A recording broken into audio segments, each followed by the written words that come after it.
radio show with somebody who works for the team talking to the head coach and saying, Coach, why does the team suck so bad? You're never going to hear that. And you shouldn't. That's not what the industry's about. That's not how it works. But I'm watching the coach's show because sometimes we get some, subtle clues about based upon the keys to the game. And in the coach's show yesterday, as I was sitting there watching the Mike Vrabel show, they have a segment called A Genuine Titan. Now, the past genuine Titans, for instance, last week, it was Derrick Henry. Other genuine Titans include Nick Westbrook-Akine after his big game against the Broncos, Jeffrey Simmons, David Long Jr., Andrew Adams, Amy Adams-Strunk has been the genuine Titan. And yesterday, as I was watching the segment on the genuine Titan, the light bulb went off again. Many people out there don't know who John Stryker is. He was Mike Vrabel's personal assistant. Now he has some kind of title, and he's not technically the personal assistant, but he is essentially the consigliere of Mike Vrabel. He is Vrabel's right-hand man. He is his yes man. And as the coaches show showed us yesterday, they wanted all of us to know a lot more about this John Stryker. This is how Mike Keith started that segment off on the TV show yesterday. When you talk about important people in this organization, you're talking about a guy like John Stryker. Most people don't even know that name, even on staff, because they know him as Stretch. He is not only Mike Vrabel's right-hand man, but he is one of the right-hand men for everybody in this organization. We all rely on Stretch to keep things running on time, and that's why he's this week's Epic Western Genuine Titan. Again, last week it was Derrick Henry. This week, the Genuine Titans. The Genuine Titan is the guy who keeps everything right on schedule. Amy Wells does a dive into about what exactly it is that Stretch does. Better known as Stretch by the Tennessee Titans staff, John Stryker is a critical member of this organization. Stretch is in his 5th season with the Titans and is currently serving as the coordinator of football development. He joined the club along Mike Vrabel when he took over as head coach. With responsibilities ranging from curating the playlist for practice to filling in for Vrabel when the bell rings, like in the 2021 preseason finale against the Chicago Bears, Stretch is making sure that everything runs smoothly. He assists in game decisions, playtime management, and coach communications. Okay, so now they want you to know that originally he just did the playlist at practice, but now he's involved in game day decisions. He's involved in playing time. He's involved in all these huge football things that are so vitally important, and we want you to know about it. In fact, they want you to know that he's the reason that they were able to sign Aaron Brewer. Since coming to the team, John Stryker has made an immeasurable impact on the team's success. From recruiting players like Aaron Brewer, a player he knew from his time at Texas State. You ended up going to Texas State. You play there. Not a ton of winning happened during your time there, but a lot of good stuff came out of it, right? Absolutely. I had my individual accomplishments and just control what I can control. And being there, you made the connection with John Stryker, the guy we call Stretch around here. Correct. He had brought me in from high school. So, like, his first year, that was my first year as well. And now you guys are here together, in large part because of a phone call he made to you, correct? Correct. I mean, you're here because the guy that we're pumping up, you're here because he called you. Is that correct? Yes. All right, the witness may step down. Thank you.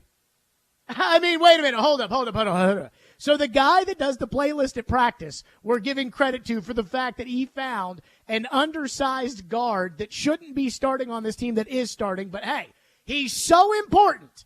This former personal assistant to the coach, he's so important that he helped find Aaron Brewer. Right, Aaron Brewer? It continues with Ben Jones, who I guess every day to, again, tell you how important this guy drinks coffee with Ben Jones every day. One of the players benefiting from that the most is current center Ben Jones, who feels that Stryker is one of his best friends here. I sit down and drink coffee with him every morning. Just the relationship he has, going through scenarios. He's a guy who watches every single clip in the NFL every single week. So every scenario, every situation, he's seen it, covered it, or he's trying to see it. All of a sudden, you just hear him hollering him like, he don't know I'm in there talking to him. He's like, Stretch, get in here. Stretch's like, hold on, let me go talk to Vrabel. So Vrabel treats him like his son.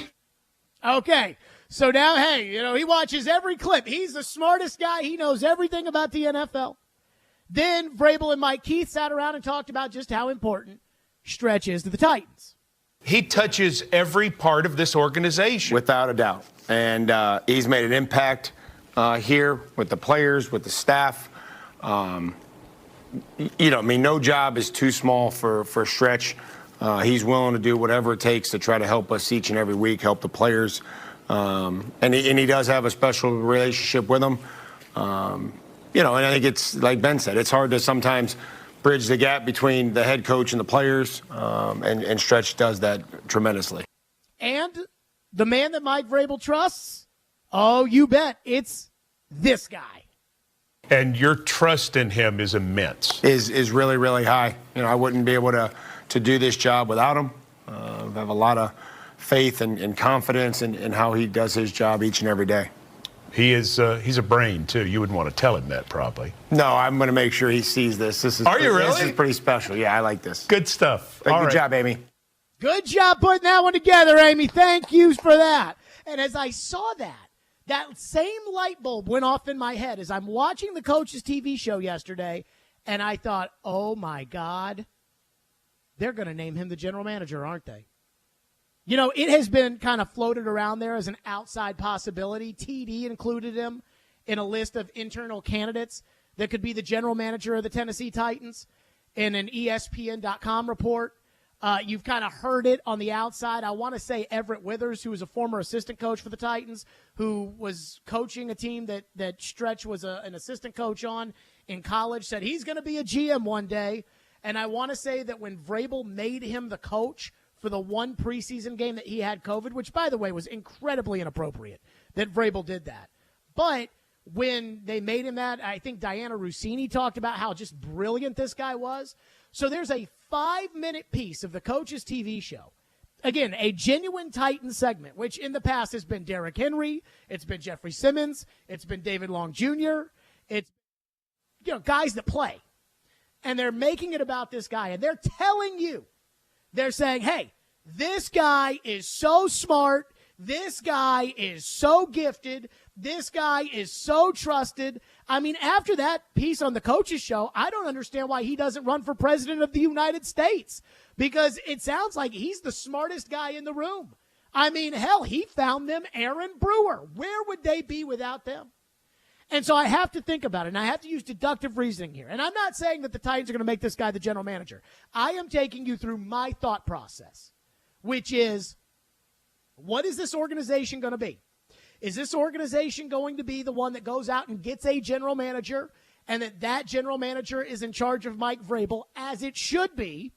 Or is this organization going to do what a lot of organizations do when they are very, very in bed with their coach, which is make the coach the guy, and there's a general manager there, but he answers to the coach.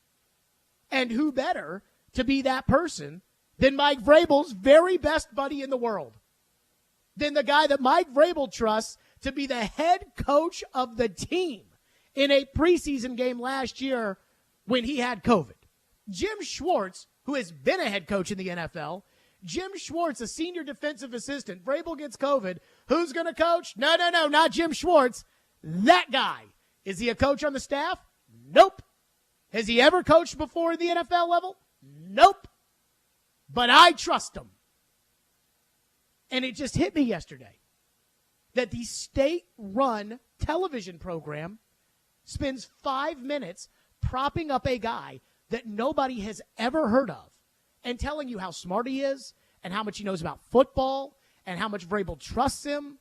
And it's almost like they're trying to convince you ahead of time that, hey, this guy is a big part of what they do here. This guy, you see those 2 back-to-back division titles?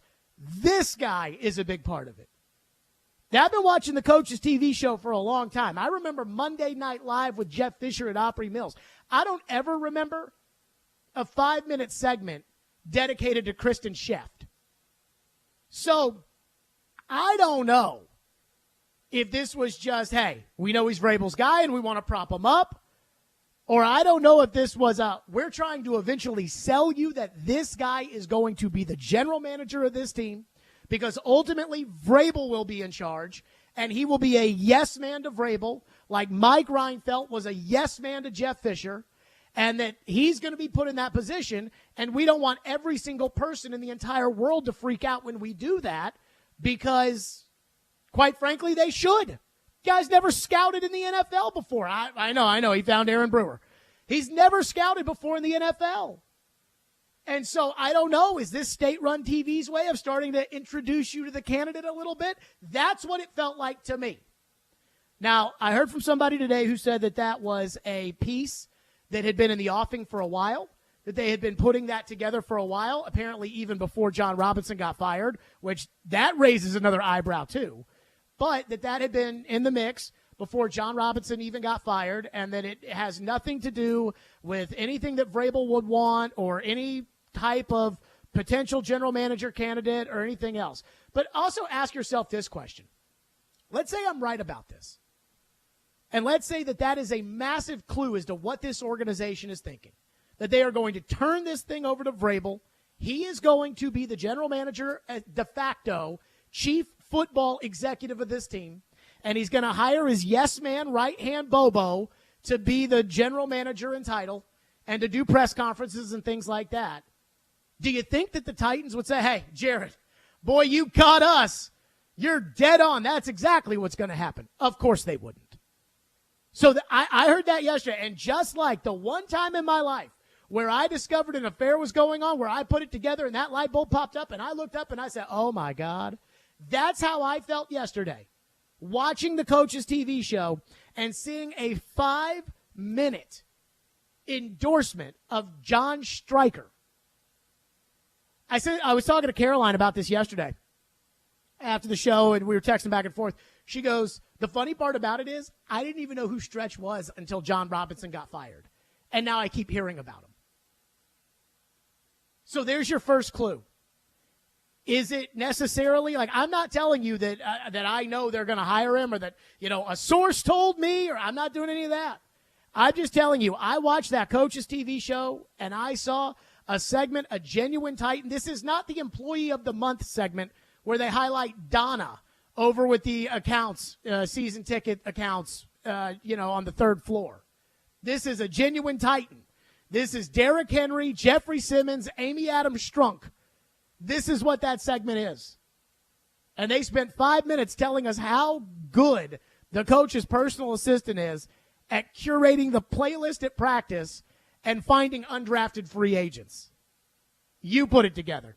615-737-1025 is our phone number, 615-737-1025. Your thoughts. Not only, once you start thinking about it like this, there was a moment last year that I completely forgot about, that now, after seeing what I saw yesterday, was another light bulb, mouth open, oh my God, moment.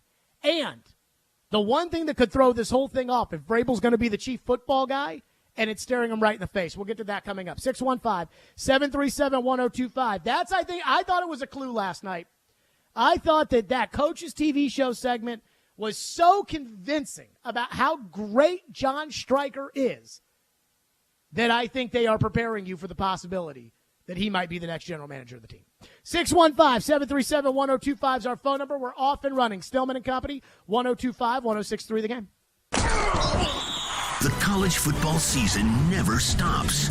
ESPN college football analyst Trevor Manich joins Stillman and Company every Tuesday at 4:30. They've got to do what Nick Saban in Alabama has done so successfully over the last 10 years. Presented by Houston Clinic Orthopedics on Nashville's best sports talk, 102.5 and 106.3 The Game, and the Game Nashville app.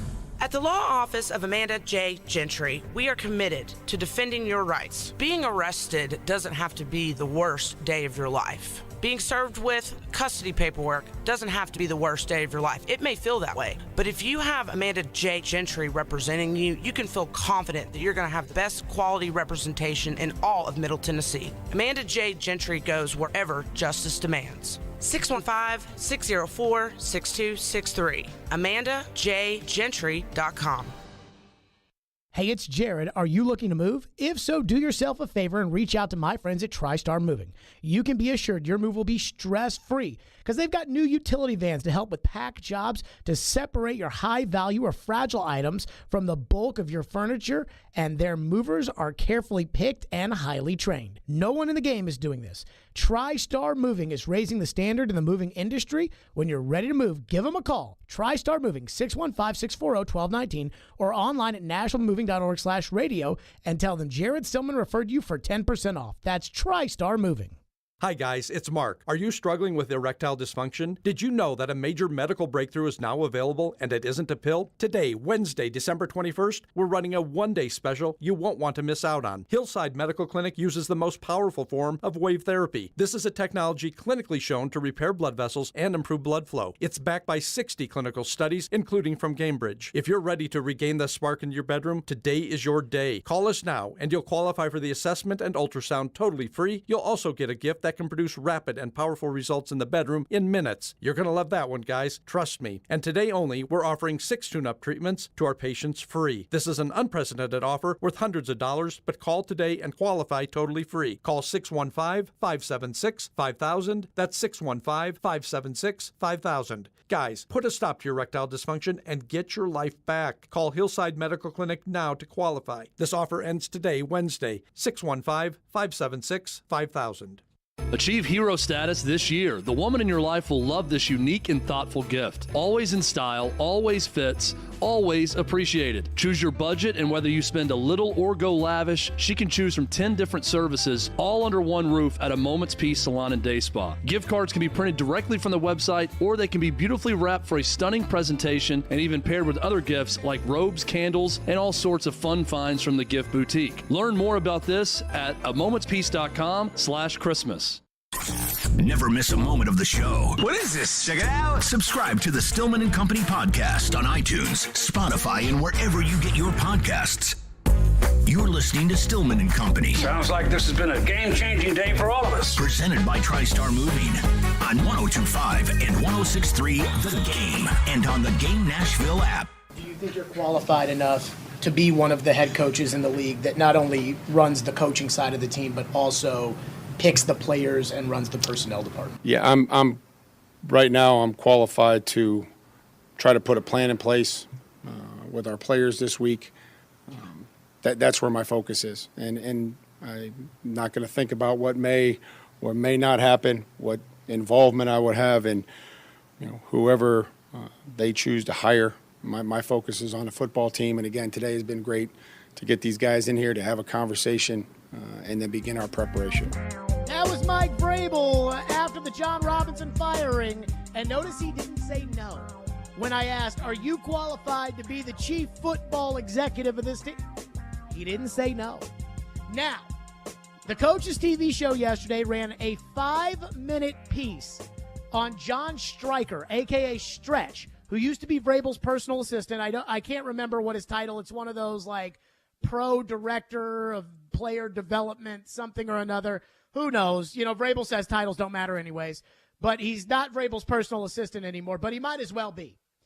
And we've all been conditioned to think that Vrabel did not run a coup on John Robinson and get him fired, which is what has happened oftentimes in this organization.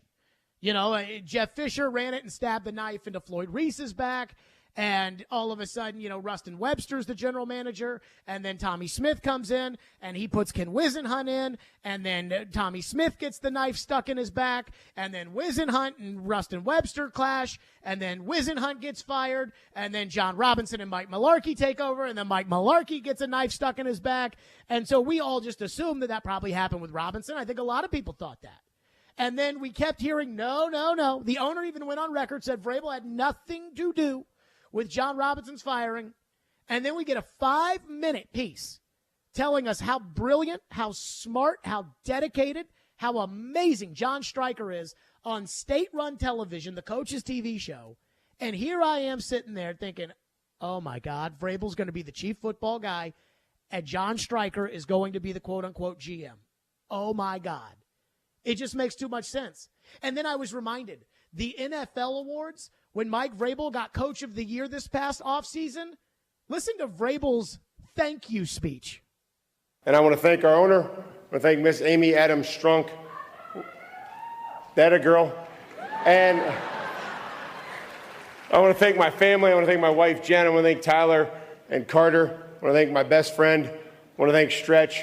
Okay, this is a reflection of our 91 players that help us win 12 games and our coaching staff. So thank you, and this is a pleasure. Thank you. Holy crap. I mean, think about this. I want to thank the owner. I want to thank my wife. I want to thank my kids. I want to thank my best friend, Stretch, and I want to thank the players. Ian, did you notice who was not included in the list of thank yous from Mike Vrabel? John Robinson. Oh, shocking. So I want to thank the owner.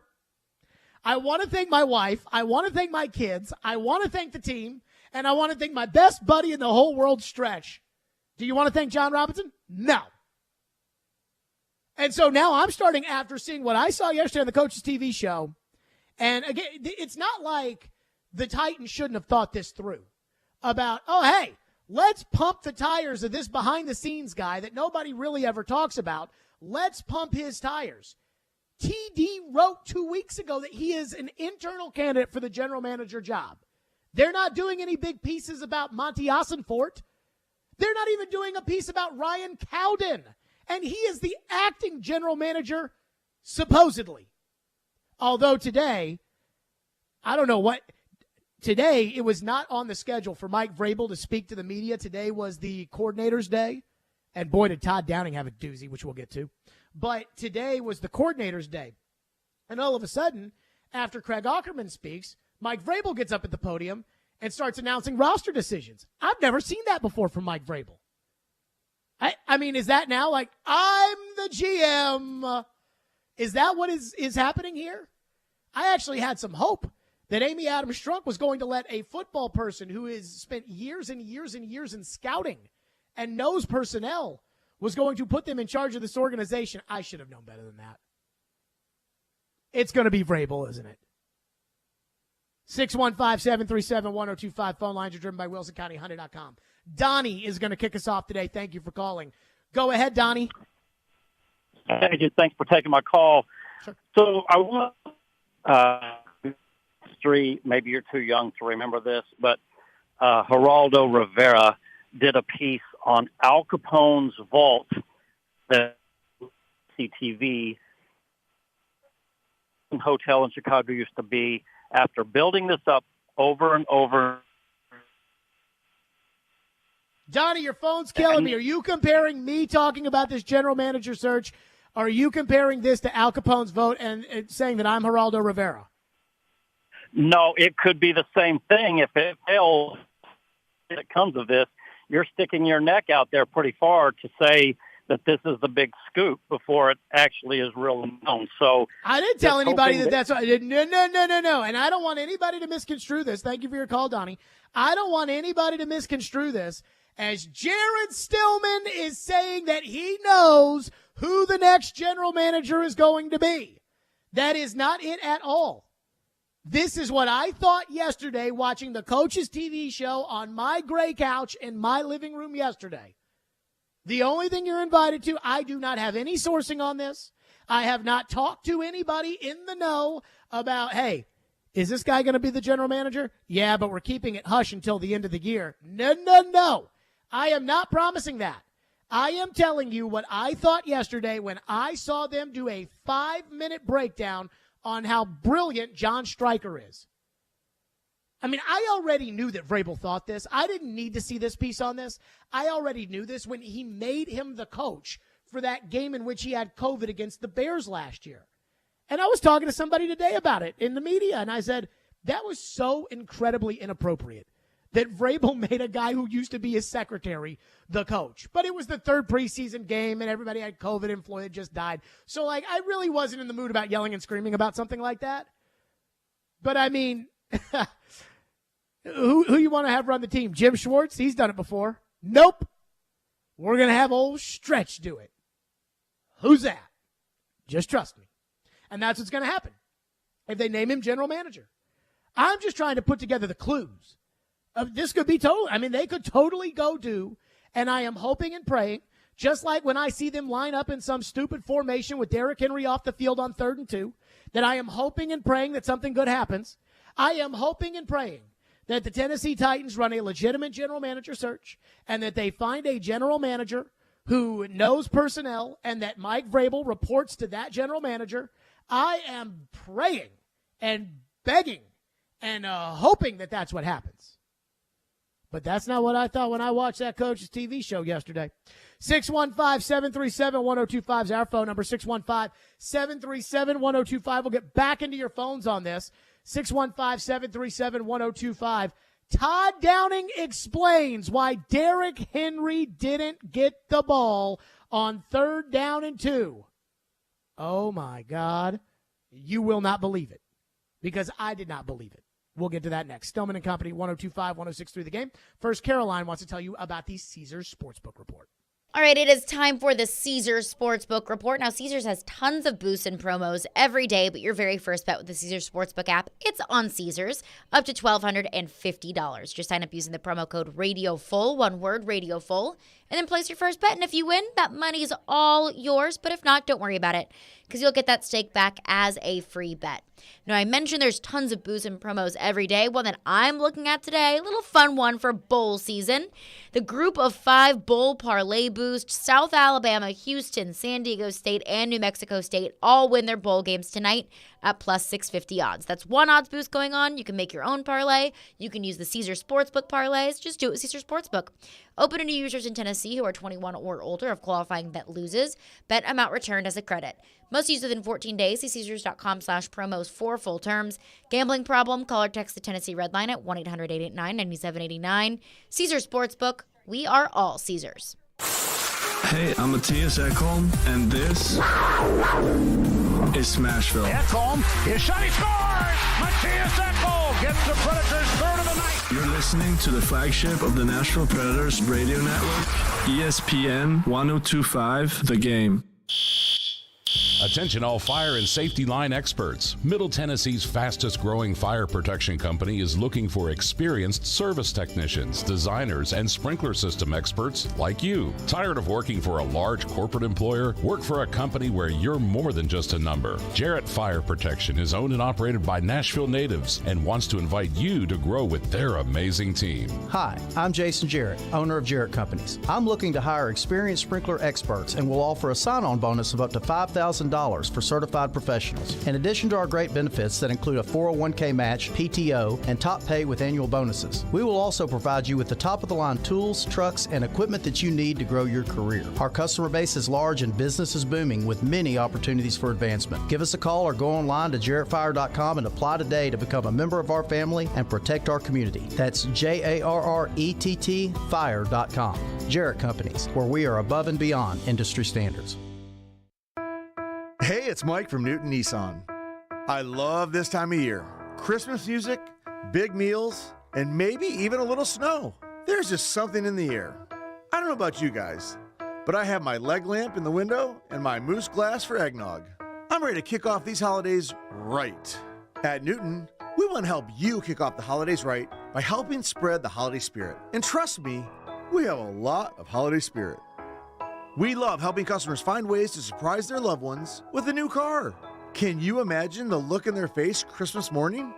And if you aren't sure you're on the good list, we can put in a good word with the big guy. Don't be a Scrooge. Change your car buying experience in Newton and find out how we can help you start off the holidays with a new car. We have more new cars in stock right now than we've had any time in the past year. It's like a Christmas miracle. Kind of. Shop at newtonnissan.com to find your next car today.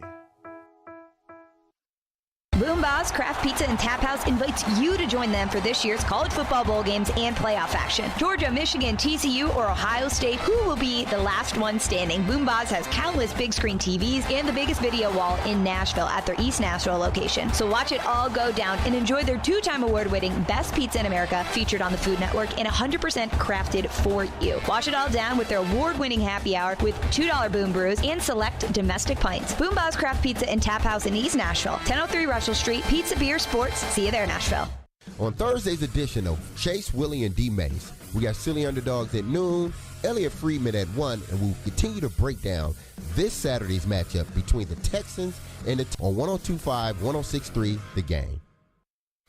Hey Nashville, this is Gary Bettman. You're listening to Nashville's best sports talk, ESPN 102.5, The Game.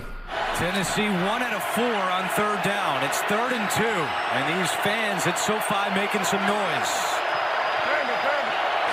Tannehill too high for Woods, incomplete. Asante Samuel had the coverage, but that's the second 3-and-out today by Tennessee, and their league-leading 48th of the year. I might be a little old school, but I have a hard time taking the ball out of the hands of Derrick Henry for 2 yards.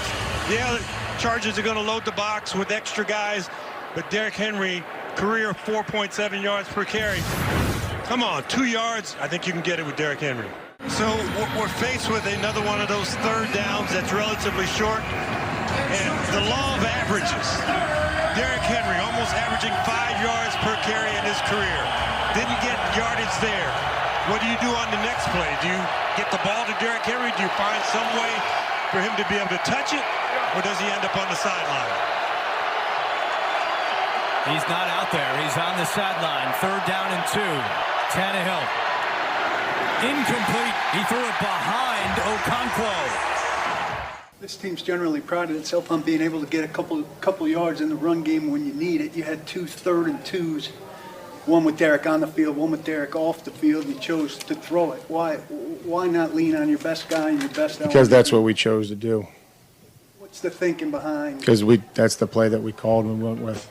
There you go. The 3rd and 2s that people can't get enough of, taking Derrick Henry off the field. Today, Todd Downing met with the media, and thank God somebody did it. But Paul Kaharski asked Todd Downing, why would you take Derrick Henry off the field on 3rd and 2?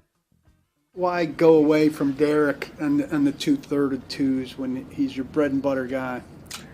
I wouldn't say that we were trying to go away from Derrick, particularly in those looks against the Chargers. There were specific defenses and defensive packages that we were trying to take advantage of. They were playing their big nickel front with 5 bigs on the field. And one of them, obviously Malik had the first one. That was a conversion. The second one, we just missed an opportunity. They played coverage a little different than we expected. They dropped Nick Westbrook. He was by himself on a corner route. And then on the third one, we got a matchup with Chig being covered by Kyle Van Noy from the line of scrimmage, which, based on my last couple of weeks at the podium here, would be something you guys would be pretty fired up about. So we just didn't execute well enough. Certainly not trying to abandon Derrick. We've had success running the ball in those 3rd and shorter windows, and that's certainly an option. I'm not saying that the options we chose were better than running the ball, but there were reasons for them for sure. Okay, let's go through that whole thing, because literally everything he said oozed incompetence, and we're going to break it all down. First, though, I want you all to think about this. Would you not give the ball to Derrick Henry on 3rd and 2? Especially knowing that the Chargers are 28th in the league entering the game in rush defense, and that they were allowing a league worst 5.4 yards per carry? All right, let's play the cut again, and we're going to pause it at each little thing that Todd Downing uses to explain why he didn't run Derrick Henry. Play it again. I wouldn't say that we were trying to go away from Derrick, particularly. Pause it. I wouldn't say we're trying to go away from Derrick. We just took him out of the game. So, I mean, we were really trying to run a play for Derrick, but he was on the sideline. So I guess, it wasn't that we weren't trying to give it to Derrick, but we just felt like somebody else should be in the game. That doesn't make any sense. Continue. Particularly in those looks against the Chargers, there were specific defenses and defensive packages that we were trying to take advantage of. Pause. They were playing their big. They ran the anti-Derrick defense because they know you have Derrick Henry. Guess what? Every single team you play is going to run an anti-Derrick Henry defensive package because every single team you play is going to sit there and say, what would we rather invite them to do? Would we rather invite them on 3rd and short to throw the ball deep to no receivers that they have, or would we rather them just ask them to hand the ball to the best running back on the planet? Let's run the anti-Derrick defense. Now, look, I'm not Jeff Van Gundy, and I'm not Pat Riley, but I have to guess that when they faced Michael Jordan in the playoffs, they said to themselves, 18 seconds to go, we're up by 1. I wonder who's getting the ball for the Chicago Bulls. Let's run the anti-Michael defense. Why? Because you know it's going to Michael. And guess what? The ball went to Michael. And I know that Phil Jackson knew in his heart, everybody else will be open. It doesn't matter. It's Michael Jordan.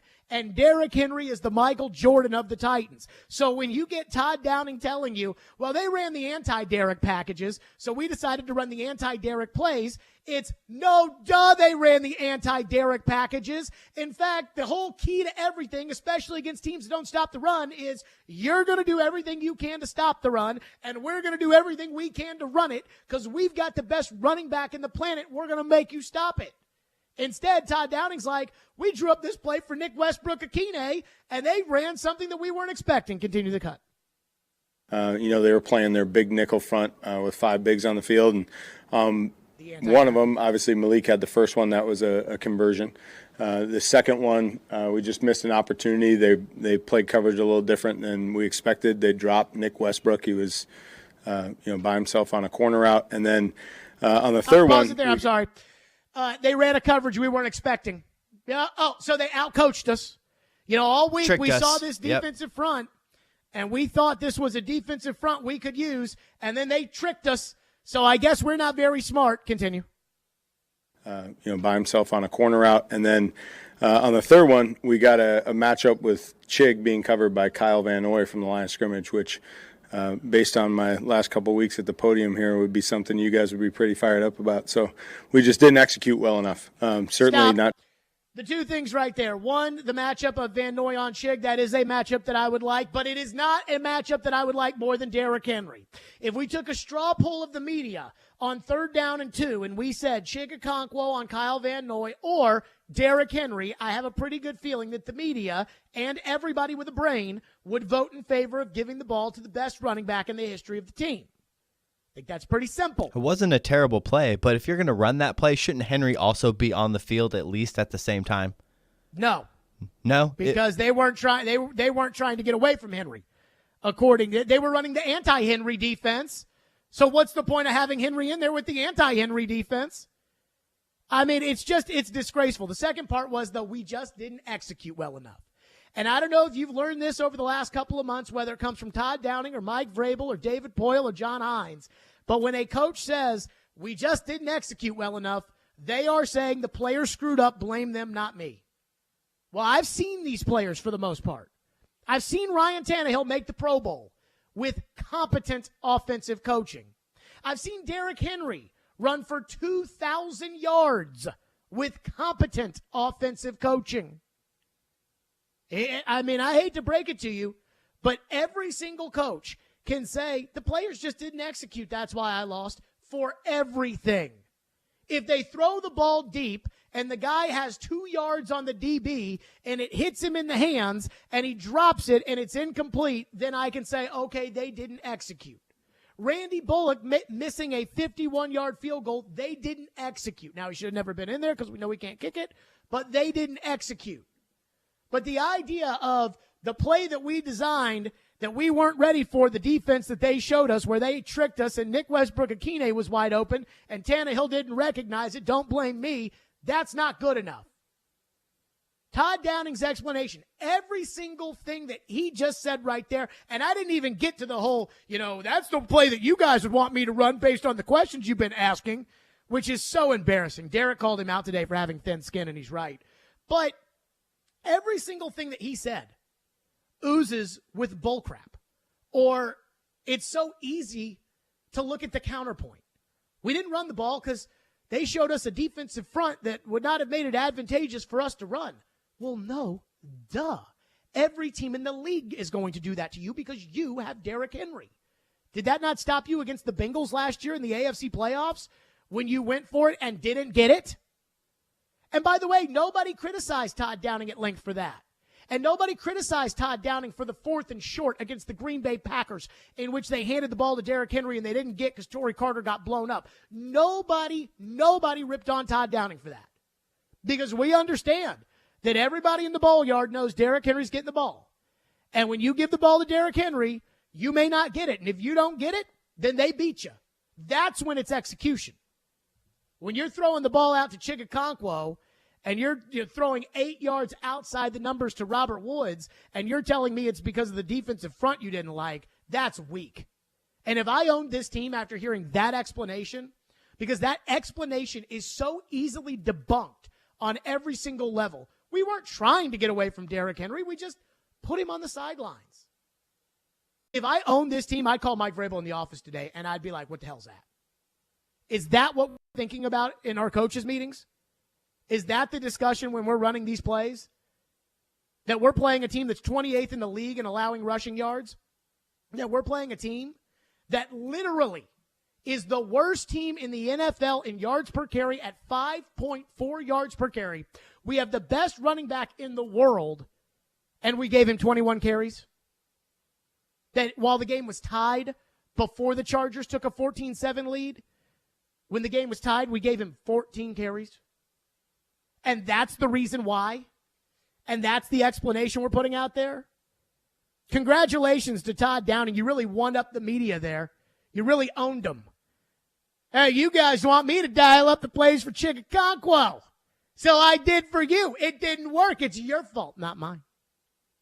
And the level of incompetence in that answer is so disappointing because it aligns with the level of incompetence that we see from the play calling from Todd Downing. And it disappoints me, not about the offensive coordinator.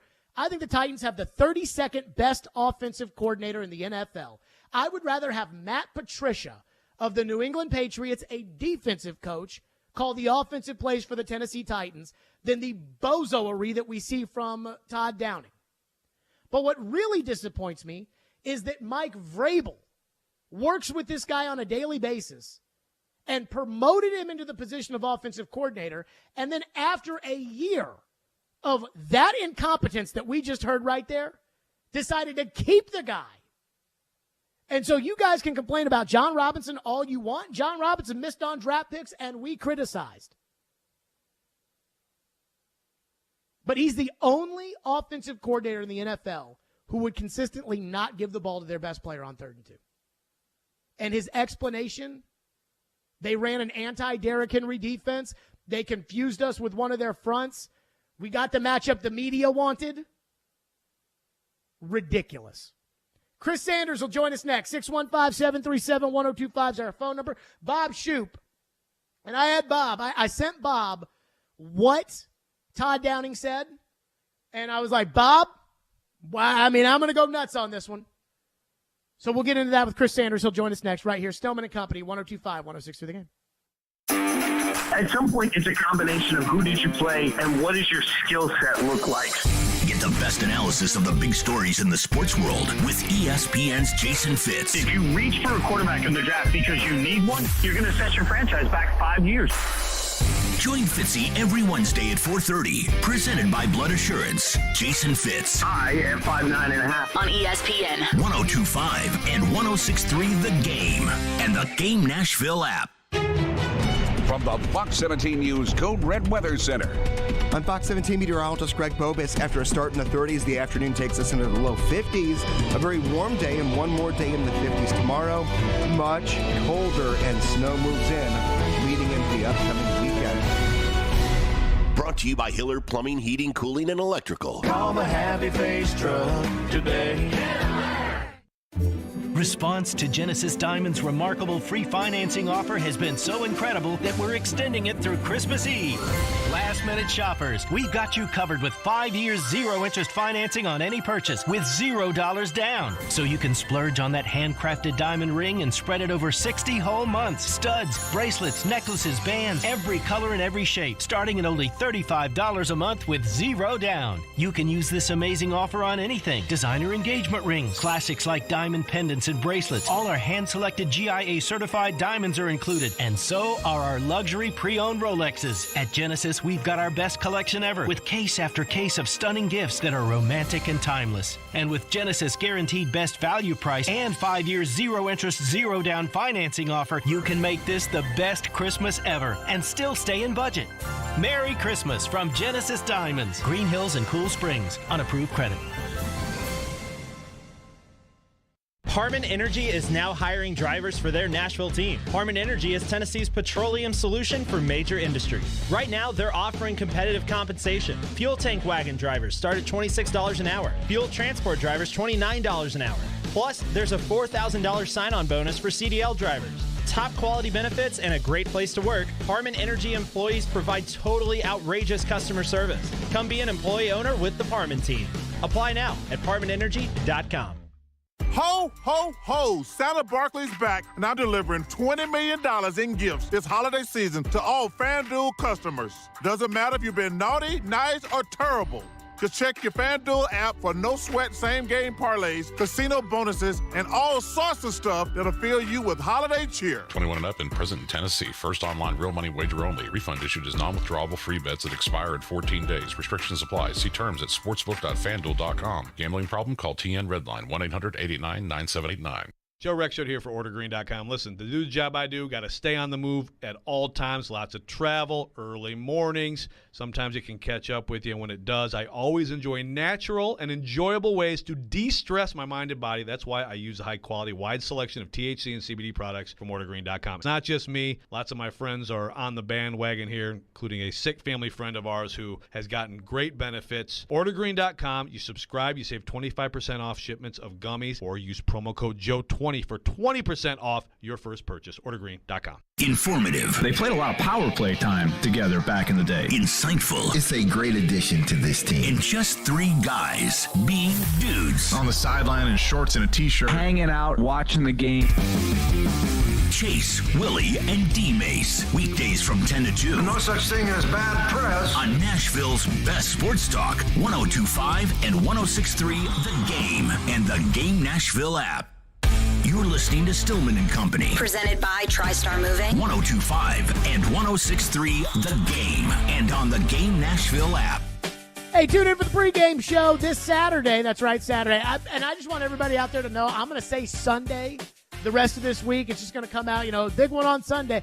It's Saturday. Tune in to the pregame show this Saturday live from Sunny's Patio Pub and Refuge, located at 1322 6th Avenue North in Germantown. Join me, former Titans receivers Chris Sanders and Derrick Mason, 9:30 to 11:30, prior to the Titans and the Texans. The pregame show is brought to you by TriStar Moving, Parman Tractor and Equipment, Screwball Peanut Butter Whiskey, Superbook Sports, and Ounce of Hope Cannabis Company. Chris Sanders joins us now in the program, presented by Parman Tractor and Equipment, Parman Energy. Now hiring field drivers. Visit ParmanEnergy.com.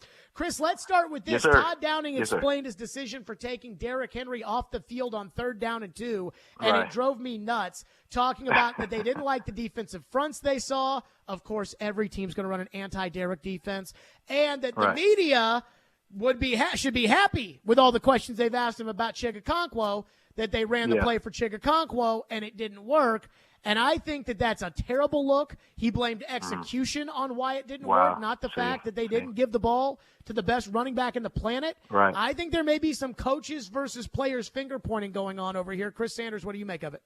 Yeah, man. I mean, you don't want to have that in the locker room, because if you start finger pointing and doing all this and doing all that, I mean, you're going to have a divided front. But I think that, going back to the play that you were talking about, if Derrick Henry's your best player on the team, you have to get him the ball. Yes, it's 3rd and 2. Yeah, they're going to have 65 people, in the box. But at the end of the day, when the game's on the line, you want to have your best player getting the ball. So if they do that, we wouldn't be having these questions. But I just think that they just got to get back to doing what they need to do. I know that sounds kind of cliche-ish or corny, whatever, but if you start finger pointing and saying it's his fault and that fault and players start hearing all that stuff, I'm going to tell you, that team is going to go a spiral down, and it's going to be terrible. Chris, when the coach says that it was execution that was the problem, do players hear that as it's my fault? Do they hear that as the coach basically absolving themselves of blame and putting it on the players? Let me tell you something. You want to do that behind closed doors. Yeah, it might be the player's fault, but you want to tell the player face to face. You want to tell them in the meeting room that, you got to do better. You need to make your block. You need to do that. Because if you go in a meeting, or in an interview process thing, and you put it on the players, those guys hear that. We hear those things. So do you think that I'm actually going to play for a guy that's going to disrespect me in the public? I understand you want to keep me accountable. I understand that you want me to play better. I understand those things. But when you go in public and you tell people that it's his fault and you don't take accountability of you calling the play, then I have a problem with that. Chris Sanders is our guest here on the program. Kevin Byard after the game, after the Titans lose by 3 points against the Charger team that's probably going to make the playoffs, and I actually thought the Titans players played well, all things considered. Yeah. Mistakes here or there. Absolutely. But Kevin Byard was very frustrated after the game. Here's what he said. Things slipping away? It seemed like it. I don't know. Jaguars one behind you now. We lost. The division's still there, but personally, I can care less about that. I'm not really into obviously want to win the division and all that stuff, but I'm not really into just getting to the playoffs and all that. It don't look like we're a team right now that's going to beat anybody. So we got to find a way to get back to work and beat Houston. That's all we can really do at this point. Chris, your interpretation of that. You know it's so funny because I listened to that about 15 times because I want to be careful about what I'm going to say. Is he said this? He says, I don't care if we win the AFC South. We can't beat anybody. There's two words that really stick out. Don't care. If you have a locker room full of people that get to a point to where they don't care, that's a bad situation to be in. And I know you're frustrated. And I'm not going to be acting like I never was frustrated after the game or said things I didn't say when I get interviewed. But he's got to be the leader of the team. He's got to bring the fire back. He's got to bring the passion back to a defeated team. So when my leader of the team is saying that he doesn't care, and that starts to bleed into the locker room, you get out there and you play the game, and all of a sudden you get hit in the mouth and you're down by 10. Look at the body language of the players. Look at the body language of the coach because they're basically saying, I don't care. And if you get a locker room full of guys that don't care, it's a recipe for disaster. Because I was with a team, I've been with a lot of teams, and I'm not going to really say the teams, but when you get in that situation, that locker room is not a fun place to be. Guys are not conversating. Guys are not talking. Guys are pointing fingers. Guys you can't trust. Guys pointing fingers at each other. So if you start doing things like that, I'm going to tell you, the team is lost. I don't care what the coach says. What are you more worried about right now, Chris Sanders, the injuries that the team has or the downward spiral and the things that are being said inside the locker room with the team? Yeah, both. The situation, you can't really hide it. The situation is to where, there's a lot of guys hurt. The key guys are out. There's a whole bunch of guys. But here's the thing. Here's the thing about this, Jared. Other teams, they don't care.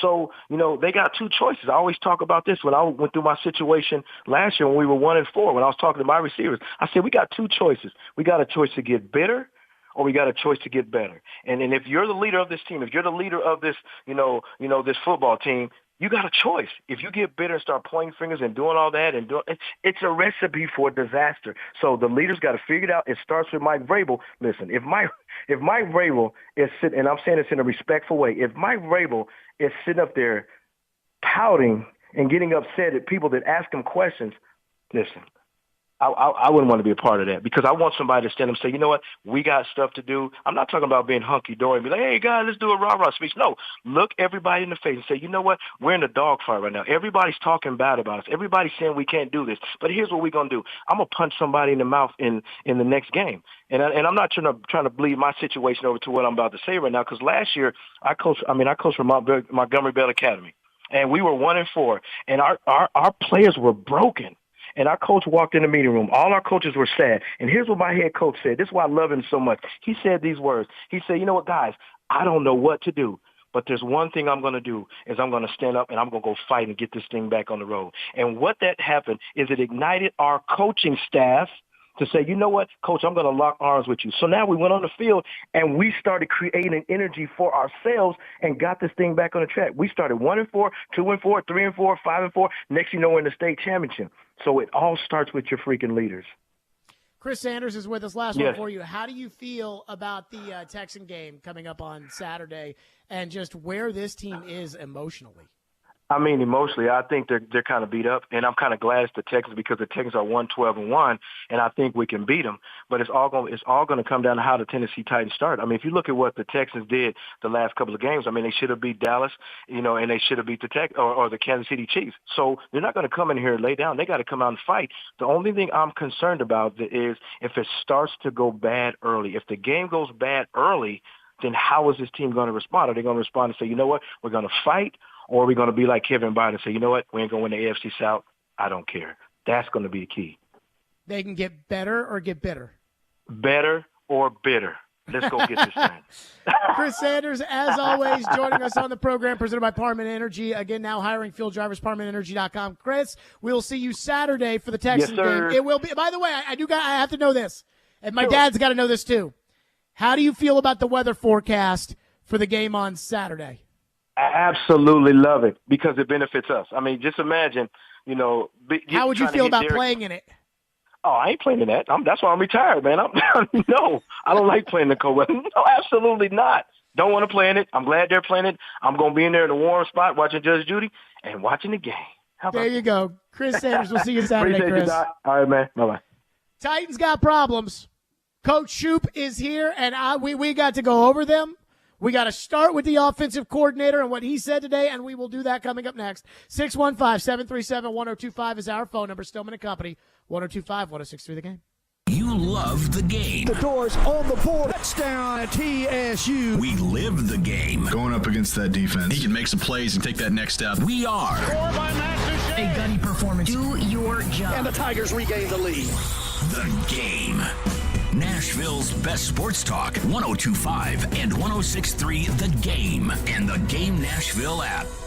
ElectronicExpress.com. We make it happen.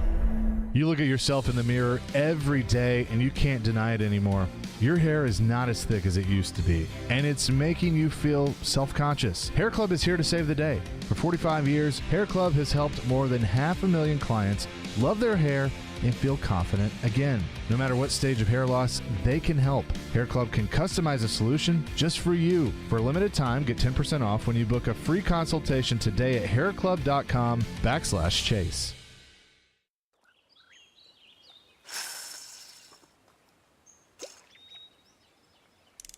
For the love of Tennessee at dawn.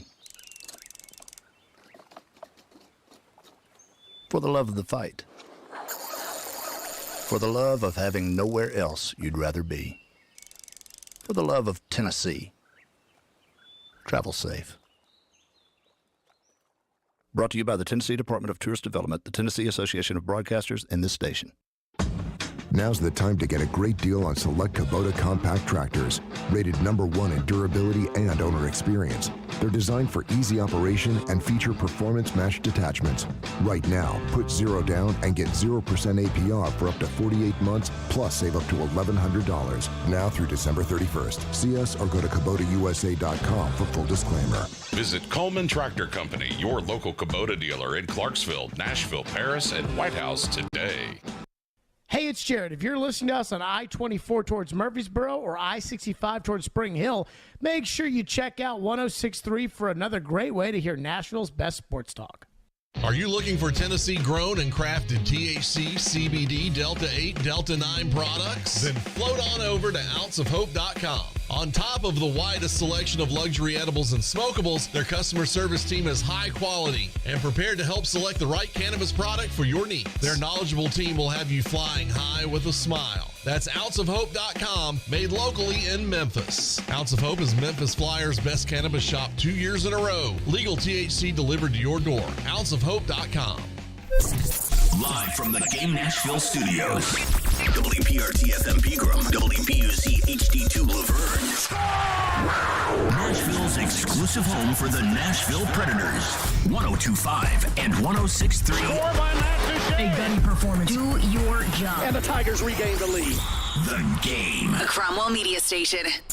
Where you have a voice. We're one play away from an injury. He knows this. He's a study of the game. And we have strong opinions. He's been awful. I don't think they were trying, and that's why I feel the way I feel. This is Stillman and Company with Jared Stillman and Caroline Fenton. Presented by TriStar Moving on Nashville's best sports talk, 102.5 and 106.3 The Game. And on the Game Nashville app. Stillman and Company is delivered by TriStar Moving, 102.5, 106.3 The Game. Streaming live on Twitter, Twitch, YouTube, and Facebook Live. Thanks to the law offices of Amanda J. Gentry. Caroline's out today, but Coach Bob Shoop's here. Hello, Coach. Hey, Jared. You glad to be here? Ready to rock and roll, man. All right, I got you. I told you. I said, okay, I want to go over this tape. I want to go over the Charger game. But today, Todd Downing said something that drove me crazy. It drove me crazy watching it in live time when he took Derrick Henry out of the game on a couple of 3rd and 2s with a team that is the worst in the NFL at 5.4 yards per carry, that being the Chargers, and allowing it.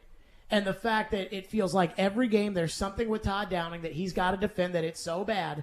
And this Charger game, 21 carries. They're 28th in the league in rushing defense, and Derrick Henry got 21 carries. And Todd Downing was asked about those 3rd and 2s. Here's what he said. Away from Derrick and the 2 3rd and 2s when he's your bread and butter guy. I wouldn't say that we were trying to go away from Derrick, particularly in those looks against the Chargers. There were specific defenses and defensive packages that we were trying to take advantage of. They were playing their big nickel front with 5 bigs on the field, and one of them, obviously Malik had the first one, that was a conversion.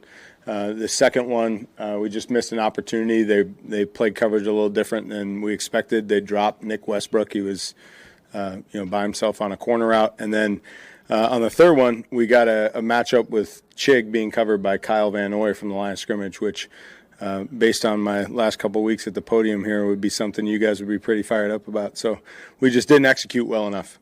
Certainly not trying to abandon Derrick. We've had success running the ball in those 3rd and shorter windows, and that's certainly an option. I'm not saying that the options we chose were better than running the ball, but there were reasons for them for sure. There you go. What do you think? 3rd down to me is the money down in football. You either convert or you get stopped. And to me, I've always been taught that 3rd and 7 or more, you think protection, and 3rd and 6 or less, you think people. And to me, Derrick Henry is the people. He is the man, no question about it. Now, I do know this in the NFL, 3rd and 2 quite often is a pass down, not a run down. That's just the nature of the game. But you have a running back who's averaging in this game 5 yards a carry, 21 carries, 104 yards. And his reasons, as from a coaching perspective, are logical to me. They have a package that they do on 3rd and medium where they put Hassan Haskins in the game and they do different things. I understand that. So it makes sense in the framework of the game. The only thing I sense hearing both coaches, and not necessarily Coach Downing, but coaches and players talk, is there's a little bit of a defensive mindset right now. People are getting defensive to anybody asking any simple question about why did you do this, or how's the defense playing, or what did you think on the offense. And that's concerning as we head into the final 3 weeks of the season with a 1-game lead over a team that's playing their best football right now in the Jacksonville Jaguars. How is that different than, say, just, coaches don't like the media, players don't like the media? How is the defensive thing like a red flag to you? It's in their tone. And coaching 101, as a young coach, you're always taught when things are going well, praise the players. It's the players. When things are going poorly, take responsibility. And I think, Chris, in your last segment, spoke about it as a player, and I think I understand all the things. In meetings, in private one-on-one sessions, that's where you make the corrections with the player. It's the execution. You need to do this better. You need to be at this angle. You need to run this route a little bit better. The protection need to be a little bit better there. But when you're in front of the media and people want answers, and we have a frustrated fan base right now, think about what's happened since Thanksgiving to Christmas, where this team was on Thanksgiving Day relative to where they are now. You have a very frustrated group of people who want answers. And it just was it was a bad soundbite. And there are several bad sound bites this week. So here's one thing though that I can't get over. I think Downing sucks. Like, I think his play calling sucks. And I think like his decision making is terrible. I think it's, whether it's leaving Dennis Daly on an island and an obvious pass down on third down when you're on the edge of field goal range and you can't afford to take a sack, and you do, I think that's terrible. I think taking Derrick out of the game on 3rd and 2 to throw a ball 8 yards outside the numbers to Robert Woods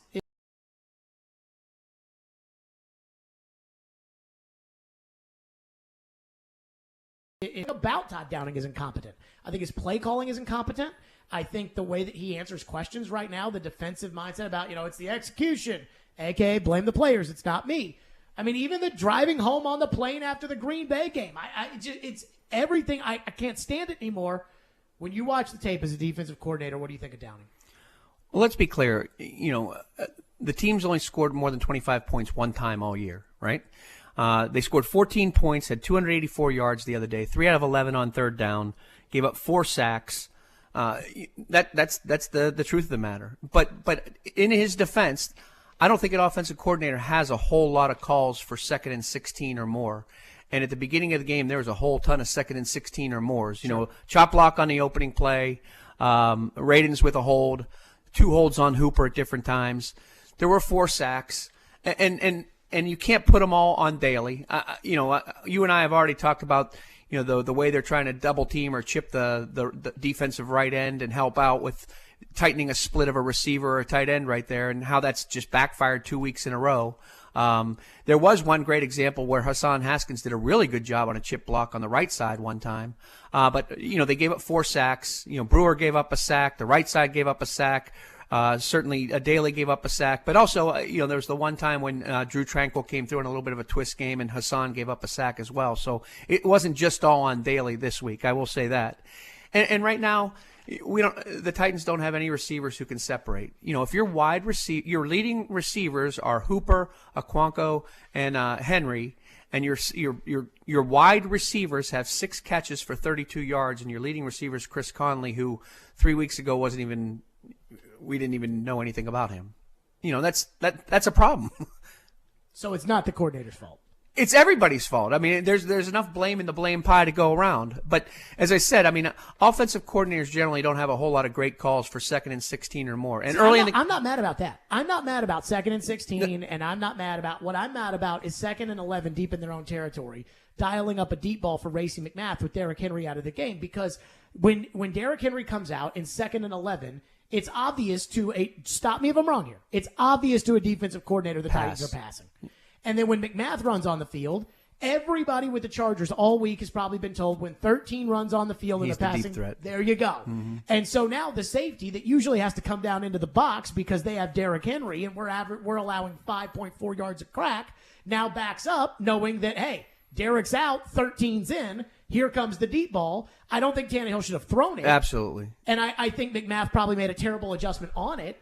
But I don't think it should have been called. It's funny that you said, I go look at it from a little bit of a defensive perspective. I thought the corner's technique was excellent. He played him from outside in, funneled him back inside where his help was to the post.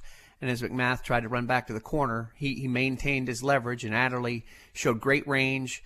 And as Tannehill came out of the play action, he really kind of showed his intentions, a high shoulder, a deep angle to throw the football. And Adderley made a great play right there.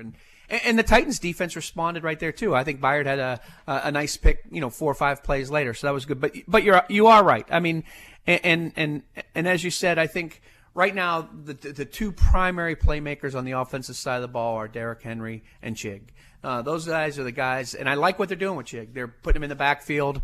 They're getting him the ball on screens. They actually handed him the ball in a draw play the other day. It was a kind of surrender type situation, but he's the one that's making plays, creating mismatches by having tight linebackers and safeties covering him and winning his one-on-ones. And Derrick's making a lot of plays, both running the football and receiving the football, which is you know that he knows the third down package, the 3rd and long package, because he was in on the 2-minute drive at the end of the game that came back to tie it. I mean, he got the run on the first play, he ran a draw, and he caught a check down on the 3rd play. He had the first 3 touches of that drive right there, which led to the tying score late in the game. All right, I hate to cut you off, but we have breaking news. This just in from Paul Kaharski at paulkaharski.com. According to Paul Kaharski, Ryan Tannehill's 2nd injury to his right ankle suffered in the team's loss to the Chargers in Los Angeles very likely will end his season, according to multiple sources confirming. Malik Willis worked as the starter during the open portion of practice Wednesday and was the quarterback made available to the media in Tannehill's usual time slot. Offensive coordinator Todd Downing spoke of Willis as if he would be the starter Saturday at Nissan Stadium against the Texans, which I wouldn't be. I was kind of figuring that was going to be the case anyways. Paul continues, as the Titans look to end their 4-game losing streak, a skid that's dropped them to 7-7, but Tannehill's future beyond that was unclear. Now, PaulKaharski.com has learned his injury could require surgery. Tannehill originally suffered a sprain of the ankle against the Colts and missed 2 games before he returned. Sunday against the Chargers, he got clipped as he escaped the pocket and ran for a yard, badly rolling it. He missed only 1 series. A cart ride to the locker room for further examination was about the distance to the locker room. He said he returned to play, but he dealt with significant pain. The Titans signed Josh Dobbs to the 53-man roster today. You know Dobbs very well from your time at Tennessee. But more importantly, on the Tannehill front, what do we make of that? You know, again, Paul Kaharski reporting that Tannehill's likely done for the year and his ankle would require surgery. Without question, he earned the respect of his teammates and of the fan base with his effort on Sunday. I mean, and over the last few weeks, he's clearly been playing injured. I made a comment last week about how his drops, whether it's a intermediate or a deep throw, all look the same. He didn't look like he was getting the maximum depth in his drops, which could certainly lead to some protection issues as well, as the offensive linemen are anticipating a quarterback being in a little deeper launch point. Moving forward, what do we do? I mean, Malik Willis has started a couple games this year already. I thought Sunday, quite frankly, the series that he was in, he showed some promise. I think he stinks. But he showed some promise on Sunday. And, the first play was a nice RPO where he hit Conley. He converted the third down, one of the 3rd and 2s that we were just discussing. He had a nice scramble where he made a few yards. Without question, he's not ready for prime time. But we're playing the Houston Texans. They're 1-11-1. Now, they've played very well the last couple weeks and put themselves in position to win a couple games, which they haven't. But home game, weather will be a factor. You've got, we talked about the Titans being a run-first operation, and they are. But the teams that are running the ball really well in pro football now are the ones that put their running back on the field on 3rd and 2? Are the ones that do that, but in addition have a second threat. Whether it's the 49ers and some of their creativity in the run game, getting the ball to Deebo Samuel and Christian McCaffrey in a variety of ways. Someone having a quarterback who can make yards in the run game. And maybe that's something that we can do with Malik this weekend as a weapon. And, weirdly, one of his prior starts was already against the Texans, so they'll have a little bit of an idea as to how the team might attack him. And correct me if I'm wrong, in that first game, I think Malik attempted 3, maybe 5 passes or something along those lines. So it'll be interesting to see, what the offensive staff comes up with for Malik Willis this weekend. What do we think about Tannehill? He injures the ankle, comes back in the game, but is done for the year? Again, I mean, incredibly. I know you're not a trainer, but what do you know about? I mean, to me, it sounds like it's another high ankle sprain, and that this is going to require the tightrope surgery, which is what, like a 4 to 6 week? Mm-hmm. And so 4 to 6 weeks with 3 weeks left, I mean, you'd have to probably make the AFC Championship game for there to be a chance for Tannehill to play. Sounds that way. I mean, it sounds like early in the week people had an idea that Tannehill wasn't going to be the starter this weekend, but it sounds like it's a more severe injury than at first thought, and certainly, puts pressure on the offensive staff, puts pressure on Malik Willis in a very, challenging situation as we come down to the final 3 weeks of the season. And as you said, I'm a huge Josh Dobbs fan. Josh Dobbs probably has more experience, NFL snaps and experience than Malik Willis, but he's also a untested commodity. So there you go. Again, Paul Kaharski reporting Tannehill likely out for the season. And I think that it lines up. You can come back and play with a high ankle sprain, and then after it swells up and that's it. I'm sure he had, he had the adrenaline going.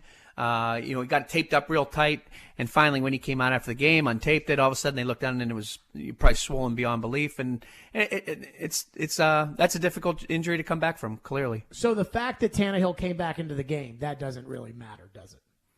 With his ability to avoid the tightrope surgery and come back later in the season, for perhaps that last game with Jacksonville and everything else. I just play a doctor on TV. But you've been around it enough. You've been a head coach before.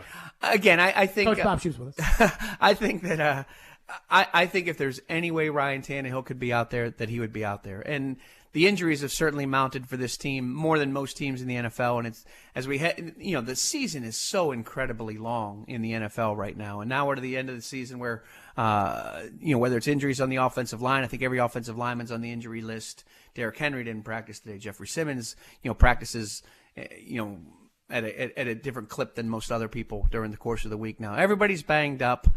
Everybody's sore. There's a difference between being sore and being injured, and I think this finally crossed the line for Ryan Tannehill and has put him to the point where he couldn't be effective anymore. Coach Bob Shoop's with us. 615-737-1025 is the phone number. More importantly, Paul Kaharski reporting that Ryan Tannehill is out for the season, likely. Again, I want to keep saying likely because that's what Paul wrote, but saying that surgery is likely on the ankle. Tannehill out for the season, which means Malik Willis and Josh Dobbs the rest of the way. And I've got a take on this about what it really means for the Titans. We'll get to that coming up. Coach Shoop is with us. We'll still get into the film and everything else about what the Titans are doing and especially what they're not doing and what's coming out of that locker room. TriStar Moving's my official movers. I love TriStar Moving. I moved with TriStar 2 years ago, and it was absolutely fantastic. And I always tell people, when you're going through the moving process, just get a bid. Like everything else you do that is expensive, and moving is expensive, you want to get a bid. And when you go with TriStar Moving and you go through that process, you will realize how great their sales team is. You will see how highly trained and skilled their movers are. And when you get that bid, and you'll get 10% off, which is a lot of money on a move, then you'll say, well, I got to use these guys. So that's all I say. Just get a bid. Their owners, Garrett and Robert, are local Nashville guys. They're my friends, and I trust them. I trusted them to move my stuff, and I trust them to move your stuff. So, again, that's TriStar Moving, 615-640-1219, or visit their website at nashvillemoving.org/radio, where you will get 10% off. That's 615-640-1219, nashvillemoving.org/radio, TriStar Moving. Tell them Jared Stillman sent you. TriStar Moving, my official movers. The sports talk doesn't end on Friday. Join Michelle Knezovic and Junie Riddle for Michelle and Junie. Have they truly been tested yet? I really want this to be a good game. Michelle and Junie, every Saturday morning at 9. Presented by Superbook Sports and the Nashville Jam Company. I think Junie and I are going to go hit breakfast/brunch there after the show. On 102.5 and 106.3, The Game and the Game Nashville app. Hey, it's Mike from Newton Chevrolet Buick GMC. I love this time of year. Christmas music, big meals, and maybe even a little snow. There's just something in the air. I don't know about you guys, but I have my leg lamp in the window and my moose glass for eggnog. I'm ready to kick off these holidays right. At Newton, we want to help you kick off the holidays right by helping spread the holiday spirit. And trust me, we have a lot of holiday spirit. We love helping customers find ways to surprise their loved ones with a new car. Can you imagine the look in their face Christmas morning? And if you aren't sure you're on the good list, we can put in a good word with the big guy. Don't be a Scrooge. Change your car buying experience in Newton and find out how we can help you start off the holidays with a new car. We have more new cars in stock right now than we've had any time in the past year. It's like a Christmas miracle. Kind of. Shop at NewtonChevroletBuickGMC.com to find your next car today.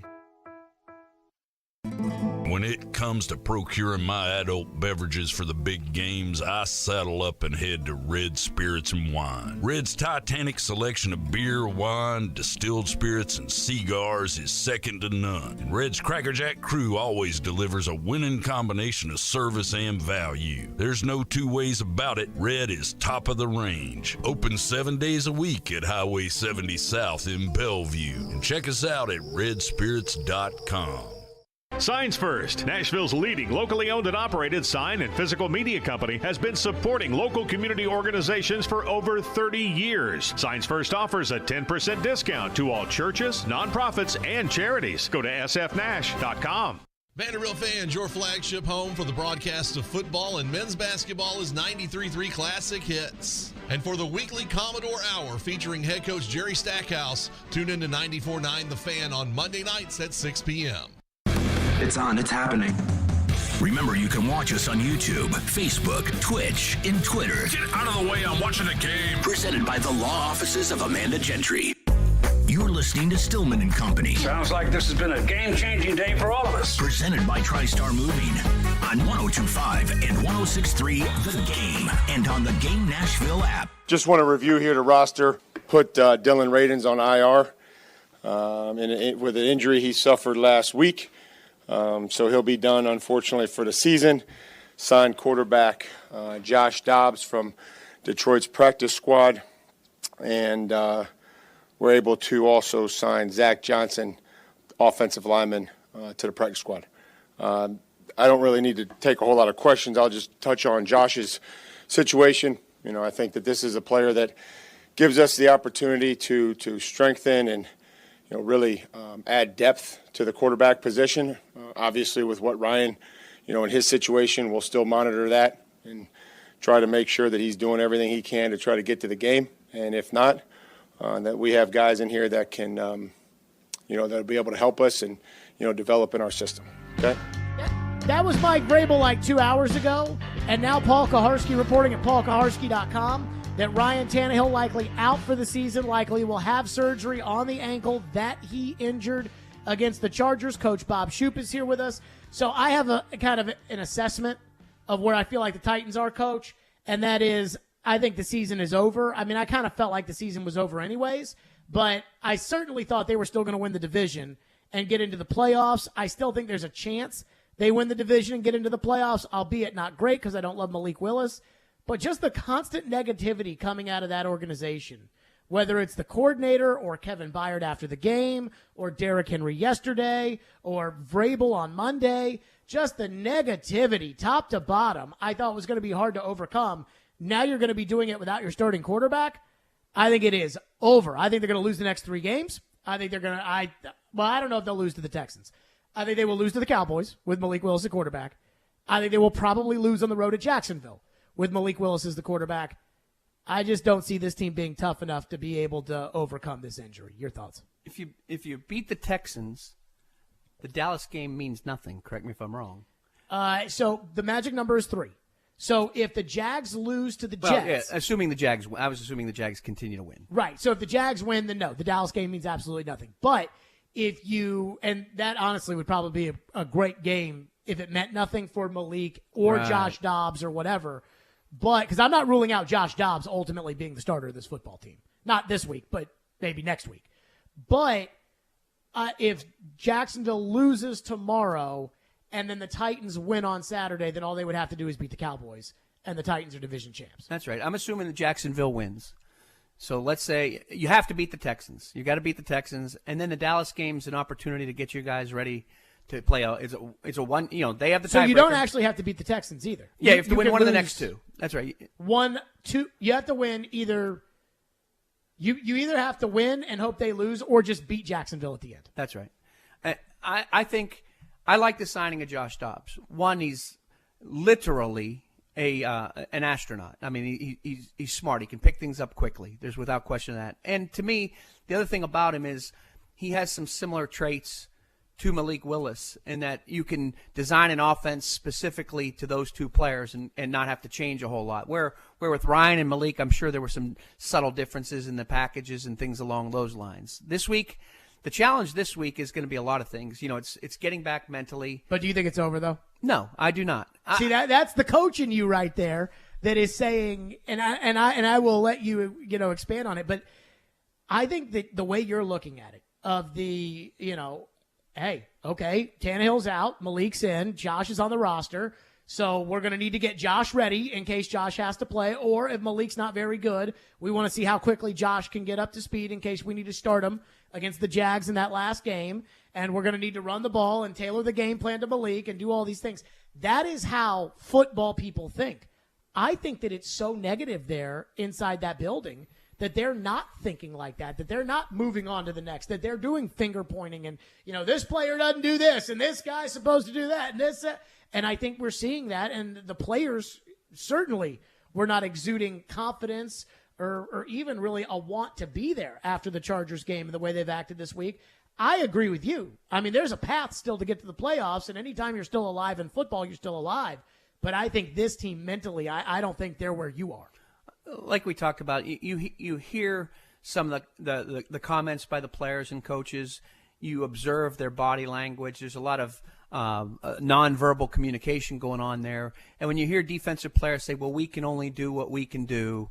And football is that weird game where even though you're one team and you're united, there's a defensive unit and there's an offensive unit. And when you hear a player saying things like, well, we can only do what we can do, we're still one of the top, we're the number 1 team in the NFL on third down defense. And you hear the offensive players saying, well, we don't call the plays or things along those lines. You hear the coaches talk about the execution.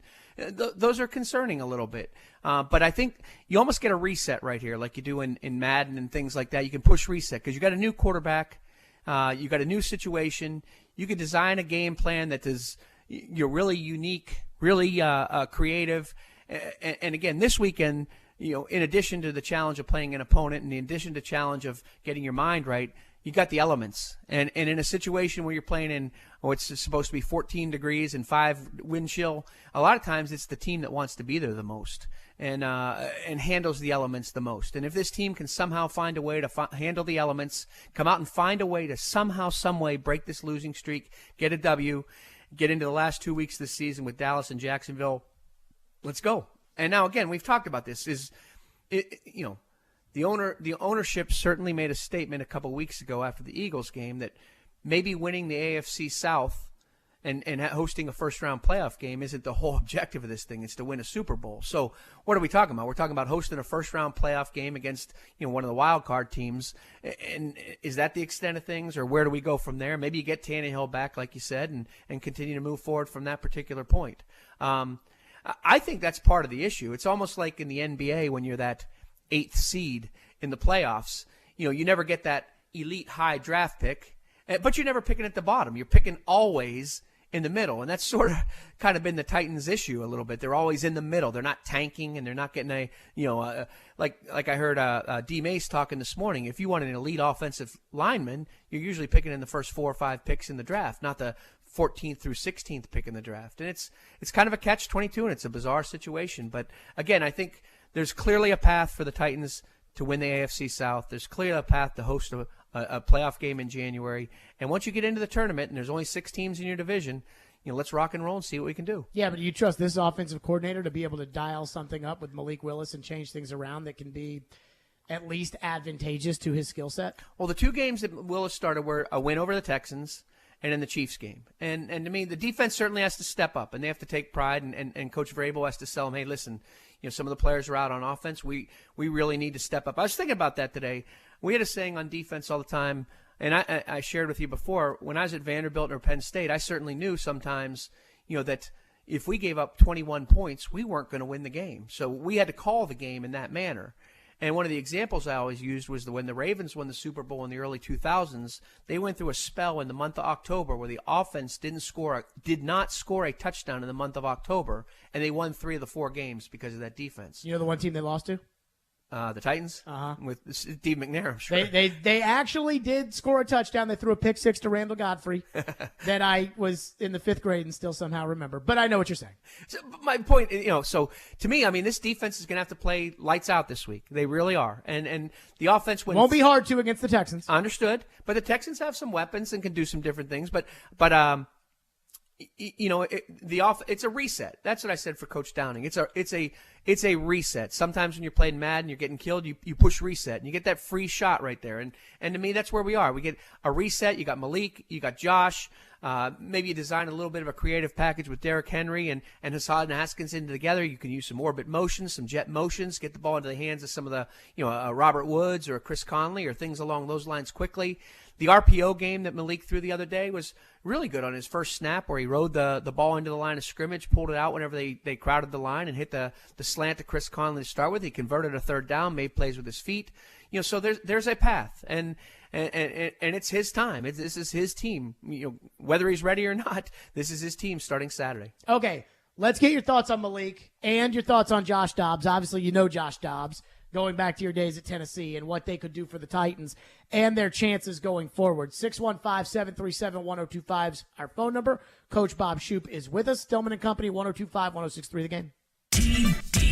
ESPN Titans NFL Nation reporter Teron Davenport brings knowledge. 3 touchdowns. He was processing, getting rid of the ball quickly. Passion. Make no mistake about it. He absolutely has to hit the ground running. And expertise on the two-tone blue and the NFL. Join TD every Monday at 11, Thursdays at 3, and Friday morning at 8 for all the latest on your favorite team. Teron Davenport is presented by Craneworks on 102.5 and 106.3 The Game and the Game Nashville app. Your company's hiring. Who isn't? We would love to show you how to use 102.5 The Game to attract and retain employees. We can also help you find the exact person you're looking for with a targeted digital campaign. You can trust our team to help you build your team. Email us at together@cromwellmedia.com. Winning this award is truly like winning the Super Bowl of car dealer awards for Mercedes-Benz. Edwin Vickery, General Manager of Mercedes-Benz of Music City. Culture eats strategy for lunch. You have to hit on all cylinders to win this award. You can strategize all you want. You got to still have the right tools, and our tools are our people. Live the dream with 3-time Mercedes-Benz Best of the Best Award winner, Mercedes-Benz of Music City. Go to mbofmc.com. Teron Davenport here for Superbook Sports. Can you beat Vegas this football season? Superbook Sports gives you the chance every week to go head-to-head with the best odds makers in Las Vegas. No fancy computer algorithms. No guys across the pond setting lines for American sports. Just the best team of odds makers in the business behind the counter at the Superbook in Las Vegas.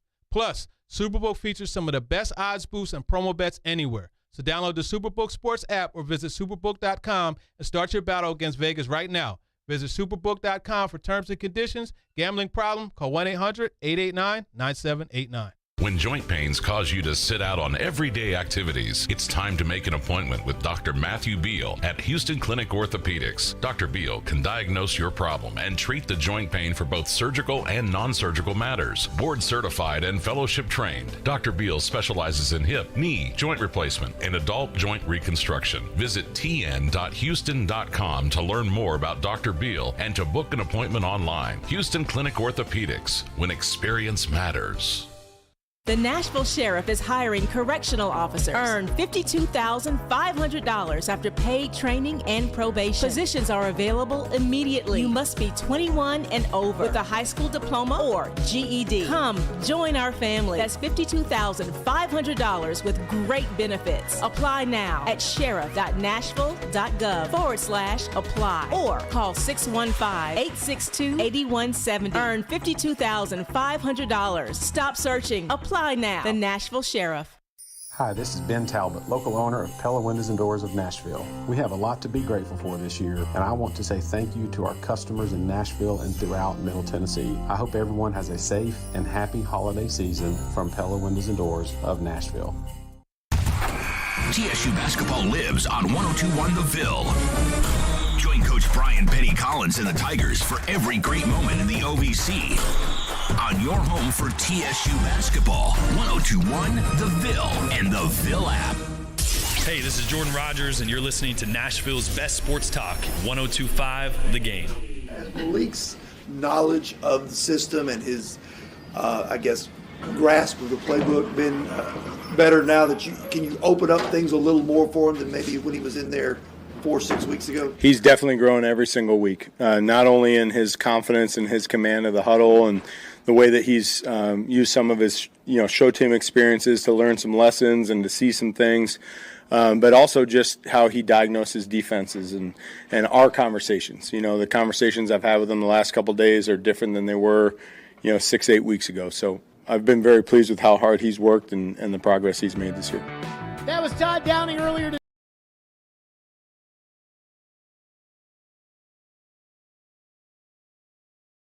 With the ankle injury that he suffered on Sunday against the Chargers, that means Malik Willis is your quarterback. The Titans signed Josh Dobbs today. Coach Bob Shoop is with us. What'd you see on the tape from Malik? Because you hear Todd Downing say, Malik Willis is getting better every single week. He feels more confident in Malik.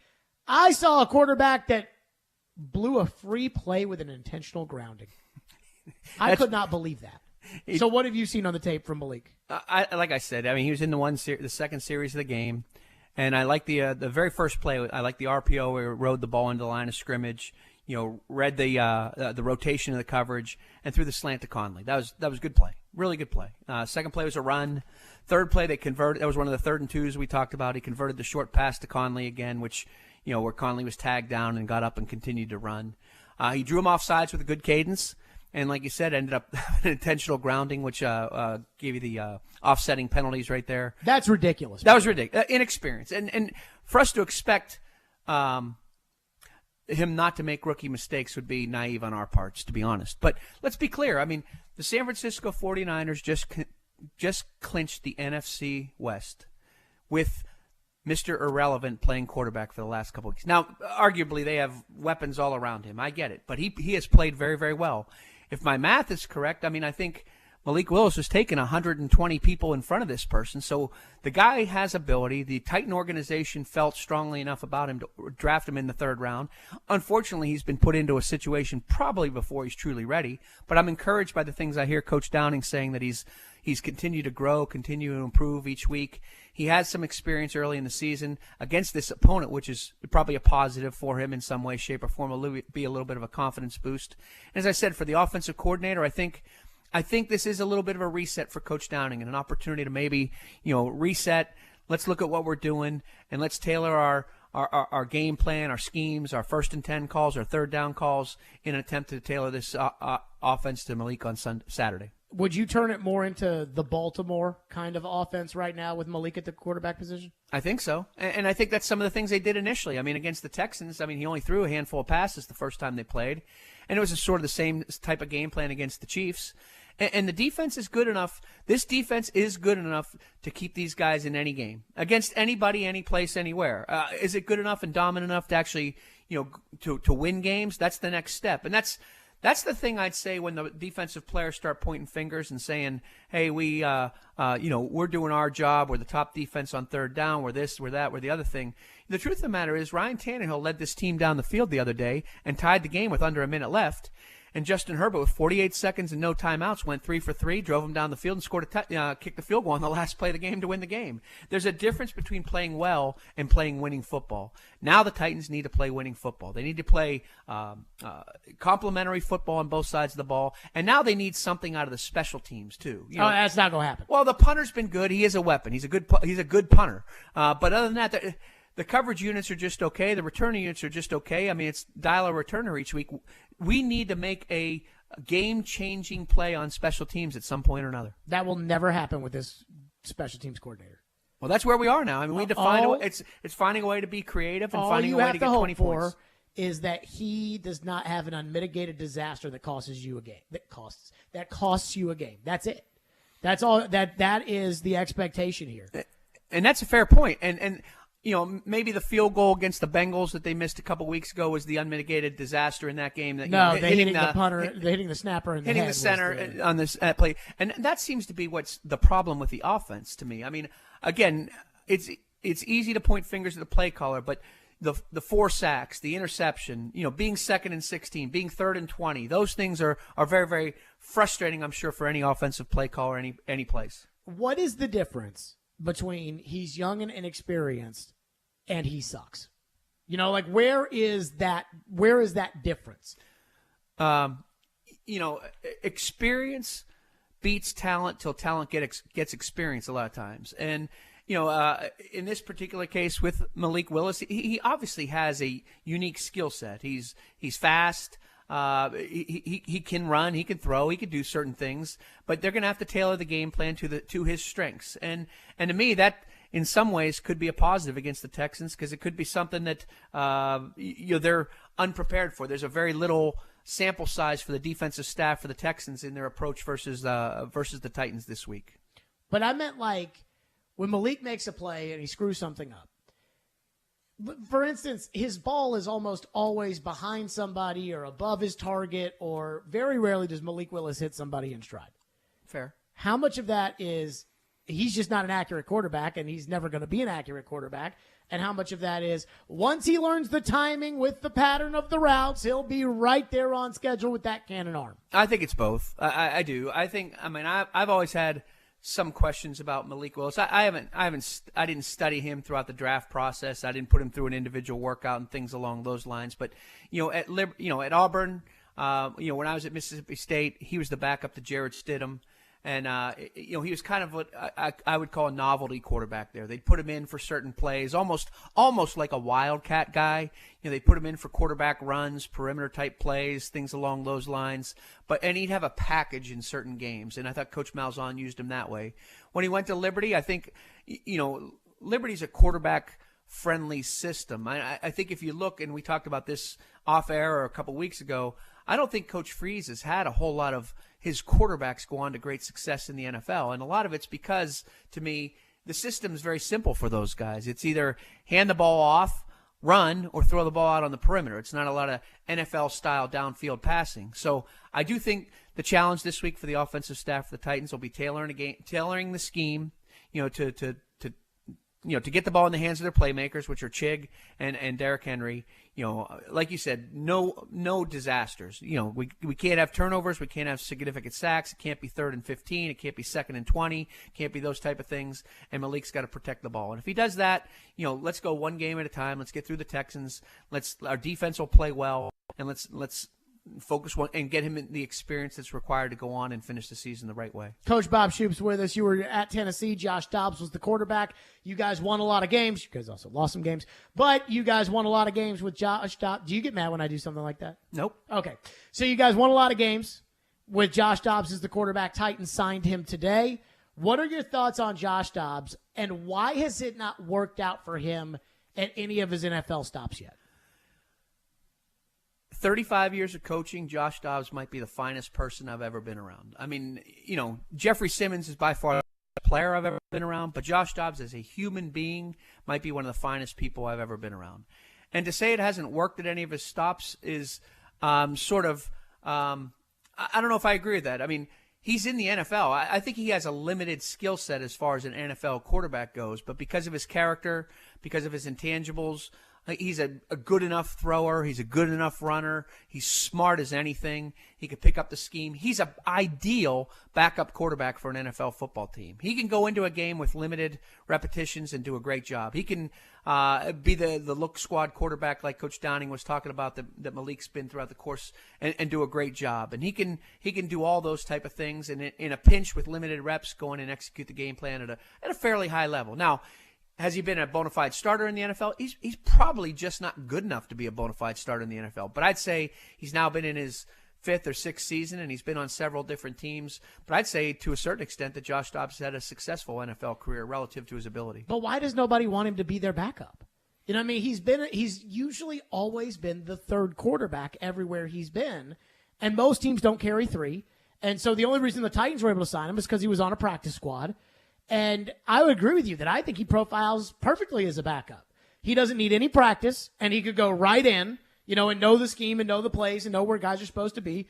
He's a leader. Sounds like he's a great guy as far as, if you had a young quarterback ahead of him, helping the young quarterback. If you had a veteran quarterback, helping the veteran quarterback. I mean, it sounds like he has no ego, any of those things. And I thought he had enough talent to be a backup in the NFL. Why is he not one of the 32 backups? And a guy like Chase Daniel is. He probably just doesn't throw the ball well enough to be one of the 32 backups in the NFL, but he does all the other things. And he can, I'm sure in a practice squad team, he can go out and play wide receiver if you needed him to. He can be the wildcat quarterback. He can, run the quarterback run stuff. He can do all those different things. And as you said, he's low maintenance, high productivity in all that he does. And he's an ideal teammate.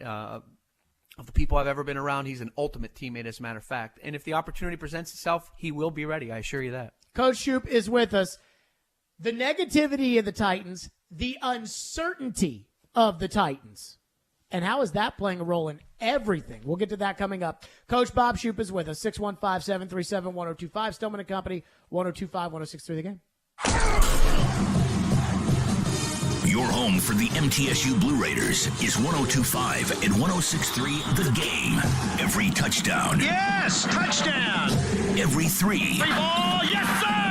It all lives here. Middle Tennessee. You can also hear the Blue Raiders in the Borough on 97.5. Middle Tennessee Athletics on 102.5 and 106.3 The Game and the Game Nashville app. From the Fox 17 News Code Red Weather Center. I'm Fox 17 meteorologist Greg Bobis. After a start in the 30s, the afternoon takes us into the low 50s. A very warm day and one more day in the 50s tomorrow. Much colder and snow moves in, leading into the upcoming weekend. Brought to you by Hiller Plumbing, Heating, Cooling, and Electrical. Call the Happy Face Truck today.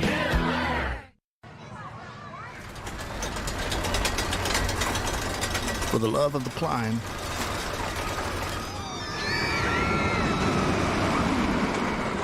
for the love of the fall, for the love of knowing your kids' laughter is the sweetest music there is, for the love of Tennessee. Travel safe.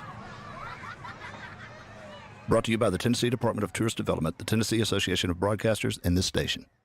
Give the gift of luxury this holiday season. Nothing is more elegant than a trip to the Omni Nashville Hotel. Gift cards from Bob's Steakhouse or Mocara Day Spa make wonderful gifts for any occasion, especially during the holidays. The foodie in your life will enjoy an evening of fine dining from the award-winning Bob's Steakhouse. Bob's Steakhouse specializes in serving big, flavorful steaks next to Texas-sized portions of delicious sides. The special person in your life will be comforted with the gift of relaxation and rejuvenation when they receive a gift card to Mocara Day Spa. Let the spoiling begin with a soothing facial, hot stone massage, body treatment, salon service, or mani-pedi. Bob's Steakhouse and Mocara Day Spa in the luxurious Omni Nashville Hotel. Purchase your gift cards today. It's electric in Smashville. The International Brotherhood of Electrical Workers Local 429 has a new path to a dignified career. Local 429 is accepting applications for the highest skilled electricians and linemen and is providing the best training in Middle Tennessee. They are the International Brotherhood of Electrical Workers Local 429. Call them at 615-889-4429 or go online to ibew429.org. IBEW Local 429, your proud seventh man since the beginning. Go Preds. Hey, it's Chase McCabe, and every season is screwball season in my house. No matter the time of year, that rich, smooth taste just hits the spot. Y'all know Screwball. It's made with real whiskey, peanuts, and peanut butter, and it's just flat out delicious. It's my favorite. However you take it, as a shot, in an espresso martini, or a peanut butter old-fashioned, make it a Screwball peanut butter whiskey. Enjoy responsibly. Copyright 2022 Screwball Spirits, LLC, San Diego, California. Whiskey with natural flavors, 35% alcohol by volume. Robbie Stanley. They get a lead in that game and just totally close the door. Joe Rexrode. If he plays next year, it's disastrous. Robbie and Rexrode. Mornings from 6 to 10 on Nashville's best sports talk. ESPN 102.5 and 106.3 The Game. And on the Game Nashville app. You're listening to Stillman and Company. Presented by TriStar Moving. 102.5 and 106.3 The Game. And on the Game Nashville app. Has this team lost some faith, Mike? Well, I don't think that anybody's lost any faith. It's, it sucks when you lose. It sucks when you are in a game and you lose in the last couple seconds. I think if you watch and the effort, I think the competitiveness, I don't think that anybody's lost any faith. Is what you're saying resonating? Because some of the themes that you're hitting are still coming up as problems. Yeah, that's why you coach. There you go. That was Vrabel earlier this week. And now again, the big news that Ryan Tannehill, according to Paul Kaharski, Ryan Tannehill likely done for the season and may have surgery on his ankle. And now, Bob, I keep looking at this Titans team with Malik Willis at quarterback. No sure thing against the Texans. Certainly not a sure thing against the Cowboys. Absolutely not a sure thing against the Jags on the road last week of the year, possibly for the division. This team theoretically could end the season on 7 straight losses. And not that I'm thinking that they will, but if you're Vrabel, I do wonder what's going through his mind after the general manager just got fired.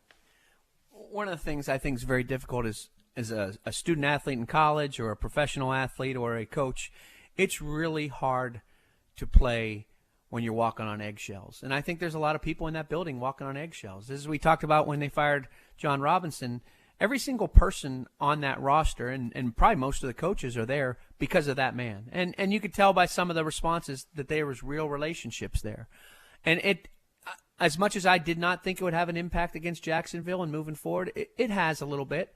And then on a 4-game losing streak at the end of the year when you're not just 4 weeks ago, you're 7-3 and on cruise control to win the AFC South and host a home playoff game. Now you're fighting for your life. And sometimes when you hit bottom or when you get to this point, if you can rally and find a way to get this thing done, it really doesn't matter whether you end up the season, 10-7, 9-8, or 8-9 if you get that home playoff game in the opening game. I mean, it is what it is. I mean, you're locked into that seat in the playoffs right there, and find a way. And if you're 1-6 in the AFC, you've always got a shot. So, and it starts this Saturday, at Nissan Stadium against a division opponent. What do you think about the idea that Vrabel could be in trouble? Because I was talking about this a couple weeks ago, and I was like, is Vrabel on the hot seat? Nobody knows. Because nobody knows if the owner decided to fire John Robinson because she was mad, or if the owner decided to fire John Robinson because Mike Vrabel is going to be the next, essentially, de facto GM, I call it the chief football executive, that Vrabel's going to run the organization and somebody's going to come in under Vrabel.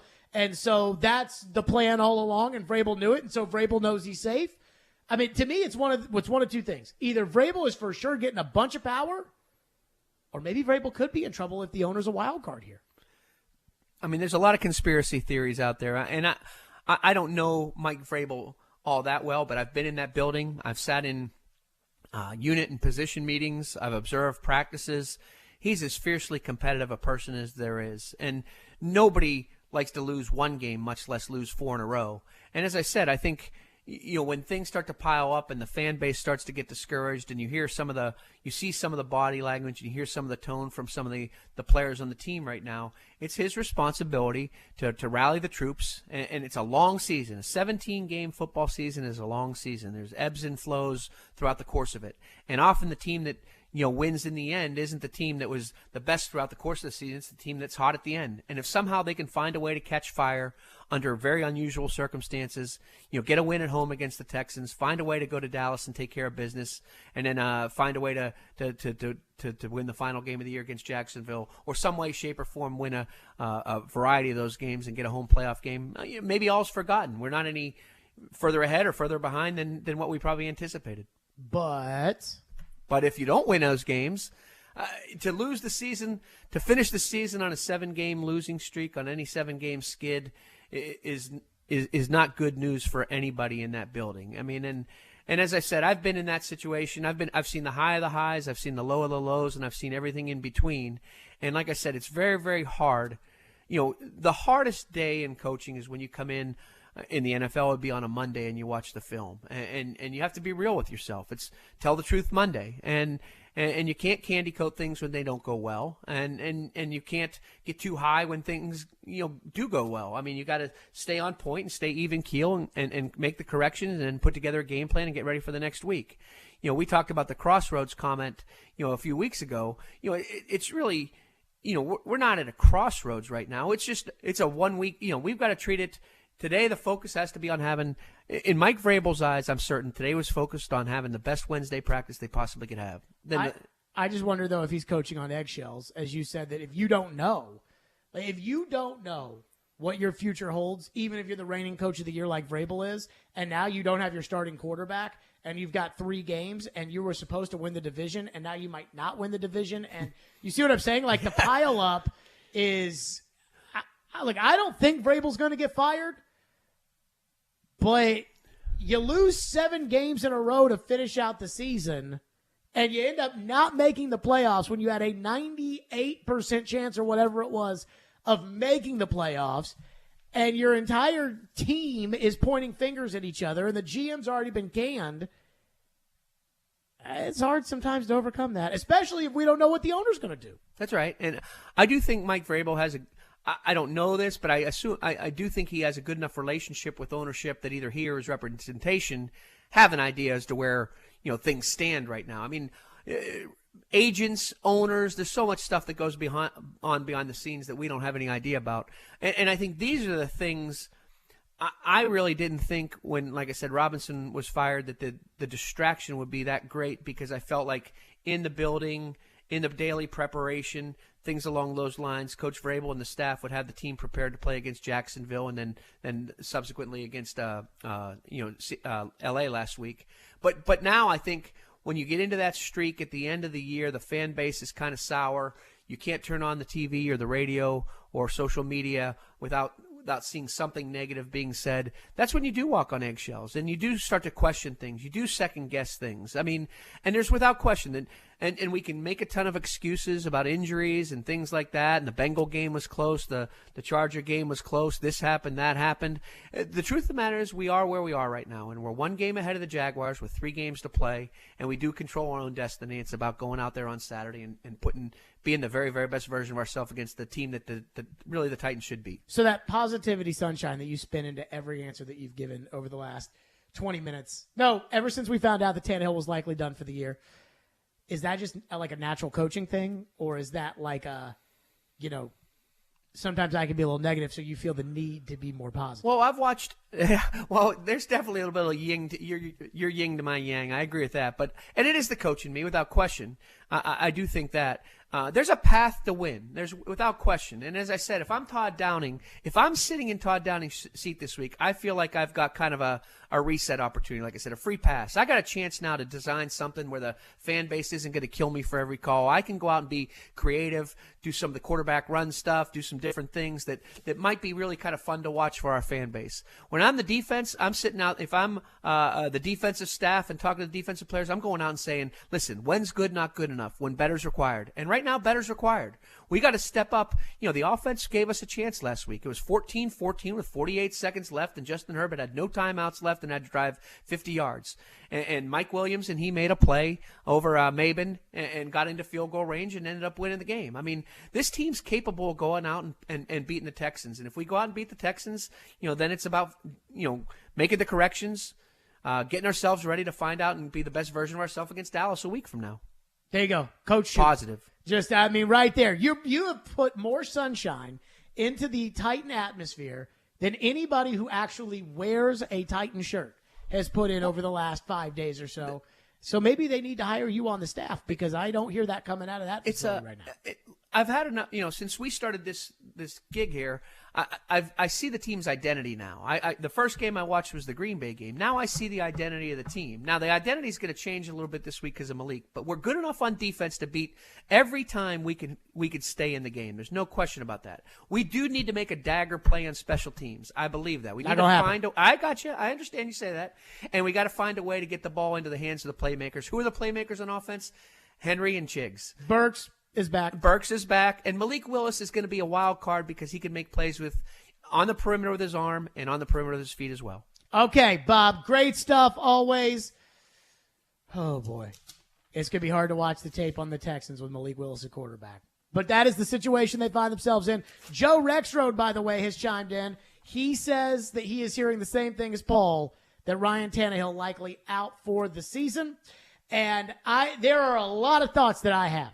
And one is, the old Yogi Berra saying, it gets late early.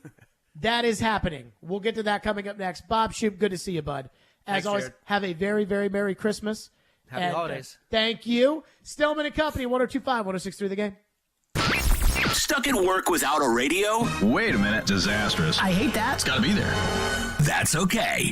Download the Game Nashville app or go to thegamenashville.com and listen live. We are Nashville's best sports talk, 102.5 and 106.3 The Game. ElectronicExpress.com. We make it happen.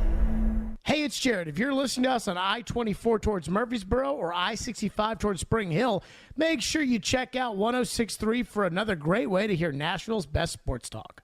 Nothing says I love you like the gift of jewelry. A sapphire ring, a diamond necklace, a colored gemstone earring, an anniversary band. And around here, the diamond destination is Genesis Diamonds.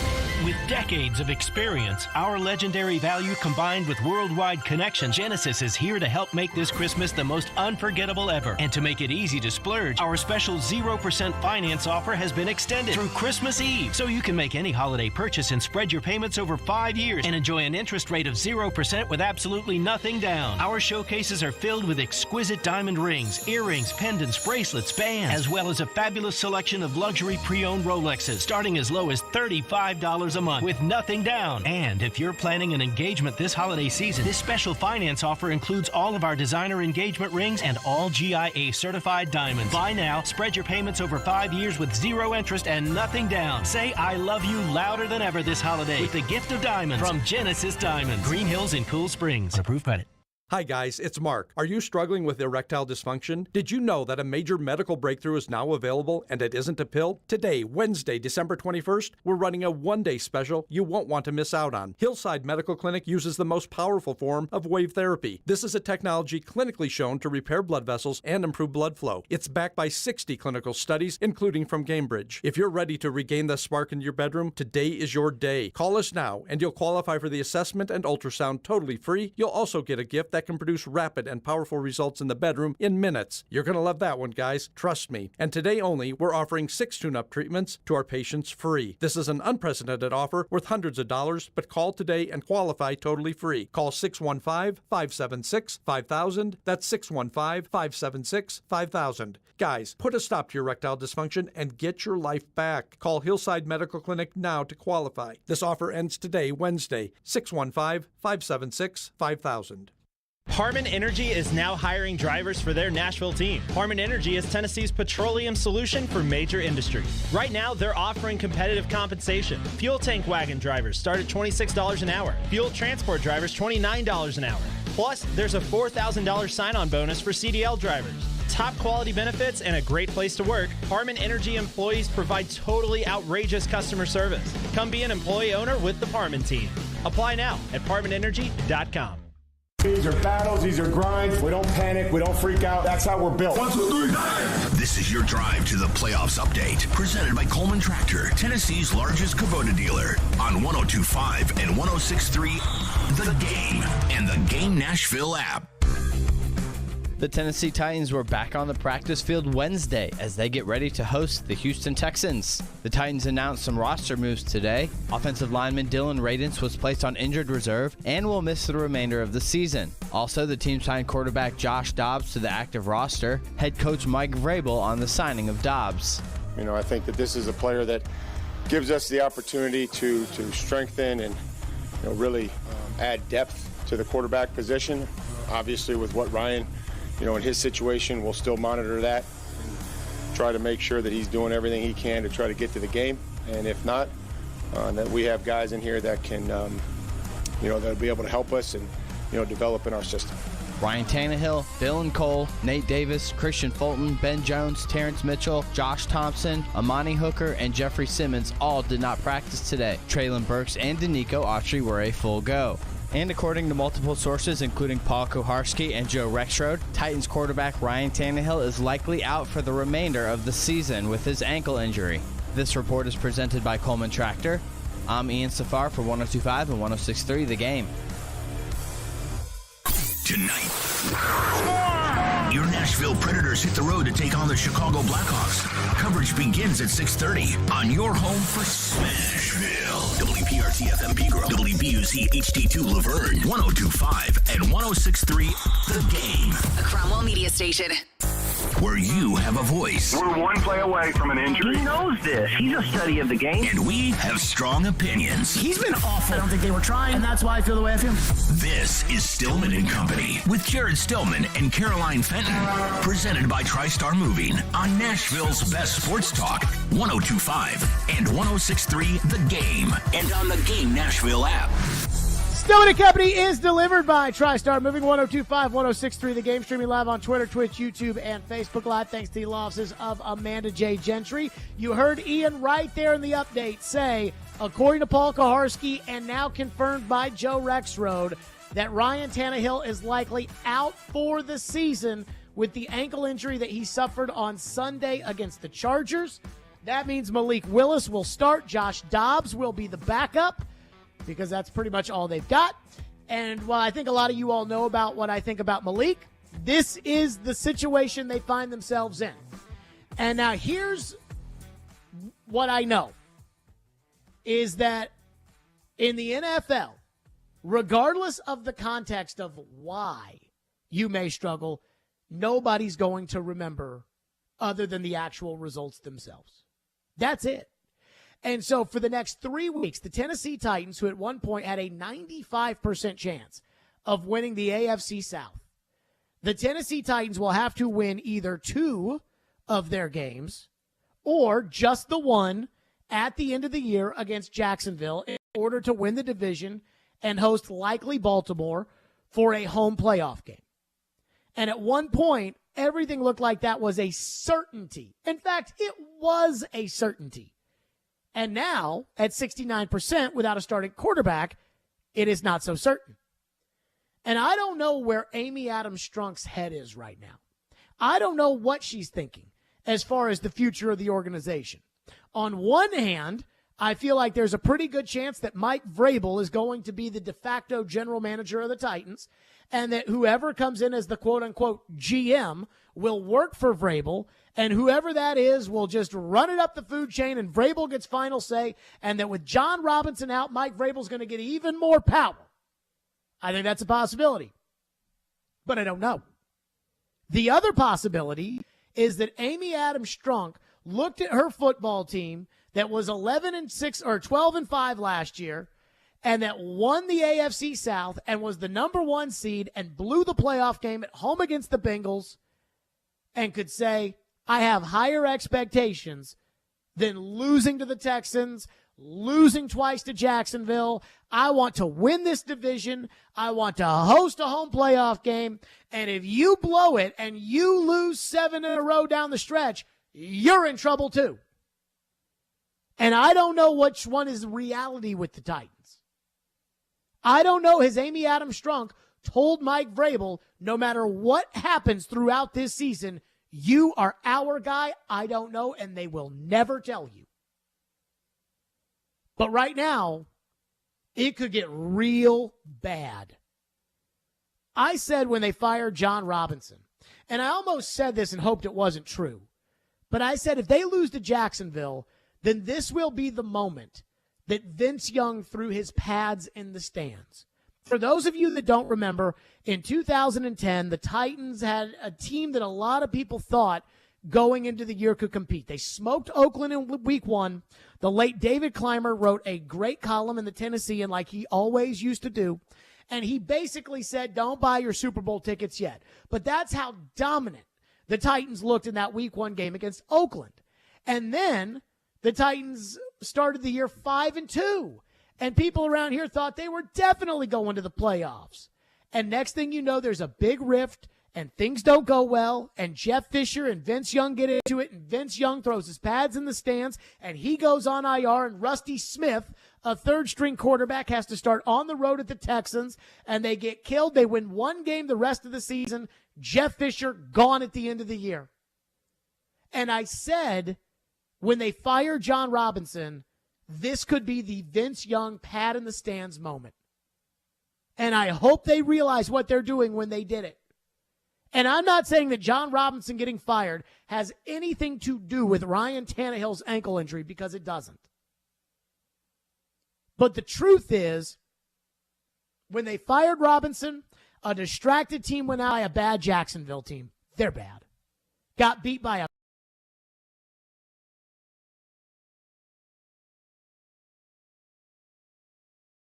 now they don't have a quarterback.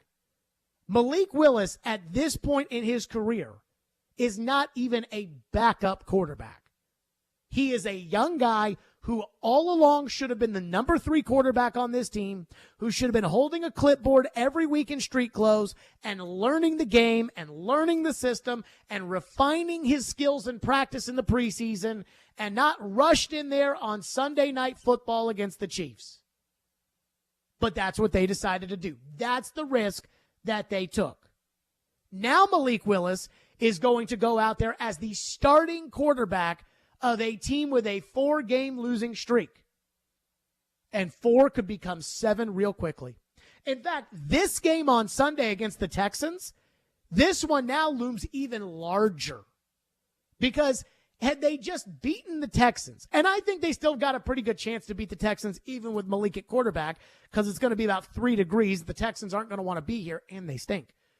But if they lose this game to the Texans, the worst team in the NFL, I don't know how a team that has no confidence is going to be able to pick themselves off the mat in order to host the Dallas Cowboys on Thursday Night Football in front of a crowd that might be 65% Cowboy fans, especially the way things are going right now.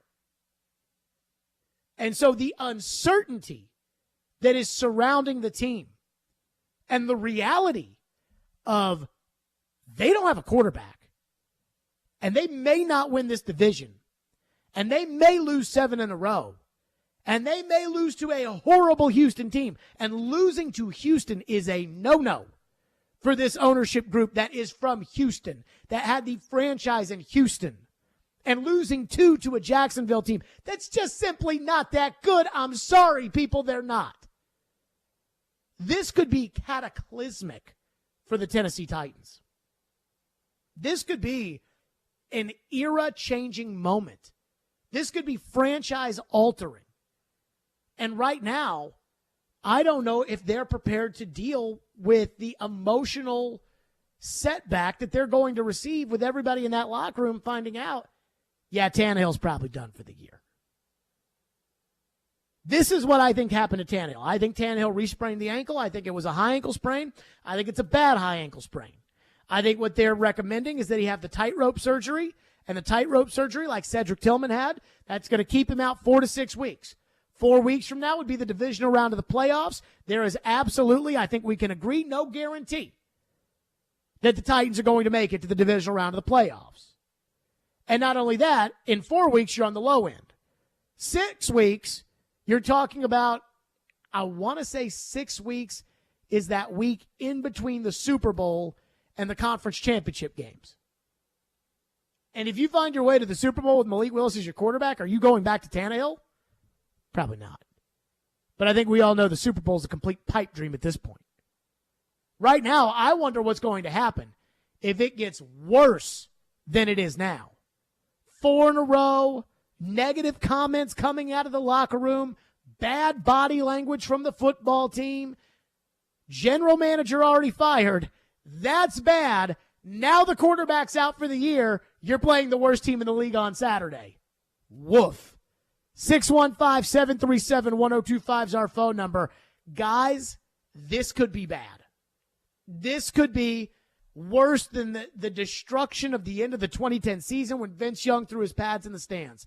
This could be all-time bad. And nobody knows because nobody knows where the head of the owner is at.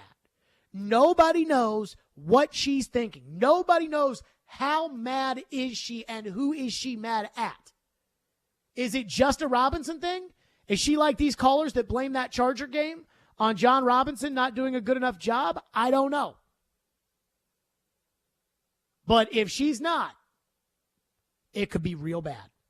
615-737-1025. We'll get your phones on this, 615-737-1025. Malik Willis, you all know, I am not high on Malik Willis at all. I watched him in training camp. I'm like, he's not very good. People got very mad at me. Then he went out there against the Texans. He was not very good. Then he went out there against the Chiefs. He was not very good. Even last week against the Chargers, the guy got an intentional grounding on a free play. This is the NFL. But Malik's got a chance that very few quarterbacks actually get. We'll get to that next. Stillman and Company, 102.5, 106.3 The Game.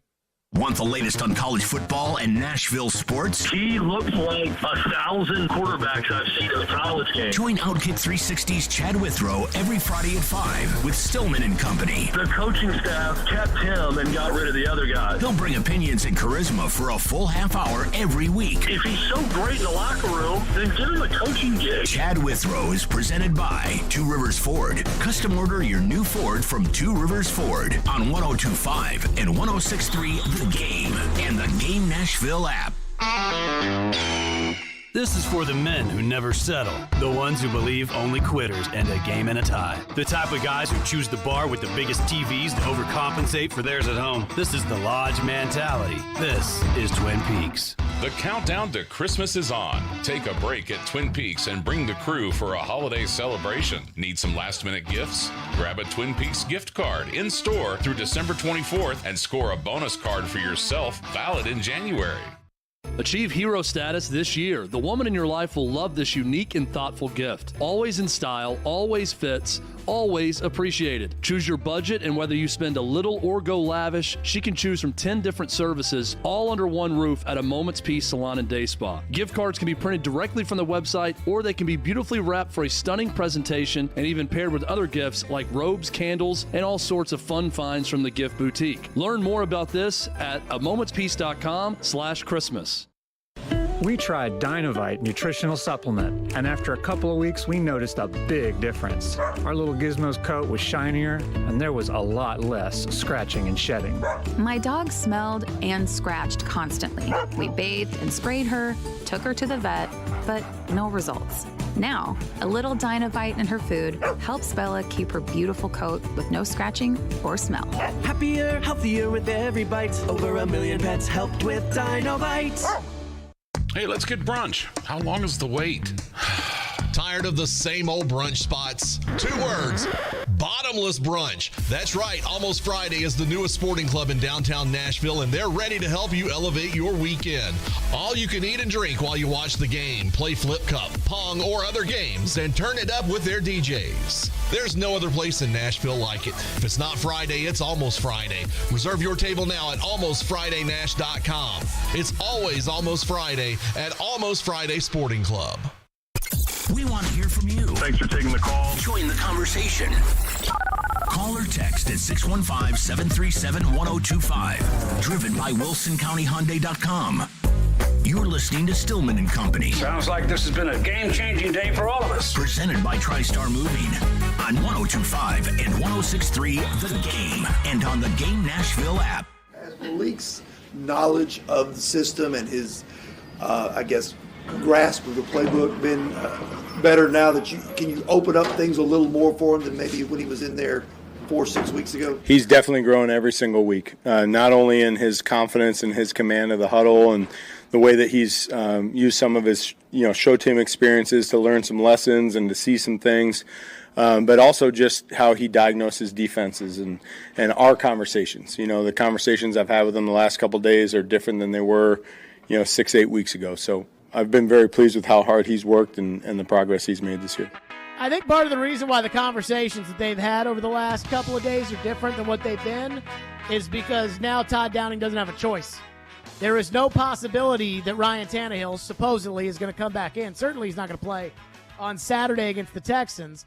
But Joe Rexrode and Paul Kaharski, and Paul Kaharski was first on this, Joe Rexrode and Paul Kaharski reporting that Ryan Tannehill likely out for the season with the ankle injury that he suffered against the Chargers. Now, here's the thing about Malik. I am not a Malik Willis believer. I loved the draft choice when they made it. I did. I mean, I remember we were doing the show on a remote for the draft when they picked Malik Willis, and I was so excited. I couldn't believe it. I was like, yes, because it signaled that perhaps the Titans were looking at their future beyond Ryan Tannehill. We know how people felt about Ryan Tannehill, especially me, after the playoff game they had against Cincinnati. But after watching Malik Willis in training camp practice, and I'll admit I'm not some guru like Bob Shoop or Floyd Reese or somebody like that, but I watched practice, and I'm like, this guy stinks. And I said that. People got so mad at me. Oh, my God, Jared.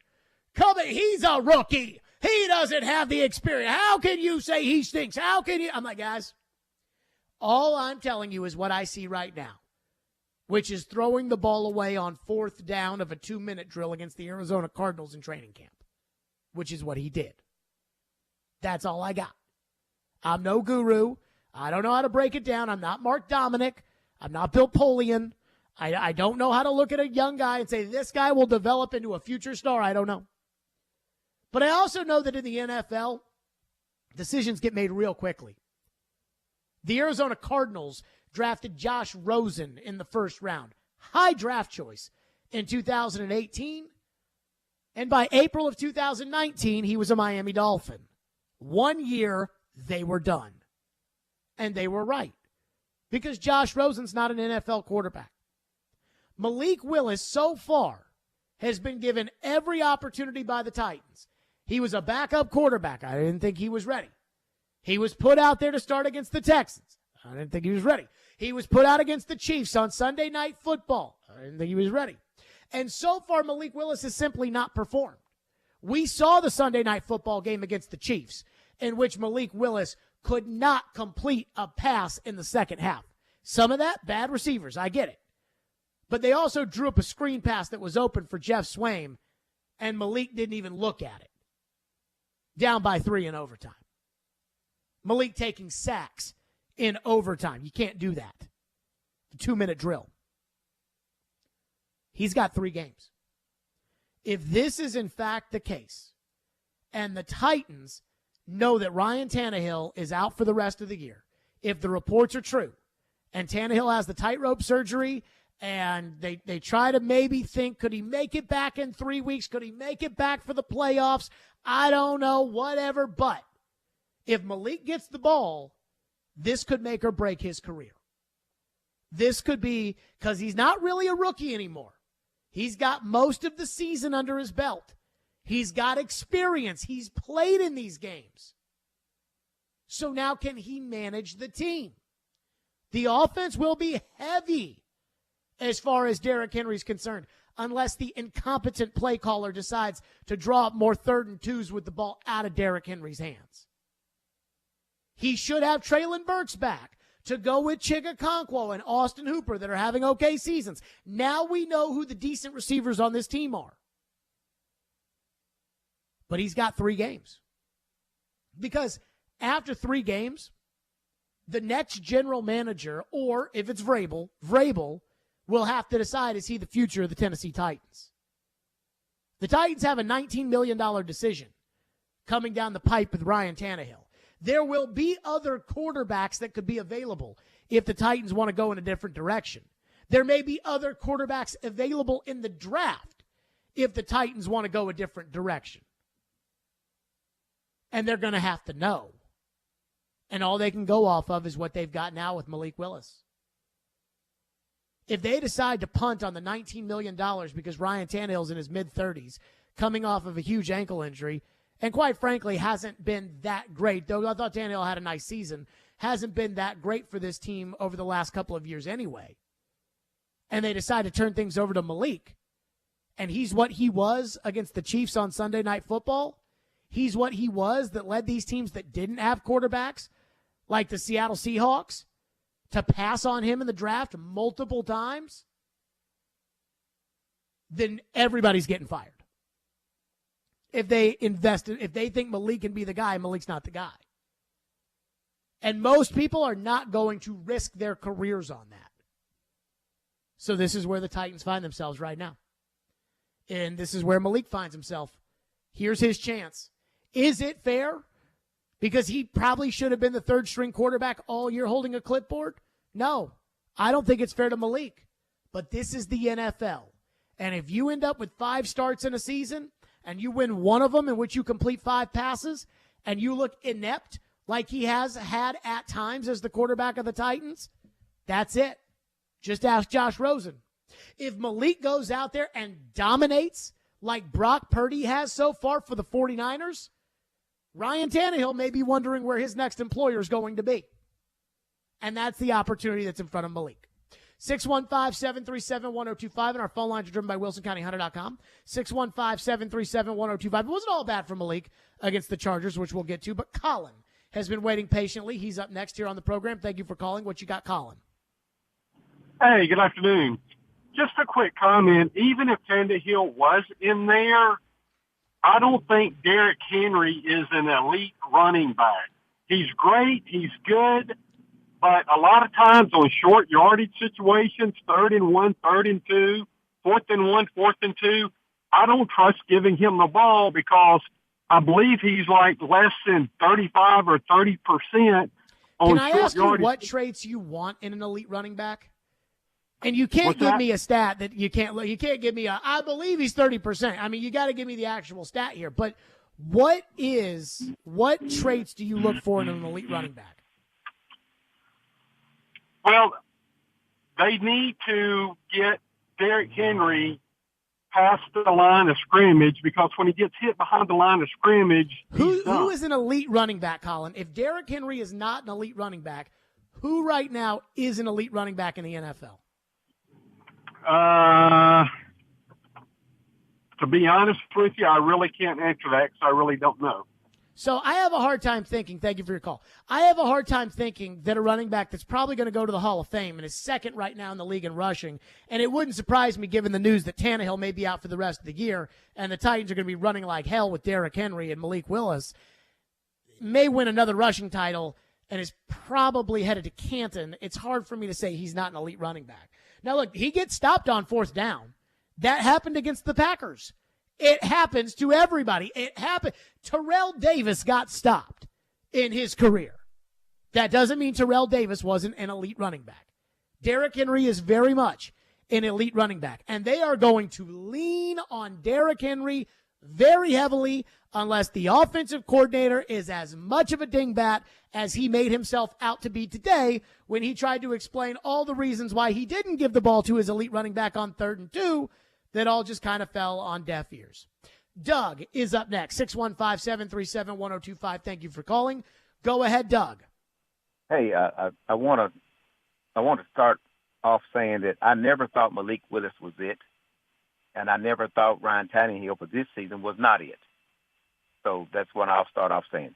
If the man got you to the Final Four last year, it's pretty obvious the rest of the quarterbacks weren't as good as him. So moving forward, right now you have Josh Dobbs. So do you water down the offense for Josh Dobbs, a veteran? Do you leave it like it is for Malik Willis? That's the situation that you're in. You're not even thinking about that. So here's what, Doug, thank you for your call. I think right now, as far as the immediate future is concerned, it's Malik. And the offense is designed for Malik. And Coach Shoup was here last hour, and he talked about kind of going to a more Baltimore Ravens-style system, which I think would benefit the Titans because the Titans have a great running game, and they have one receiver, and they've got 2 tight ends. And I would try to use Okonkwo and Hooper the way the Ravens use Mark Andrews. And I would want Treylon Burks, when healthy, with Malik Willis at quarterback, to be what Hollywood Brown was supposed to be, or kind of was when he was in Baltimore. And then just hand the ball, RPO, hand the ball, RPO, hand the ball, RPO. That's what I would want to do. The problem is that Malik Willis really struggles in the RPOs. He was not good against the Chiefs. And then last week against the Chargers, he had one where he just had the ball, put the ball right in front of Derrick Henry, and Derrick Henry was not either clued in on the same kind of play because he wasn't looking for it, and that can't happen. And he cannot turn the ball over. That cannot happen either. 615-737-1025. More your phones. 615-737-1025. And the Titans did sign Josh Dobbs. And I think there is one angle to the Josh Dobbs thing that is on the top of my mind as far as when we could see him as the starting quarterback of the Titans. And I think there's a chance it could be sooner rather than later. And, of course, your phones. 615-737-1025. Stillman and Company, 102.5-106.3 The Game. Want a chance to win tickets to an upcoming Preds game? Yes. Tune in to Robbie and Rexroad every weekday Preds game day at 8:45 for Preds Pick to Click. Guess a goal scorer and win. I'll take Roman Yossi. Matt Duchene. Pick to Click is brought to you by TJ Anderson Homes of Benchmark Realty. Visit tjandersonhomes.com to see why they are referred so often. And by Superbook Sports, voted #1 sportsbook in Vegas. Download their app today. Preds Pick to Click. We are 102.5 and 106.3 The Game. Welcome to Smashville, home of the biggest hits in hockey and the loudest parties on Broadway. Join us at Bridgestone Arena Friday, December 23rd for the Preds Holiday Lights Show as your Nashville Predators take on the Colorado Avalanche. And don't miss the game December 27th as your Preds are in action against the Dallas Stars. Purchase your tickets today at NashvillePredators.com/tickets. That's NashvillePredators.com/tickets. We can't wait to celebrate the holidays and see you inside Bridgestone Arena. Let's go, Preds!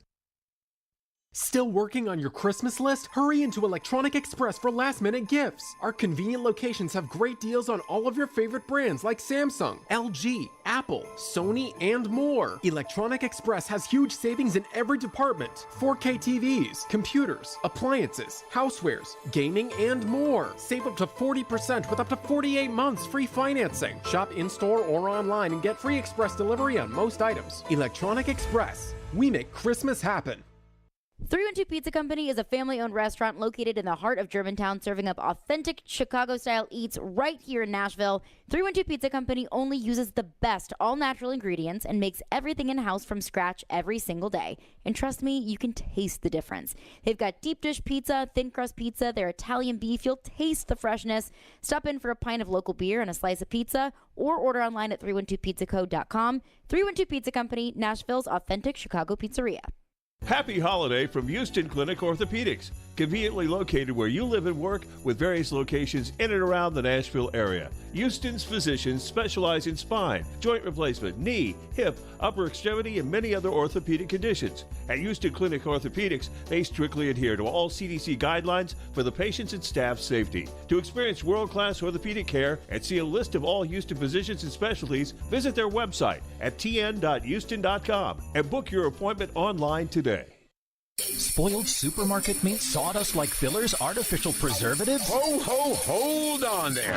I'm veterinarian Dr. Marty Goldstein. You don't want your dog eating any of that. These potentially harmful ingredients are found in many of today's popular dog foods, but not in Nature's Blend, a freeze-dried raw dog food with real cuts of meat, omega-3 rich seeds, and superfood veggies and fruit. Nature's Blend is designed to help support your dog's playfulness, healthy skin, soft coat, easy digestion, and youthful mobility. Your dog will go bonkers over Nature's Blend savory flavor and texture. For a limited time, save up to 54% off Nature's Blend and receive a free festive holiday dog sweater with select orders. Go to drmartypets.com/Marty or text Marty to 511-511. I guarantee it with a 100% 90-day return of your purchase price. Offer available with select orders while supplies last. Text fees may apply. You may receive up to one additional text. Text stop to opt out.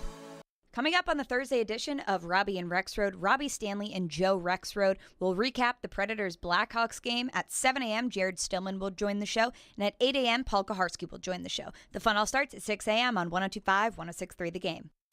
This is Greg McElroy, and you're listening to Nashville's best sports talk, ESPN 102.5 The Game. Just want to review here the roster. Put Dylan Radins on IR with an injury he suffered last week. So he'll be done, unfortunately, for the season. Signed quarterback Josh Dobbs from Detroit's practice squad. And we're able to also sign Zach Johnson, offensive lineman, to the practice squad. I don't really need to take a whole lot of questions. I'll just touch on Josh's situation. You know, I think that this is a player that gives us the opportunity to strengthen and, you know, really add depth to the quarterback position. Obviously, with what Ryan, you know, in his situation, we'll still monitor that and try to make sure that he's doing everything he can to try to get to the game. And if not, that we have guys in here that can, you know, that'll be able to help us and, you know, develop in our system. Okay? There you go, Mike Vrabel earlier today. I don't know. I've never seen Vrabel do that before. I've never seen Vrabel get up there on a non-Vrabel day and start talking about roster moves, but you heard the move.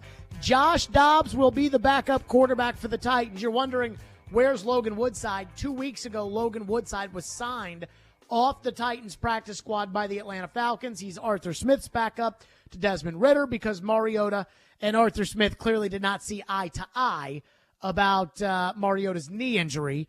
And so that's why Mariota's out. And so Desmond Ridder's their starter, and Logan's the backup there. So the Titans need a backup for Malik.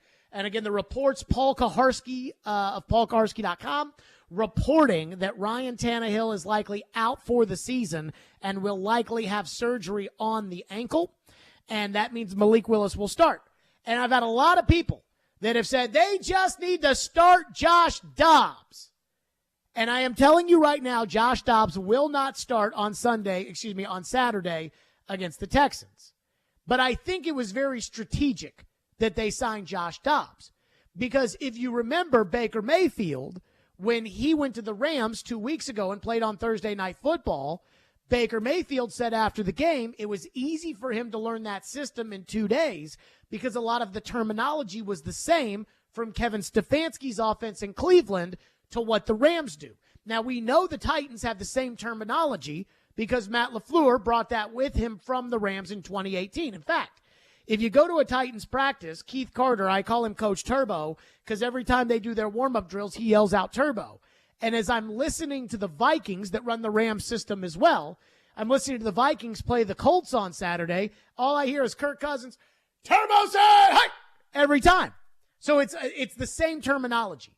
So Josh Dobbs was in Cleveland. He knows the Kevin Stefanski terminology. He comes here. It's not going to take him long to learn that. We also know that Josh Dobbs is a genius, so it's not going to take him long if he has to go in there and he's experienced in the NFL. He should be fine. I do think for the they need to start Josh Dobbs crowd, I do think Dobbs is insurance for Malik if after the Cowboys game, the Titans are convinced that Malik can't do it. I mean, I think they knew deep down inside Malik Willis was not ready to be on the football field this year, but they figured, screw it. Logan stinks anyways. Let's just go with it. And so that's what they did. And they saved some money by doing that. And Tannehill's the quarterback anyways, and screw it. And Malik was the backup. And so now we all saw the Chiefs game, so did they. We saw last week Malik Willis get an intentional grounding on a free play. Malik Willis completed 2 passes. One was high, one was behind the receiver. So they know. I wonder if there is a sense of this that we're going to give Malik 2 games if you're the Titans. We're going to give Malik 2 games. We're going to see how he's progressed. We're going to see how he reacts. And then if Malik Willis is not getting it done and we don't feel like Malik Willis can get it done in that winner-take-all game, and that there's nothing they can do, and here we are, this is where we're going, then they start Josh Dobbs.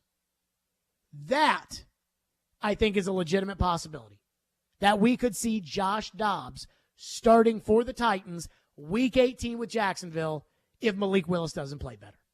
615-737-1025, and our phone lines are driven by WilsonCountyHunter.com. Biscuit is up next on Malik Willis. Thank you for calling. Go ahead. Hi, Jared. How you doing, buddy? Good. Go ahead. Good. I know you like that fireball. I've been down here polishing off a bottle of wild turkey at Donaldson Wine Spirits, thinking about this game this week and how cold it's going to be. Hey, listen, I got an idea. What about if we get the Reverend Freeze over here to help coach up Malik? Thank you for that. And I will say on the fireball front, it's going to be cold. I do not think there will be anybody at the game on Saturday. I actually made the decision this morning. I'm not going to the game. And I'll be completely frank with everybody out there. I'm not going to the game because it's going to be too cold. And I've been to every home game so far this season, and I am not going. It's too cold. A couple years ago, they played Jacksonville, and it was similar to what apparently this game's going to be. It was a win, and they were in Week 17. It was Mike Mularkey's last year when they beat the Chiefs in the playoffs, and they won that. And they were playing Jacksonville, and it was maybe 10 degrees. It was freezing cold.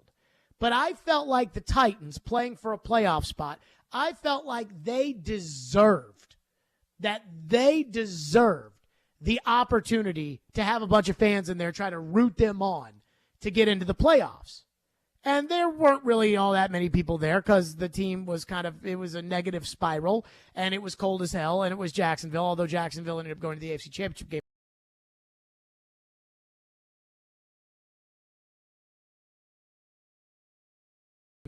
And it's the Texans, and it's going to be 11 degrees or whatever it's going to be. No, I'll watch on TV. And I don't think I'm the only person that is factoring in it's going to be cold as hell. I mean, I'm Jewish, so I don't even celebrate Christmas, but it's going to be cold as hell. And it's the Texans, and the team's lost 4 in a row, and Malik Willis is a quarterback.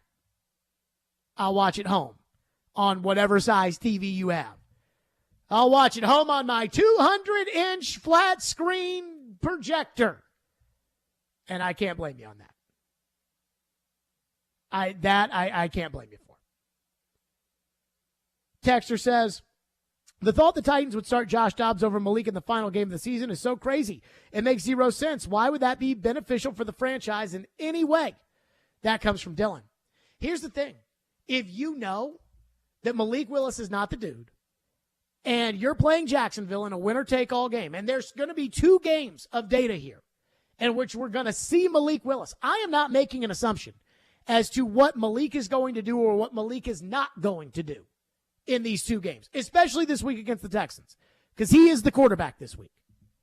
But if Malik doesn't play well, you have to have a plan B. And the reason you have to have a plan B is twofold. One, do you know how the owner's going to react to this team? Losing 7 in a row, not making the playoffs, losing to Jacksonville twice, and the Texans, who are the worst team in the league. Do you know how the owner is going to react? And I know the answer is you don't. And the owner very easily could fire everybody. She already fired the general manager, and nobody thought she was going to do that. So who's to say that she's not going to fire the coach if this thing completely falls apart and they miss the playoffs? You know, owners make a lot of money when they host these home playoff games. And so now, if I'm the owner, I thought we had a great chance, a 90+% chance to do it, and we'll fire the general manager, and you couldn't get the team focused, and that led to this giant tailspin. And here you are, and now we lose to Jacksonville twice, and we lose to the Texans, and we miss the playoffs. And I'm out $10 million or whatever it is that these owners make from hosting these playoff games. Beat it. Crazier things have happened. Like 3 weeks ago when John Robinson got fired. So that's the first reason. If you can't trust Malik, Josh Dobbs has the profile of a backup. So you'd have to hope that at least he could be better at the things that you're asking him to do, which would be not much. The second reason is this team owes it to their players. This isn't the Atlanta Falcons. And even the Atlanta Falcons, I think, are doing a disservice to their players that are on their roster. And that's why I think Mariota quit on the team, is because they've decided we're going to play Desmond Ridder. But really, by playing Desmond Ridder, what we're doing is we're going to lose. Mariota is going to win them enough games. How many? Not enough for it to make a difference. How many is he not going to win them? Not enough for them to be able to pick C.J. Stroud or Bryce Young at the top of the draft. So you make the move to Desmond Ridder. You say you're doing it to evaluate the team. You lose all the games. And I think Marcus knew it because he practices with Desmond Ridder. And he thinks Desmond Ridder probably sucks. And he does. And so he's like, if you're going to quit on me, I'm quitting on you. And that's why Arthur Smith got so mad. You can't quit on your team. Because if you quit on your team, then at what point in the future should the team not quit on you? They've already done enough damage to this organization themselves by firing the general manager and essentially announcing to the roster, we don't have any faith in you. But if you put Malik Willis out there and he fails against the Texans and he fails against the Cowboys and you don't even entertain the idea of another option, then you are really hanging those players out to dry. And you saw how Kevin Byard reacted last week after they lost. You can't have too much of that. 615-737-1025. We are to your phones next. 615-737-1025. Plus my theory about why this news just happened to come out when it did, which was about an hour ago. Paul Kaharski reporting that Ryan Tannehill likely out for the rest of the season. Stillman and Company, 102.5, 106.3 The Game. Jason Fitz usually joins us here, by the way. He got called away on an ESPN meeting. Fitz usually joins us, and he is usually presented by Blood Assurance. Give blood, give local, save lives. Once again, that is Blood Assurance, and you know they could always use blood right around the holidays. Give blood, give local, save lives. And tune into the NFL Game of the Week on Saturday on 94.9 The Fan as the Philadelphia Eagles take on the Dallas Cowboys at 3:25. The NFL Game of the Week is brought to you by Red Spirits and Wine in Bellevue and Superbook Sports, voted the #1 sportsbook app in Vegas. Download their app today. every Wednesday at 8:45. Come on. Join Robbie and Rexroad for The Choice is Yours. 2 sports questions, 2 non-sports questions. They'll answer a couple of questions about life and sports. The Choice is Yours is built by Jarrett Companies. You have a choice. So when you have a need for site and utility work, fire protection, concrete and asphalt services, the choice is simple. It's Jarrett Companies. For more, visit JarrettCompaniesInc.com. The choice is yours. Wednesdays at 8:45 on 102.5 and 106.3 The Game and the Game Nashville app. From Fox 17 News, this is a code red weather alert. Extremely cold air is headed our way. We have a wind chill warning in effect from midnight early Friday until noon Friday. Wind chill values as low as 15 to 20 below zero. Any sort of moisture left on the road starting late Thursday evening could quickly freeze over. For Fox 17, I'm meteorologist Brett Luna. This weather report brought to you by Hiller Plumbing, Heating, Cooling, and Electrical. Call the Happy Face Truck today. Response to Genesis Diamond's remarkable free financing offer has been so incredible that we're extending it through Christmas Eve. Last minute shoppers, we've got you covered with 5 years zero interest financing on any purchase with $0 down. So you can splurge on that handcrafted diamond ring and spread it over 60 whole months. Studs, bracelets, necklaces, bands, every color and every shape, starting at only $35 a month with $0 down. You can use this amazing offer on anything. Designer engagement rings, classics like diamond pendants and bracelets. All our hand-selected GIA certified diamonds are included, and so are our luxury pre-owned Rolexes. At Genesis, we've got our best collection ever, with case after case of stunning gifts that are romantic and timeless. And with Genesis guaranteed best value price and 5 years zero interest, zero down financing offer, you can make this the best Christmas ever and still stay in budget. Merry Christmas from Genesis Diamonds, Green Hills and Cool Springs, on approved credit. Hose and Belting Specialties in Murfreesboro is your local source for hydraulic, air, water, and chemical hoses, along with conveyor, timing, and metric belt needs. They stock metric fittings for both air and hydraulic applications. Hose and Belting Specialties stocks Parker hydraulic hoses and fittings, Goodyear Conti-Tech industrial hoses, and V-belts, just to name a few of their lines. For any of your industrial needs, call 615-895-HOSE, 615-895-HOSE. Losing your hair? It's Chase McCabe. No matter your age, gender, or type of hair loss, it's never a good feeling when you see too much hair on your brush or you begin to notice bald spots. For 45 years, Hair Club has helped more than 500,000 members get hair they love. If you're affected by hair loss and not sure what to do, let Hair Club help customize a solution for you. For a limited time, get 10% off when you book a free consultation today and get started at hairclub.com/chase. That's hairclub.com/chase. This is for the men who never settle, the ones who believe only quitters end a game in a tie, the type of guys who choose the bar with the biggest TVs to overcompensate for theirs at home. This is the Lodge mentality. This is Twin Peaks. Have some family or friends in town for the holidays? Show them a good time. Great scratch food and even better scenic views at Twin Peaks. With plenty of shareable things on the menu, this is your place for holiday gatherings. Contact your favorite location for more info today. Robbie Stanley. To avoid non-contact injuries and not repeat last year, Joe Rexroad. Just wait until next year's national TV schedule comes out. Robbie and Rexroad. Mornings from 6 to 10 on Nashville's best sports talk. ESPN 102.5 and 106.3 The Game and on the Game Nashville app. You're listening to Stillman and Company. Presented by TriStar Moving. 102.5 and 106.3 The Game and on the Game Nashville app. Why go away from Derrick and the 2-32s when he's your bread and butter guy? I wouldn't say that we were trying to go away from Derrick, particularly in those looks against the Chargers. There were specific defenses and defensive packages that we were trying to take advantage of. They were playing their big nickel front with 5 bigs on the field, and one of them, obviously Malik had the first one, that was a conversion. The second one, we just missed an opportunity. They played coverage a little different than we expected. They dropped Nick Westbrook. He was, by himself on a corner route. And then on the third one, we got a matchup with Chig being covered by Kyle Van Noy from the line of scrimmage, which, based on my last couple of weeks at the podium here, would be something you guys would be pretty fired up about. So we just didn't execute well enough. Certainly not trying to abandon Derrick.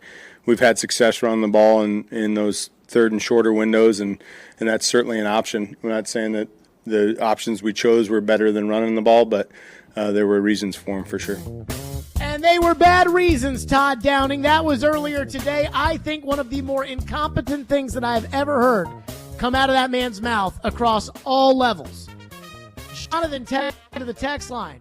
I'm about to get to this. Now, this may be kind of conspiracy theory-ish, but we'll just roll with it for a second. Jonathan texts into the text line and says, Jared, why would Vrabel not just say Tannehill is done for, but instead say he's doing everything he can to get to the game on Sunday?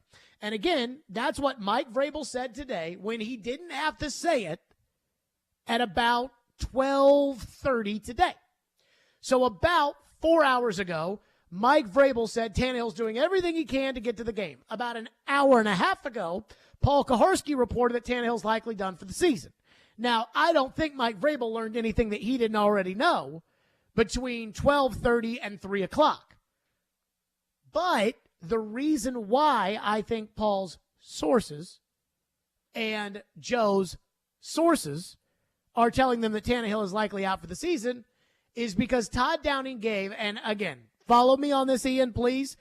I think that Todd Downing gave such a bad answer as far as that Derrick Henry 3rd and 2.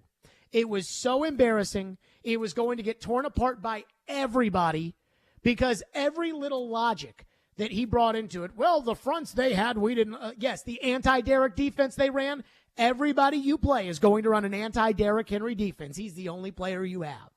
Well, you guys wanted me to throw the ball to Chigakonkwo, so I don't see why. Does Todd Downing have thick skin? Is Todd Downing crazy? Is Todd Downing? All that would have happened. Instead, you put this news out there, and we got to go with it. We got to stop everything we're doing, and we have to address what is the biggest story around here. Anytime it involves news with the quarterback, it is always the most important, especially given the stakes right now. So I think maybe there's a chance that the Titans decided, let's go ahead and make the story about Tannehill, because there's nothing they can do about that anyways. Let's go ahead and make the story about Tannehill, and this will get the story off of everybody talking about old buddy Downing. What do you think of that logic, Ian? I mean, it might be a little bit of a stretch. However, anything at this point right now is under consideration because really, it seems all out of whack. And nothing really that they're doing now makes sense these days. So, I would buy it. I could buy it. Elliot texts into the text line and says, Jared, I think Malik is going to play fine on Saturday. The defense is going to shut down Houston. Dallas is the big one. Please pray for defensive health. Well, I can already tell you somebody who's going to be out, I would assume, on Saturday. I don't think Dylan Cole is playing on Saturday for the Titans, Ian. I would think that's probably correct. No, my sourcing is telling me Dylan Cole's out on Saturday. Okay. You want to know more about the sourcing? Maybe. Caroline's on a flight right now and said that Dylan Cole's on the flight. Well, that's pretty solid considering they play on Saturday and he's not in town. That could cause some trouble for playing time. Now, maybe he's going to go see a doctor, a second opinion. I don't even know what he hurt. But I want to say it was ankle. Maybe. But I would argue as far as it is listed as ankle, did not practice today for Dylan Cole. So maybe they just gave him Christmas off. Maybe I would assume he's probably going to go see some kind of specialist. That's usually what happens when guys are traveling in the middle of the week is they're off to go see some specialist to take a look at it. Do we need surgery? Do we not need surgery? I don't know anything about Dylan Cole's ankle. I just know that Caroline told me that Dylan Cole's on a flight that she's on right now. So make of that what you will. Chris and Dixon says, hot take, we've seen the last game for Tannehill as a Titan. I think Tannehill's done enough to keep the job for next year because I don't quite frankly think that Malik Willis has really done anything to make me feel comfortable at all that he could be the quarterback next year. The Titans are probably not going to be picking high enough in the draft in order to draft a quarterback next year. And if they end up going to the market to get a starting quarterback, unless it's Tom Brady, Tom Brady's different because he's going to be a free agent, and I think Tom Brady is still going to play. But if it's not Tom Brady, there's not a free agent possibility at quarterback that would represent the kind of money that you would have to pay plus the $19 million that you'd have to eat on Tannehill. So the $19 million you'd have to eat on Tannehill, which would be spread out over the next 2 years, plus, or whatever it is, plus, the money that it would take to end up bringing in Baker Mayfield or bring in Matt Ryan or bring in Derek Carr if Brady ends up going to the Raiders or whatever. Because you're looking at probably $30 million for that. So now you're talking about $38 million at quarterback in order to upgrade from Ryan Tannehill to Derek Carr. And I don't think that's worth it. I would keep Tannehill if that were the case. So I think that if Ryan Tannehill's season ends today and he doesn't play another snap the rest of this year and all we have to go off of is what happened this season, I think there's probably an 85% chance that Ryan Tannehill is the starting quarterback next season for the Titans. But that's just me. And I don't know exactly, did ownership say, hey, we want somebody new? We don't care how you get somebody new, but we want somebody new. I don't know the answer there. Apparently after June 1st, it's $8 million. Now, Brady, that's different. And if we start talking about Tom Brady, I don't want to look, there's still a lot of season left here. And right now we're talking about trying to win the division. We're talking about trying to play Jack. We don't even know who the general manager of this team is going to be. Although if you watched the coach's TV show yesterday, there might have been a hint there. But if the Titans can go get Tom Brady, I'm not sure I'd be able to contain myself.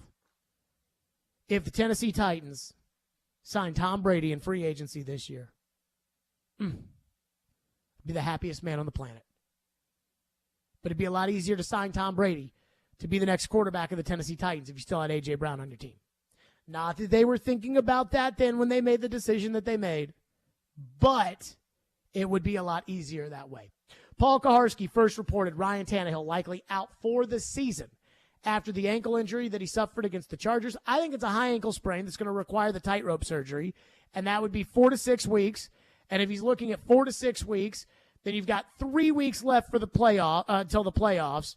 And then after the 3 weeks, the wild card would be week 4, so he'd probably miss that game. The divisional round would be week 5. The championship game would be week 6. The week in between the Super Bowl and championship game would be week 7.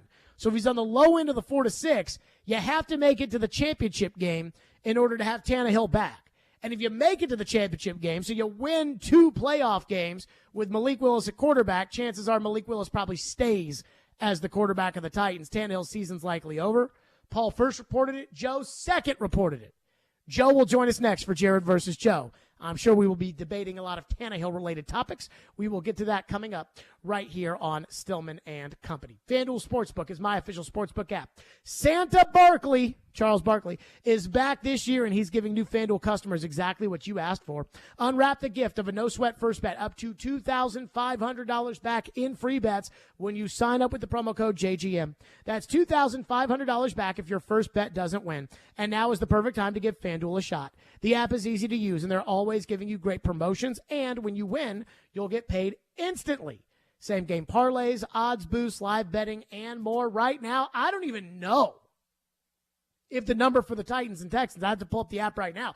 I don't even know if the number's still there. With Malik Willis at quarterback and the way things are going for the Titans emotionally, it'd be hard for me to bet on the Titans. See for yourself why FanDuel is America's #1 sportsbook and my official sportsbook app. Get in the holiday spirit with a no-sweat first bet up to $2,500 back in free bets from Santa Chuck, Charles Barkley, when you sign up with the promo code JGM. 21 and older and present in Tennessee. First online real money wager only. Refund issued is not withdrawable free bets that expire in 14 days. Restrictions apply. See terms at sportsbook.fanduel.com. Gambling problem? Call the Tennessee Redline 1-800-889-9789. You watch the game.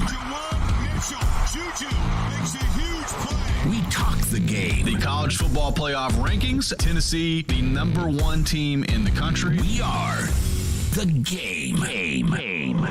Nashville's best sports talk. 102.5 and 106.3 The Game and the Game Nashville app.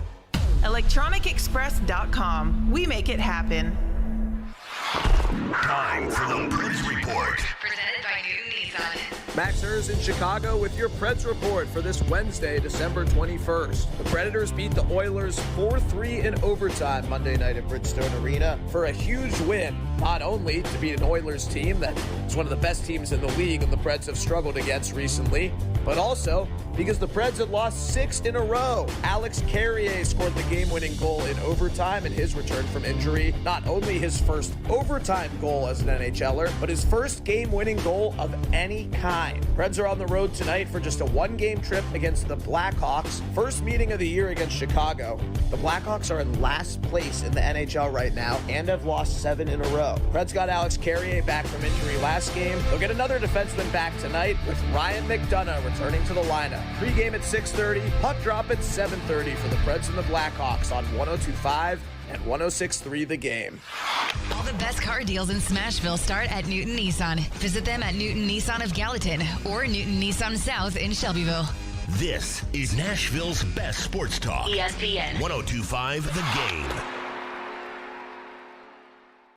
Now is a fantastic time to sell in Nashville, but you can't do it without the intel. And no one has better intel than the Gary Ashton team. You may be wondering, what is this intel I keep hearing about? Intel so you can sell your home without any staging or showings. Intel on where to find your next home so you can sell your current one while the market's hot. Intel that helps you win the buyer battle and cash in on your home equity now. Everyone else is getting the same information and competing for the same properties. GaryAshton.com gives you the edge with the best real estate intel in Nashville.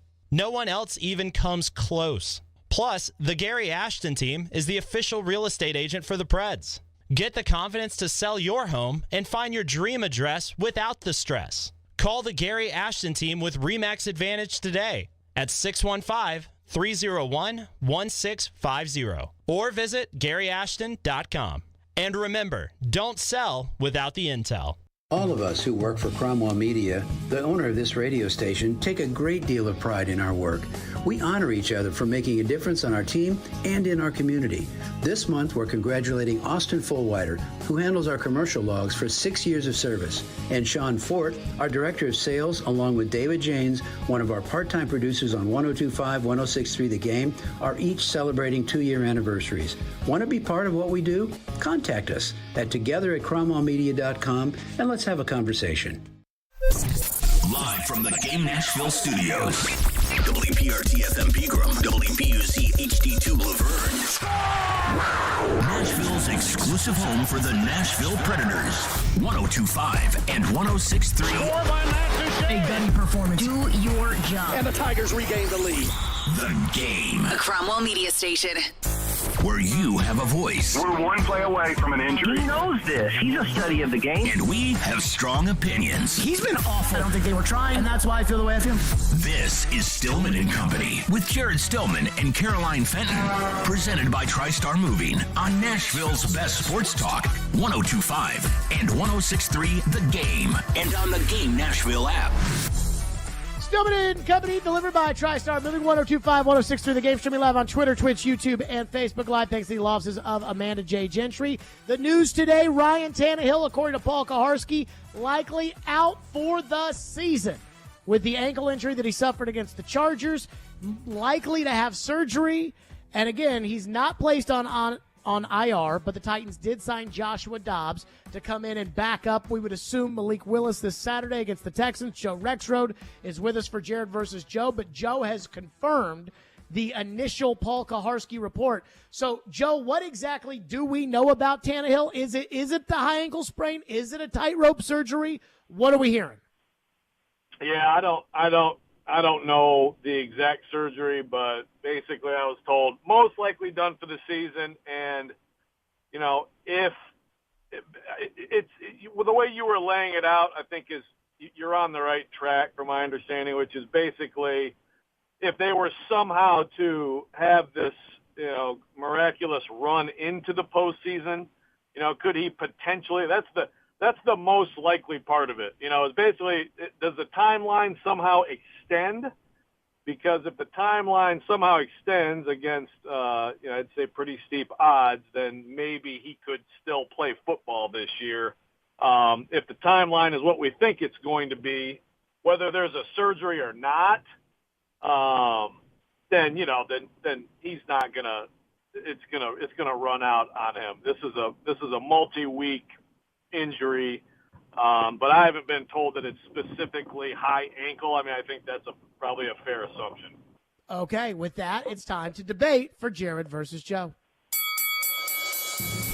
Jared Stillman versus Joe Rexrode. Now on Stillman and Company. On ESPN 102.5 The Game. No, Caroline. She did the midday show today and is flying off with Dylan Cole to wherever it is that she is flying off to. She will be back, though, for tomorrow's show. But, Ian, where do we start with Jared versus Joe? Okay, well, we'll get right into it with this big, hot, and heavy quarterback news.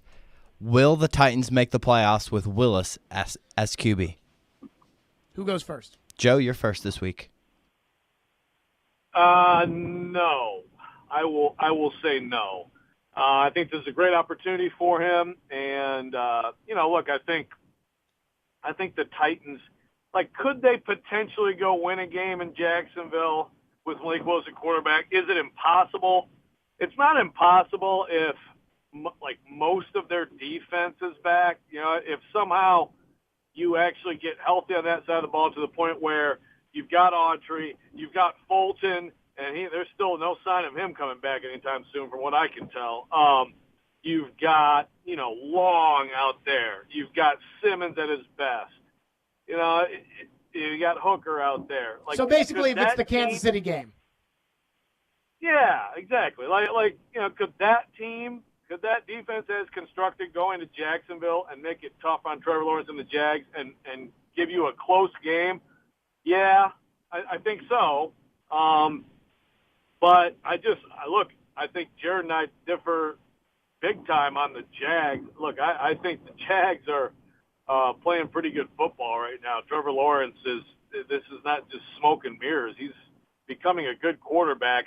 They got some big-time young defensive talent as well. And I actually think, that's going to be a tough environment at the end. So I would have to favor the Jags.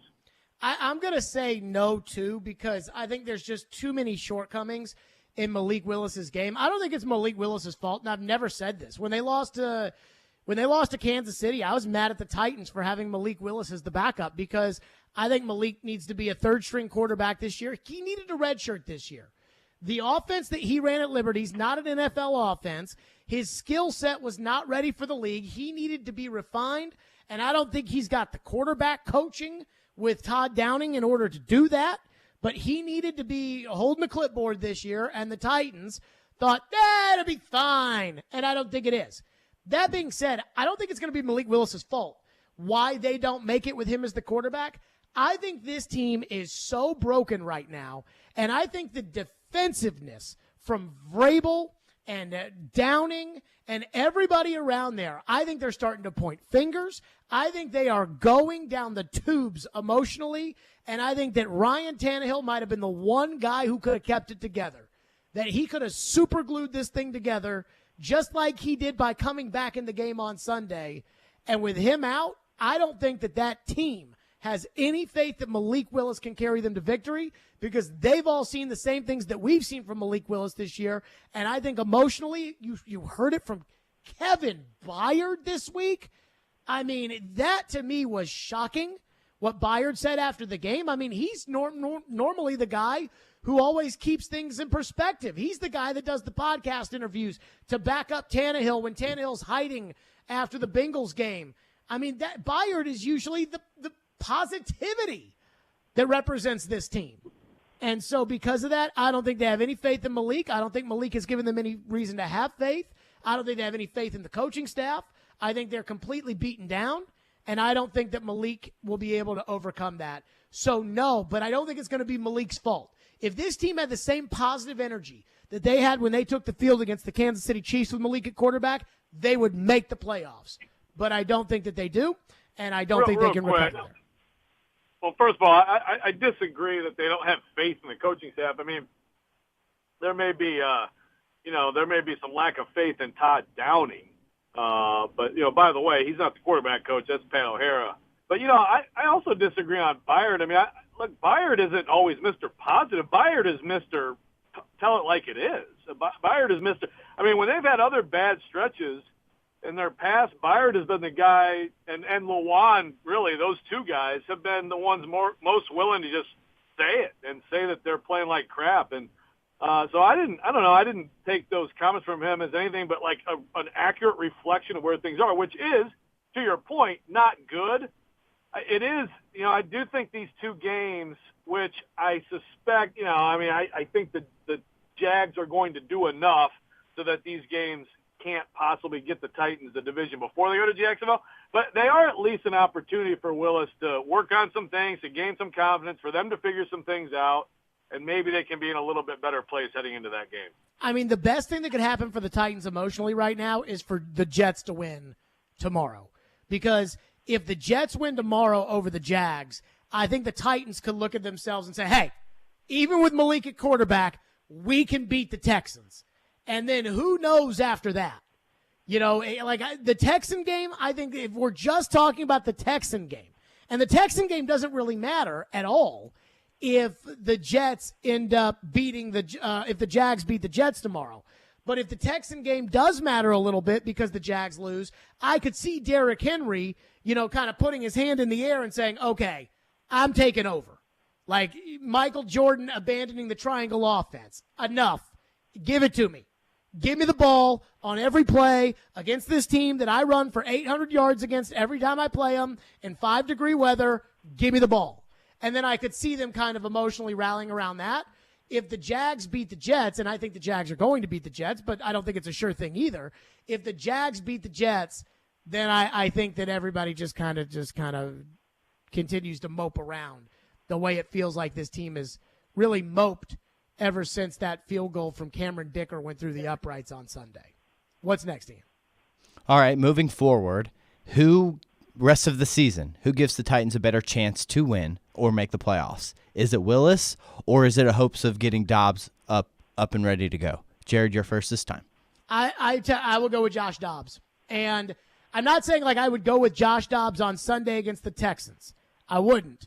But if you're asking me, that Week 18 game in Jacksonville, Dobbs will have been here for a week and a half, 2 weeks, however long he would have been here. Bob Shoop thinks he'll be ready, within a week to kind of know everything that they're doing.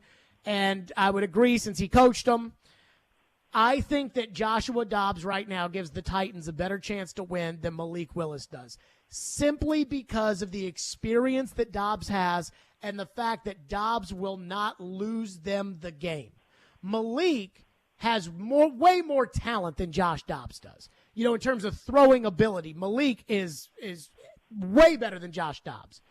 But Malik, right now, he's really inaccurate, whether it's throws that are behind or above or things like that. And he just doesn't really have a good feel for the game. That 2-minute drive that we saw against the Chiefs in overtime, that was terrible. I mean, they call a screen pass and he doesn't even look for it. And you can't have that against teams where really your mistakes are going to be what matters the most. If you minimize your mistakes against the Texans, you should win. Now, I still think Malik should play this game. But if you're playing Jacksonville in a winner-take-all game, I think mistakes will define that game. Can you force Jacksonville into mistakes? And can you not make mistakes? We saw what happened the first game with all those mistakes. I think Josh Dobbs right now gives them a better chance to make less mistakes in that Week 18 Jacksonville game. I will go with Dobbs. I'd love to yell at Jared on this one, but I'm not sure he's wrong. I definitely this week it has to be Malik Willis. I don't think you're bringing in Joshua Dobbs and immediately say here it is. I think it becomes interesting moving forward from here. I mean, Malik gets the next two games, right? Like no matter what, Malik is Texans, Cowboys. It's Malik, and then if Malik is so bad for 2 games, then it's Dobbs, right? I mean that's probably true. The thing about Dobbs is, and I'm a huge fan of Dobbs from covering him at UT, and I kind of, I think his NFL career has kind of gone how I expected it. There's a lot to like about Josh Dobbs. His biggest problem is, the guy's a freaking rocket scientist, okay? But, he's one of the great student athletes that we've seen come through this state. But, his inability to be consistently accurate has always been his issue. Even at Tennessee, he would be a really good player, but that's what it's about. It's just consistently being able to deliver the ball to the right spots, and he just hasn't been able to figure that out. Malik Willis has certainly a much bigger arm than Josh Dobbs. It's going to be interesting. I'm keeping an open mind on Dobbs. I think Jared may be right. It may be that by the time you get to that point with this much time in the offense, that he would end up being a slightly better option. But I think Malik Willis is definitely going to get the opportunity to stake that claim. Man, he's I got to thought be you better were than going to he's go been. nuts. He's got to be better. I thought you were going to go nuts on me about that. I want to, but honestly, I can't lie. I think it's possible too. I do. Eventually. And let me say this as a Titan fan. I hope Malik runs away with this job. Like, I hope that after this game on Saturday against the Texans, it's like, yeah, I hope Josh Dobbs doesn't have to play, but that's not how I feel right now. There you go. More Jared versus Joe, more debating to be had. Upcoming Stillman and Company, 102.5, 106.3 The Game. Hiller Plumbing, Heating, Cooling, and Electrical. Those are my guys. I love my friends at Hiller. They've been taking great care of me for 4 years at my home. Anytime something's wrong, I just go right on my phone, right to the app, right to Hiller. Bang, they're right at the house. And I love it. Hiller is giving away cash for the holidays, and they're celebrating from now until the end of the year with special deals. Hiller wants to make sure that every child experiences the joy of Christmas this year, and they're donating $50 in Toys for Tots with every tankless water heater purchase. And they're giving away a $250 Visa gift card with each unit. Or get a $500 Visa gift card when you buy select new HVAC systems. Or a $500 Visa gift card when you buy select new HVAC systems or the purchase of any new whole home generator. More deals are online at happyhiller.com. As always, Happy You'll Be Here. The service is free, and these deals are only available until the end of the year, and that end of the year is coming. So schedule today. That's Hiller Plumbing, Heating, Cooling, and Electrical. My guys, proud supporters of the Nashville Predators, the Tennessee Volunteers, and the Vanderbilt Commodores. Hiller, call the Happy Face truck today. New Year's Eve. It's time. Iowa. Touchdown, Iowa. Kentucky. And that's a Kentucky touchdown. The TransPerfect Music City Bowl lives on 102.5 and 106.3 The Game and 93.3 Classic Hits. Join Caroline Fenton for the official pregame show at 10, followed by kickoff at 11. The TransPerfect Music City Bowl is presented by High Five Buys and the Nashville Sheriff. On 102.5 and 106.3 The Game and 93.3 Classic Hits. Can you beat Vegas this football season? Hey, it's Chase McCabe for Superbook Sports. Superbook gives you the chance every week to go head-to-head with the best odds makers in Las Vegas. No fancy computer algorithms, no guys across the pond setting lines for American sports, just the best team of odds makers in the business behind the counter at the Superbook in Las Vegas. Plus, Superbook features some of the best odds boosts and promo bets anywhere. So download the Superbook Sports app or visit superbook.com and start your battle against Vegas right now. Visit superbook.com for terms and conditions. Gambling problem? Call 1-800-889-9789. Nothing says I love you like the gift of jewelry. A sapphire ring, a diamond necklace, a colored gemstone earring, an anniversary band. And around here, the diamond destination is Genesis Diamonds. With decades of experience, our legendary value combined with worldwide connection, Genesis is here to help make this Christmas the most unforgettable ever. And to make it easy to splurge, our special 0% finance offer has been extended through Christmas Eve. So you can make any holiday purchase and spread your payments over 5 years and enjoy an interest rate of 0% with absolutely nothing down. Our showcases are filled with exquisite diamond rings, earrings, pendants, bracelets, bands, as well as a fabulous selection of luxury pre-owned Rolexes, starting as low as $35 a month with nothing down. And if you're planning an engagement this holiday season, this special finance offer includes all of our designer engagement rings and all GIA certified diamonds. Buy now, spread your payments over 5 years with zero interest and nothing down. Say I love you louder than ever this holiday with the gift of diamonds from Genesis Diamonds. Green Hills in Cool Springs. On approved credit.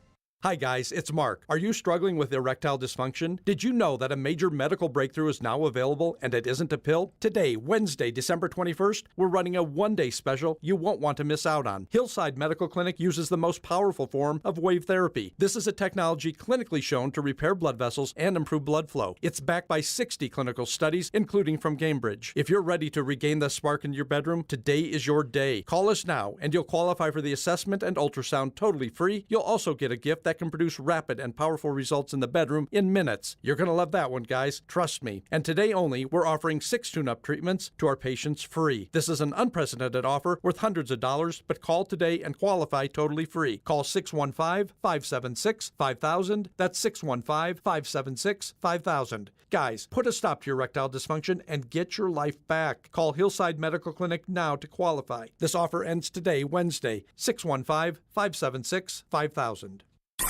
Never miss a moment of the show. What is this? Check it out. Subscribe to the Stillman and Company podcast on iTunes, Spotify, and wherever you get your podcasts. You're listening to Stillman and Company. Sounds like this has been a game-changing day for all of us. Presented by TriStar Moving on 102.5 and 106.3 The Game and on the Game Nashville app. Jared Stillman versus Joe Rexrode. Now on Stillman and Company. On ESPN. 102.5 The Game. News of the day, Ryan Tannehill likely out for the rest of the season. Malik Willis in at quarterback. And Josh Dobbs signed by the Titans, most likely to back up Malik Willis. Although, Joe, Mike Vrabel decided to act like the general manager today and got up at the podium, and he was talking about the roster moves that they've made and said that, Ryan's doing everything in his power to make it to the game on Saturday, which obviously seems somewhat facetious in hindsight. Yeah, well, I'm sure he'd love to play Saturday. I'm just surprised that Vrabel got up there and said Ryan's going to try to make it, and the Titans were going to let you and Paul Kaharski know, or whomever your sources may be. Could be connected with Tannehill, I don't know, that Tannehill was out for the rest of the season. Ian, what do we have? All right, continuing on here. Is Mike Vrabel's future in trouble if they kind of falter out and kind of pitter out the rest of the season without Tannehill? So you're saying that if they lose the next 3 games and they end up with 7 losses if they lose out, in a pretty row, much, yeah, pretty much if they lose out without Tannehill, could Vrabel's future be in jeopardy? Who's first? Joe's first. I can't imagine. Look, I understand that now we have a different, view of Amy Adams-Strunk because she did something quite unpredictable and quite rash. But I can't view that move and look at it like she would actually consider doing the same thing with Mike Vrabel. I mean, I have to look at the move as, in part, not necessarily appeasing Vrabel or doing his bidding, but thinking of the future in terms of Vrabel with more power in the building. Amy Adams-Strunk is she understands, I think, what Mike Vrabel is as a coach, has become as a coach in this league. And look, it's everybody can take some criticism for what has happened this year, but the Titans would be crazy to consider, putting Vrabel in any kind of a hot seat, and I just can't buy that she would look at it that way. Don't you think the Titans were crazy to fire John Robinson when they did? I just said that. Yes, I do. So you can take that if you want and run with it and believe that Vrabel could also have trouble. I just don't. I don't think that. I think that this move, because I've seen some people say that. We've had some people on our show say, well, I think that Vrabel should be worried too. To me, I think the opposite. I think that this is Mike Vrabel needs to have more of a say over things, and whatever Mike Vrabel wants is what Mike Vrabel is going to get. That's how I view it, and so I don't think that you look at all the stuff that's happened to this team and all the blame that everybody can now put on John Robinson, and I don't see how Mike Vrabel would actually be on a hot seat. So you think we're looking at John Stryker, a.k.a. Stretch, as their general manager, and that it's going to be Vrabel and the Vrabelettes running the organization from here on forward? I'm not saying that. I think, and I wasn't able to listen. I mean, you and I were texting about it before your show. I don't think it's going to be Stryker. But it may be a GM who ultimately has to bend to Vrabel's wishes on some personnel decisions, and so that's still a different situation than it was with John Robinson, obviously. So here's the thing. I have no freaking clue. I lean towards you're probably right, but I'm not even going to go there because, I'm not saying that you and Robbie are wrong. Caroline was listening to the Robbie and Rex Road show the morning that John Robinson got fired during the midday show. And Caroline was like, yeah, Robbie and Joe were taking phones, and they were like, yeah, there's no way that John Robinson's going to be on the hot seat, but this is a bad look for John Robinson. And then bang. And it's not that, you guys were wrong, because at that moment in time, I thought it was crazy too. I still think it's crazy what they did. So the ultimate wild card here is the owner. To me, this is a binary system. Was John Robinson fired for Mike Vrabel to get more power? I don't know. Was John Robinson fired because the owner was mad, and the owner, fired off the general manager, and she's still mad, and the fact that they've lost 2 in a row since they fired the general manager, and the morale of the team is at an all-time low since the Robinson, Malarkey, Vrabel era, and the fact that they're going right down the toilet, and they may not make the playoffs, and if they don't make the playoffs, that's millions of dollars down the drain for the owner, and that she could freak out and fire him too. I don't know. I mean, the day before they fired Robinson, I told Caroline, I was like, you do realize that in other organizations with unstable owners, that yesterday's performance against the Eagles is the kind of performance that gets a coach fired. That's the kind of game that gets somebody fired. I didn't think it actually would get somebody fired because I didn't think that she was that reactive. So I don't know. And, I guess I lean, if someone were to put me, if they were to put me on the stand for expert testimony, and boy, that would be something if they did, to put me on the stand for expert testimony about the Titans. And they said, Mr. Stillman, in your expert opinion, do you think that the owner is making it about Vrabel, or do you think that she's a wild card and is going to fire everybody because she's so mad? I would say I think she's making it about Vrabel, but I don't know that. And nobody knows that. And she's not talking to anybody, so nobody knows what the plan is here. And Bob Shoop said it, that he thinks Vrabel is coaching on eggshells, and it is very hard to do that. And if he's coaching on eggshells, it's because he doesn't know if he's safe or not. So, I guess you're kind of right, Joe, but I don't know. And if it's 7 in a row and the tone of the players has gotten worse every week, what's it going to be like if they lose 7 in a row and blow a 95% chance of winning the division? It's going to be awful. So I don't know. It is going to be awful, but if she were to actually fire Mike Vrabel after that, I don't care if they lose 3 straight games by 30 points. If she were to fire Mike Vrabel, then it would be an all-time ownership torching of a franchise that I will have ever witnessed. Did we not already see that this season, though? Yes, but at least Robinson and his job status could be reasonably argued after this season because, still most of what we're seeing is Robinson mistakes that are blowing up in their face. Other than, the Todd Downing thing is fair, but yes. But you talk about firing Vrabel a year after coach, and also both of them. You already fired one guy, you gave an extension, but you gave them both extensions. And this year is gonna, to me, that would be an all-time like we're talking Steinbrenner stuff, man. No way. By the way, somebody asked me how much money Robinson was making. Adam Schefter had a report that at the league meetings last week, they basically told the owners to stop firing everybody all the time because the league has spent $800 million in coaches that are no longer coaching. And they didn't have Robinson's salary in there, but they had Frank Reich's at $9 million a season. So people ask me, how much money was Robinson making? I'm like, I have no idea. But if Frank Reich's making $9 million, Vrabel's probably making $13 million or $10 million. And if Vrabel's making $10 million, Robinson was probably making $8 or $9 million.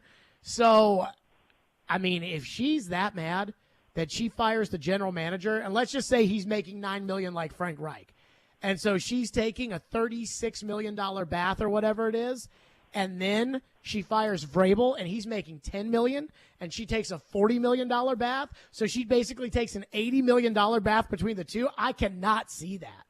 I mean, $80 million. It's a lot of money. I mean, this is she's giving the show to Vrabel. Oh. What's next, Ian? Okay. Todd Downing was asked today about the Derrick Henry third downs. Defend Todd Downing and his rationale for keeping Henry off the field on 3rd and shorts. Who goes first? Jared, go ahead. There is no defense. I mean, regardless of whether or not you're actually going to give the ball to Derrick Henry, the threat of Derrick Henry is just as important as Derrick Henry being out there. Derrick Henry is the best player on the team. He's the best player in the history of the Tennessee Titans. Now, I keep saying he's the best running back in the history of the franchise. That's not true. It's Earl Campbell. He is the second best running back in a franchise that has had great running backs, whether it is Chris Johnson or Eddie George, or, I mean, even if you want to go all the way back to Lorenzo White. Like, they've had great running backs, you know, in the days of the Oilers and the Titans. And Derrick Henry is the best running back in the history of the Tennessee Titans. And to not have him on the football field on 3rd and 2 and instead throw a ball outside the numbers 8 yards to Robert Woods because the Chargers showed you an anti-Derrick Henry front. No duh, it's going to be an anti-Derrick Henry front. There is no defense. And Todd Downing's, I thought Todd Downing's explanation today both lacked reason and lacked humility and was kind of embarrassing when he took that crack at the media as well for deciding to throw the ball to Chikakonkwo. I have no defense of Todd Downing. I mean, this is just disgusting addition, and I don't blame you, Ian, but like we're just agreeing way too much. Yeah, well, that might just be a sign of the Titans and what they've become at this point right now. True. Maybe it's just holiday cheer between Jared and me, but no, I've got no defense. Look, situationally, overall, I mean, here and there, I think it's fine to change up there. And I do understand Derrick Henry and obvious passing downs, not be on the field. You want more of a 3rd down back out there. I understand that. I think 3rd and 2, it's a great opportunity for him to give your opponent pause. And it's also, you can run for 2 yards. You run for 1 on 3rd and 1. You can run for 2. It's become a passing down in the NFL, but I think that Derrick Henry should be on the field in those situations. So, yeah, and look, I still have a bigger problem. I have a bigger than the 3rd and 2s. I have a problem the 1st and 10 when they're at the 25 or whatever it was Sunday, and they called just a straight drop back to see how many different people could sack Ryan Tannehill in one play, when it was exactly when you keep pushing forward and you guarantee yourself points. That was a bigger issue with Downing for me. That was a terrible just feel for the game call, and it was disastrous for them. But the 3rd and 2s, no, I think that Derrick Henry should be on the field on 3rd and 2. So Mike Keith on the team's podcast, Mike Keith talked about the sack that Aaron Brewer allowed right before the end of the 3rd quarter. And he was talking about, and I don't want to say Mike Keith second-guessed the coaching because it wasn't like Mike Keith said, Todd Downing called a bad play. He didn't say that, but he basically said, if you run the ball there, then all of a sudden you're looking at maybe a 2nd and 7 instead of a 2nd and 16. And I love Mike Keith with all my heart. I think he's a terrific broadcaster. That is something I've never heard from Mike Keith, is talking about, if you run the ball there, and it's almost like if you lose Mike Keith, then where are you? Like, that's like Lyndon Johnson deciding not to run for president because Walter Cronkite had enough of Vietnam. Like, that is if Mike Keith is looking at the play calling and saying, if you had done the other thing, that is something. And that's where I feel like we are with Todd Downing. Ian, who won Jared versus Joe this week? Well, as Joe mentioned, this was, a very cordial edition here. I'll lean slightly Joe as far as I do think the Jags are a little bit more legit than Jared. You guys are both leaning Dobbs. Maybe rest of the season could be the better option after a couple weeks. Not this week or next, but maybe as we get going. You both agree on Vrabel's hot seat. I kind of agree a little bit more with Jared that Miss Amy's turning into a little bit of a wild card.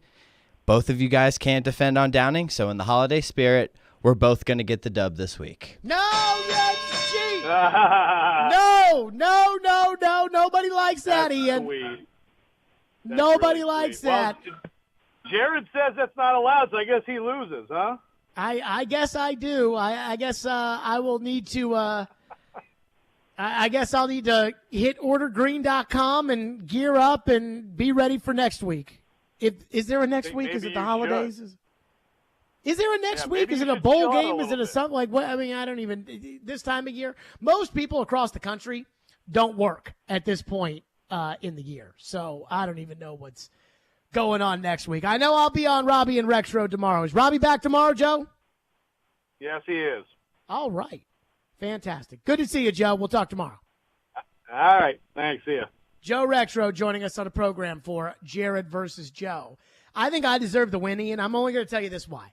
Because okay, let me hear your rationale for this. The Jags thing, like, we didn't really debate that, but we did debate whether or not Vrabel was on the hot seat. And Joe says absolutely positively no, like it's going to be the Vrabel show. I think he's probably right, but I kind of do too. I don't know with the owner anymore. Like I thought I had a feel for her, and now I don't.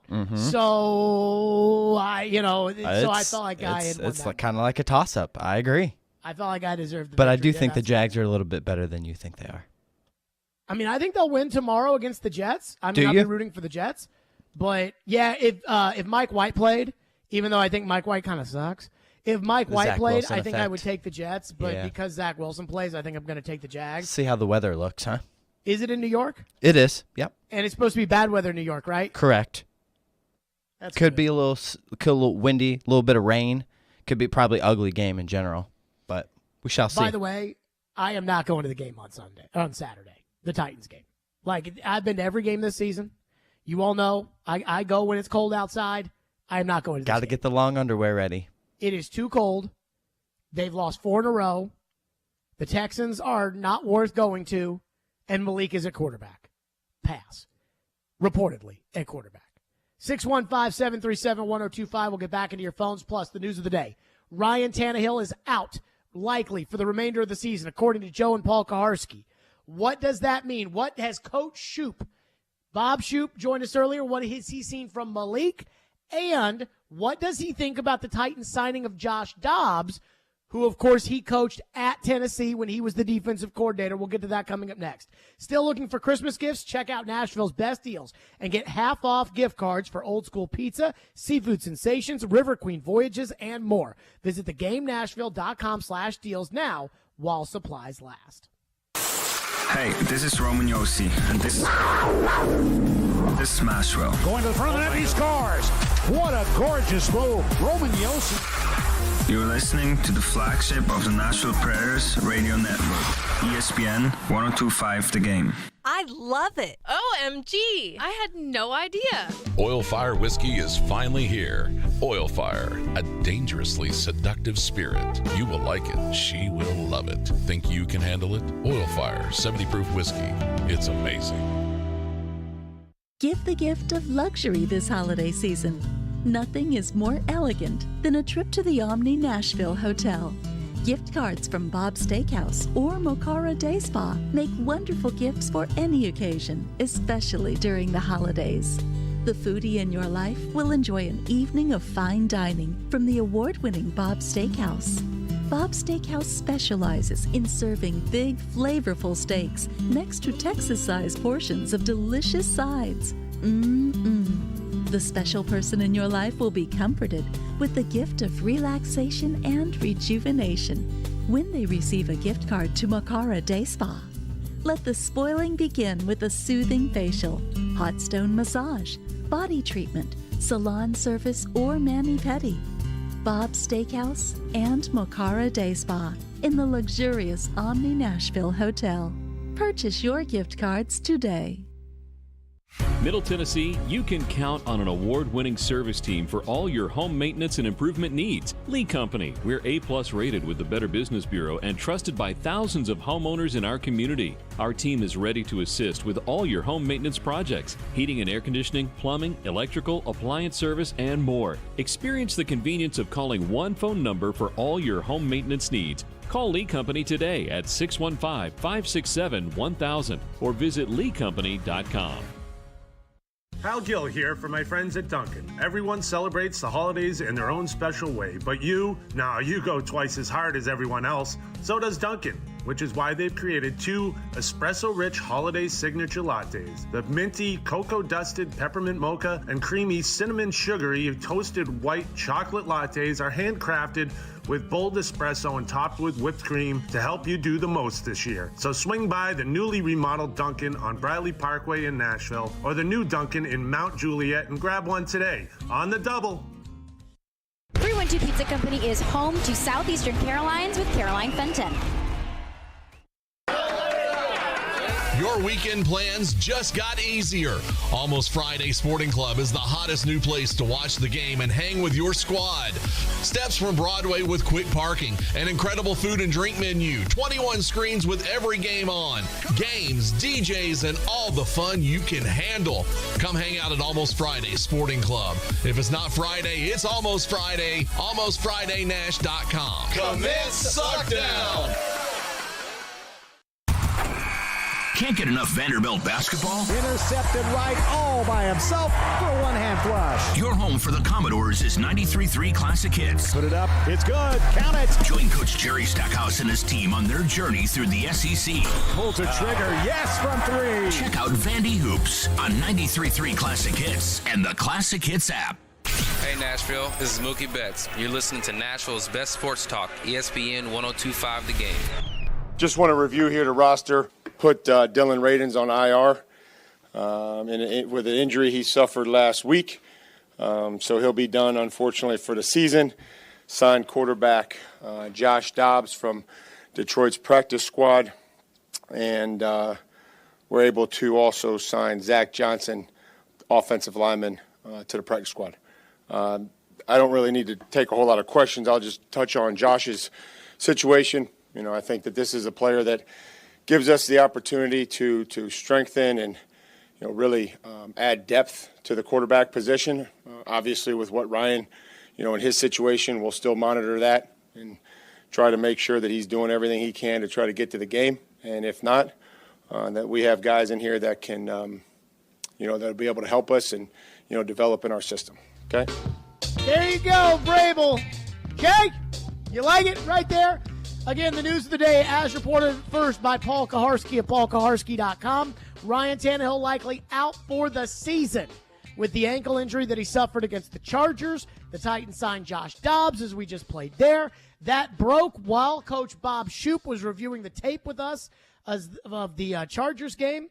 And so we asked Coach Shoop, now that Malik Willis is going to be the quarterback, we would assume, for the Titans going forward, what has he seen off the tape from young Malik? The very first play, I like the RPO where he rode the ball into the line of scrimmage, you know, read the rotation of the coverage, and threw the slant to Conley. That was good play, really good play. Second play was a run. Third play, they converted. That was one of the 3rd and 2s we talked about. He converted the short pass to Conley again, which, you know, where Conley was tagged down and got up and continued to run. He drew him off sides with a good cadence.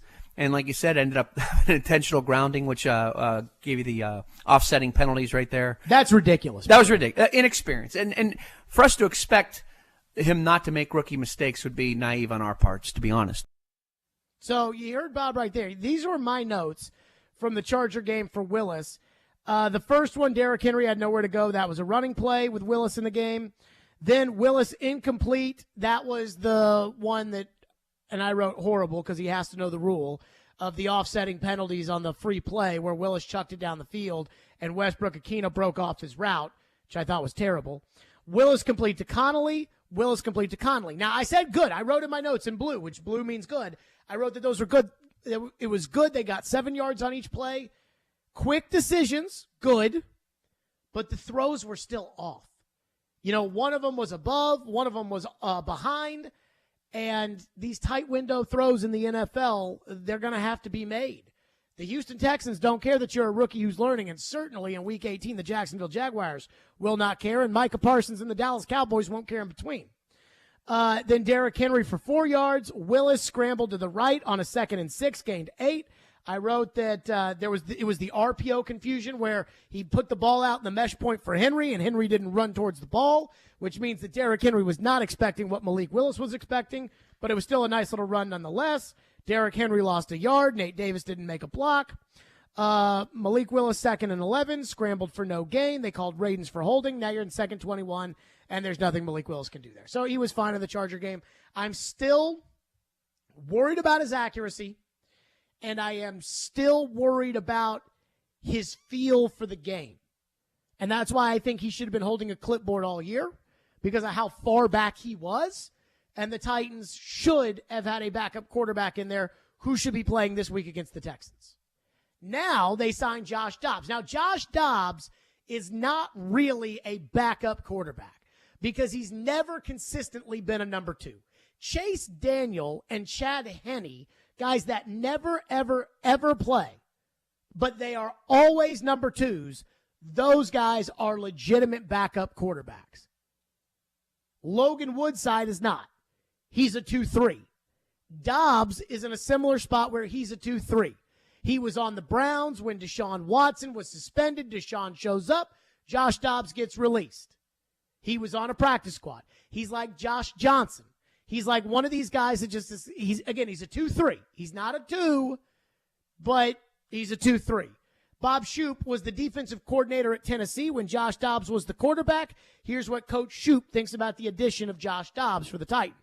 I like the signing of Josh Dobbs. One, he's literally an astronaut. I mean, he's smart. He can pick things up quickly. There's without question that. And to me, the other thing about him is he has some similar traits to Malik Willis in that you can design an offense specifically to those two players and not have to change a whole lot. Where with Ryan and Malik, I'm sure there were some subtle differences in the packages and things along those lines. So here's why I like the Dobbs move. First off, I've always had a lot of respect for Josh Dobbs as a competitor and as a leader at Tennessee. Josh Dobbs has his shortcomings as a thrower, but as far as the packages that they're going to run, the offense and the style that they're going to call these games for Malik Willis, it's going to lean more Baltimore than it is what we've seen from the Titans. And as Coach Shoop said right there, it's a similar skill set for Josh Dobbs with what Malik Willis has, ish. But because Josh Dobbs is so smart, and because Josh Dobbs is coming from Cleveland, now I know he's Detroit's practice squad, but remember, Detroit runs the same offense the Titans run. Coming from Cleveland this year, Baker Mayfield went to the Rams from Carolina. And he said after he got there, he got acquired on a Tuesday, and he went out and he beat the Raiders on a Thursday. And Baker said because of the way that Kevin Stefanski runs his system, it was very easy for him to adapt to the Rams because it's the same terminology. And all these Los Angeles Shanahan offenses are kind of the same. San Francisco, the Rams, Green Bay, Tennessee, Atlanta, Minnesota, Cleveland, so on and so forth.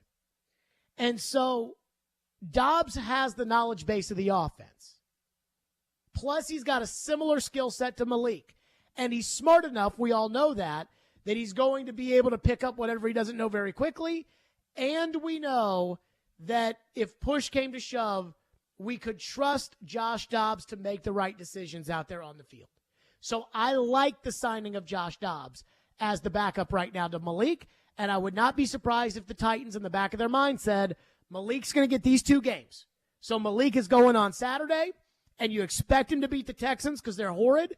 And Malik is going against the Cowboys on Thursday Night Football, and you would expect them to lose because Dallas is actually good. And albeit they didn't play very well on Sunday defensively against the Jags, but they have a good defense, Micah Parsons, DeMarcus Lawrence, Trayvon Diggs, so on and so forth, that you would expect him to lose the Thursday Nighter.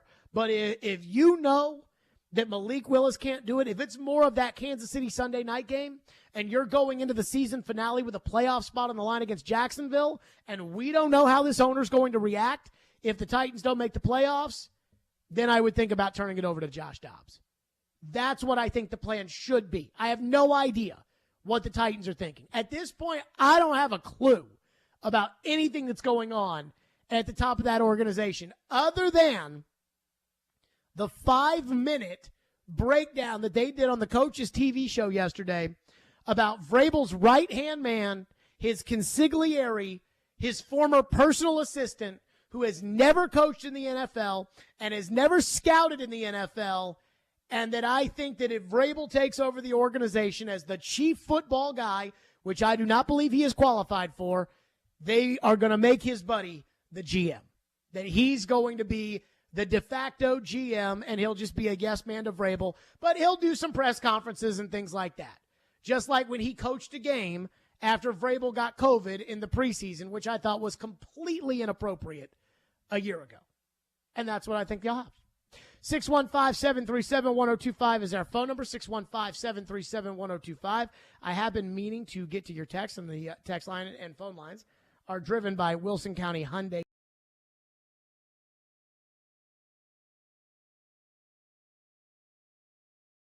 Bird Johnson in the 60s. Let's call her Lady Bud. I mean, I can't knock it. I mean, she is channeling her inner Bud lately. I was stunned by it. I could not believe that. I mean, I still can't get over the Robinson move. People are still trying to figure it out, wrap our heads around it. Still can't. Nobody. Hey, Solomon Wilcott said yesterday on Sirius XM, and you know I love Solomon Wilcott. And Solomon Wilcott said that he thinks that that's why the Titans are in the tailspin they're in, is because of that move. He said it, not me. Texter says, Malik sucks and will always suck. He can't read defenses and is inaccurate. You can't teach that stuff enough to make him a starter. He can make small improvements, but he is never going to be a good pro. That comes from Tyler. I mean, I've seen guys, Steve Young was terrible too. And then Bill Walsh taught him how to play quarterback, and Steve Young was pretty darn good. And I'm not saying that Malik is Steve Young, but I don't think the Titans did any favors by sticking Malik out there as early as they did when he was as raw as he was. I wonder if they regret making him the backup. I mean, I'll just tell you, well, in this program, we said don't do it. Then again, we've said a lot of things on this program don't do, and they've gone around and done it, and it hadn't been very pretty. 615-737-1025. Predators at Chicago. They're the worst team in the league. They are actively tanking. And the Predators are actively trying to tell everybody that they think this team has a chance. We'll get to that coming up next. Predators Game Day, Stillman and Company, 102.5, 106.3 The Game. 185! Every team needs a quarterback. 185! That's why we have Hasselbeck, bootleg, rollout, toss, touchdown! Tim. ESPN NFL analyst Tim Hasselbeck gives his expertise on all things NFL. How that team is built, I think there's a lot to like about them. Every Tuesday at noon, Tim with Chase, Willie, and D-Mace. Presented by Red Spirit and Wine in Bellevue on 102.5 and 106.3 The Game and the Game Nashville app.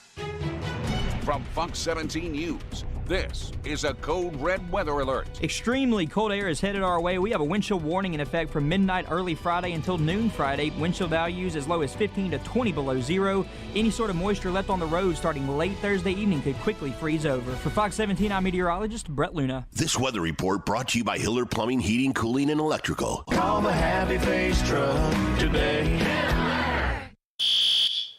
Attention all fire and safety line experts. Middle Tennessee's fastest growing fire protection company is looking for experienced service technicians, designers, and sprinkler system experts like you. Tired of working for a large corporate employer? Work for a company where you're more than just a number. Jarrett Fire Protection is owned and operated by Nashville natives and wants to invite you to grow with their amazing team. Hi, I'm Jason Jarrett, owner of Jarrett Companies. I'm looking to hire experienced sprinkler experts and will offer a sign-on bonus of up to $5,000 for certified professionals. In addition to our great benefits that include a 401k match, PTO, and top pay with annual bonuses, we will also provide you with the top-of-the-line tools, trucks, and equipment that you need to grow your career. Our customer base is large and business is booming with many opportunities for advancement. Give us a call or go online to jarrettfire.com and apply today to become a member of our family and protect our community. That's JARRETT fire.com. Jarrett Companies, where we are above and beyond industry standards.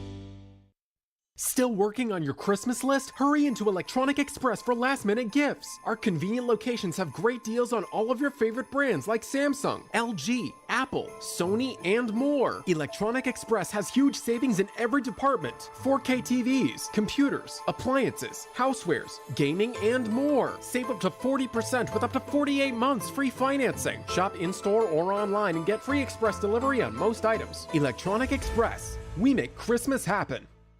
Should you rent? Should you buy? This is Chad Withrow, and these are reasonable questions, but there are major advantages of owning a home as opposed to renting, like mortgage interest, tax deductions, other tax benefits, plus the equity in the home becomes an asset. You really are throwing away your money when you rent. Let your money work for you. Give my friends a call at Regal Realty Group. Let them find you the right home. They do everything for you from contract to closing and everything in between. Give them a call at 833-OUTKICK. That's 833-OUTKICK. Robbie Stanley. It really doesn't matter until the pads come on and you have to hit each other, you have to block. Joe Rexrode. Reliable, go out and make some plays for you. Solid player. Get your morning started with Robbie and Rexrode every weekday from 6 to 10 on Nashville's best sports talk, 102.5 and 106.3 The Game and the Game Nashville app. You're listening to Stillman and Company. Presented by TriStar Moving. 102.5 and 106.3 The Game. And on the Game Nashville app. It's Hockey Night in Smashville. Deflects back for Duchesne. His shot stopped. And the score! What are the keys to victory tonight? What's being said in the locker room? Where do the Preds reside in the Central Division standings? Jared Stillman has the latest now. With Preds Game Day on Stillman and Company. This is Smashville's best sports talk. ESPN 102.5 The Game and the Game Nashville app. Predators Game Day is presented by TJ Anderson Homes of Benchmark Realty. Buying or selling, or even thinking about buying or selling, talk to TJ Anderson. He's my realtor. TJ has taken care of 2 homes for me and done even more for my friends. I have no hesitation in referring them to him, and he's done a fantastic job with all of them and his wonderful staff as well. They are the best. If you're looking to sell your property free and clear, ask TJ how he's having success marketing those properties. TJ Anderson Homes of Benchmark Realty, tjandersonhomes.com. Predators tonight, 7:30 at the United Center.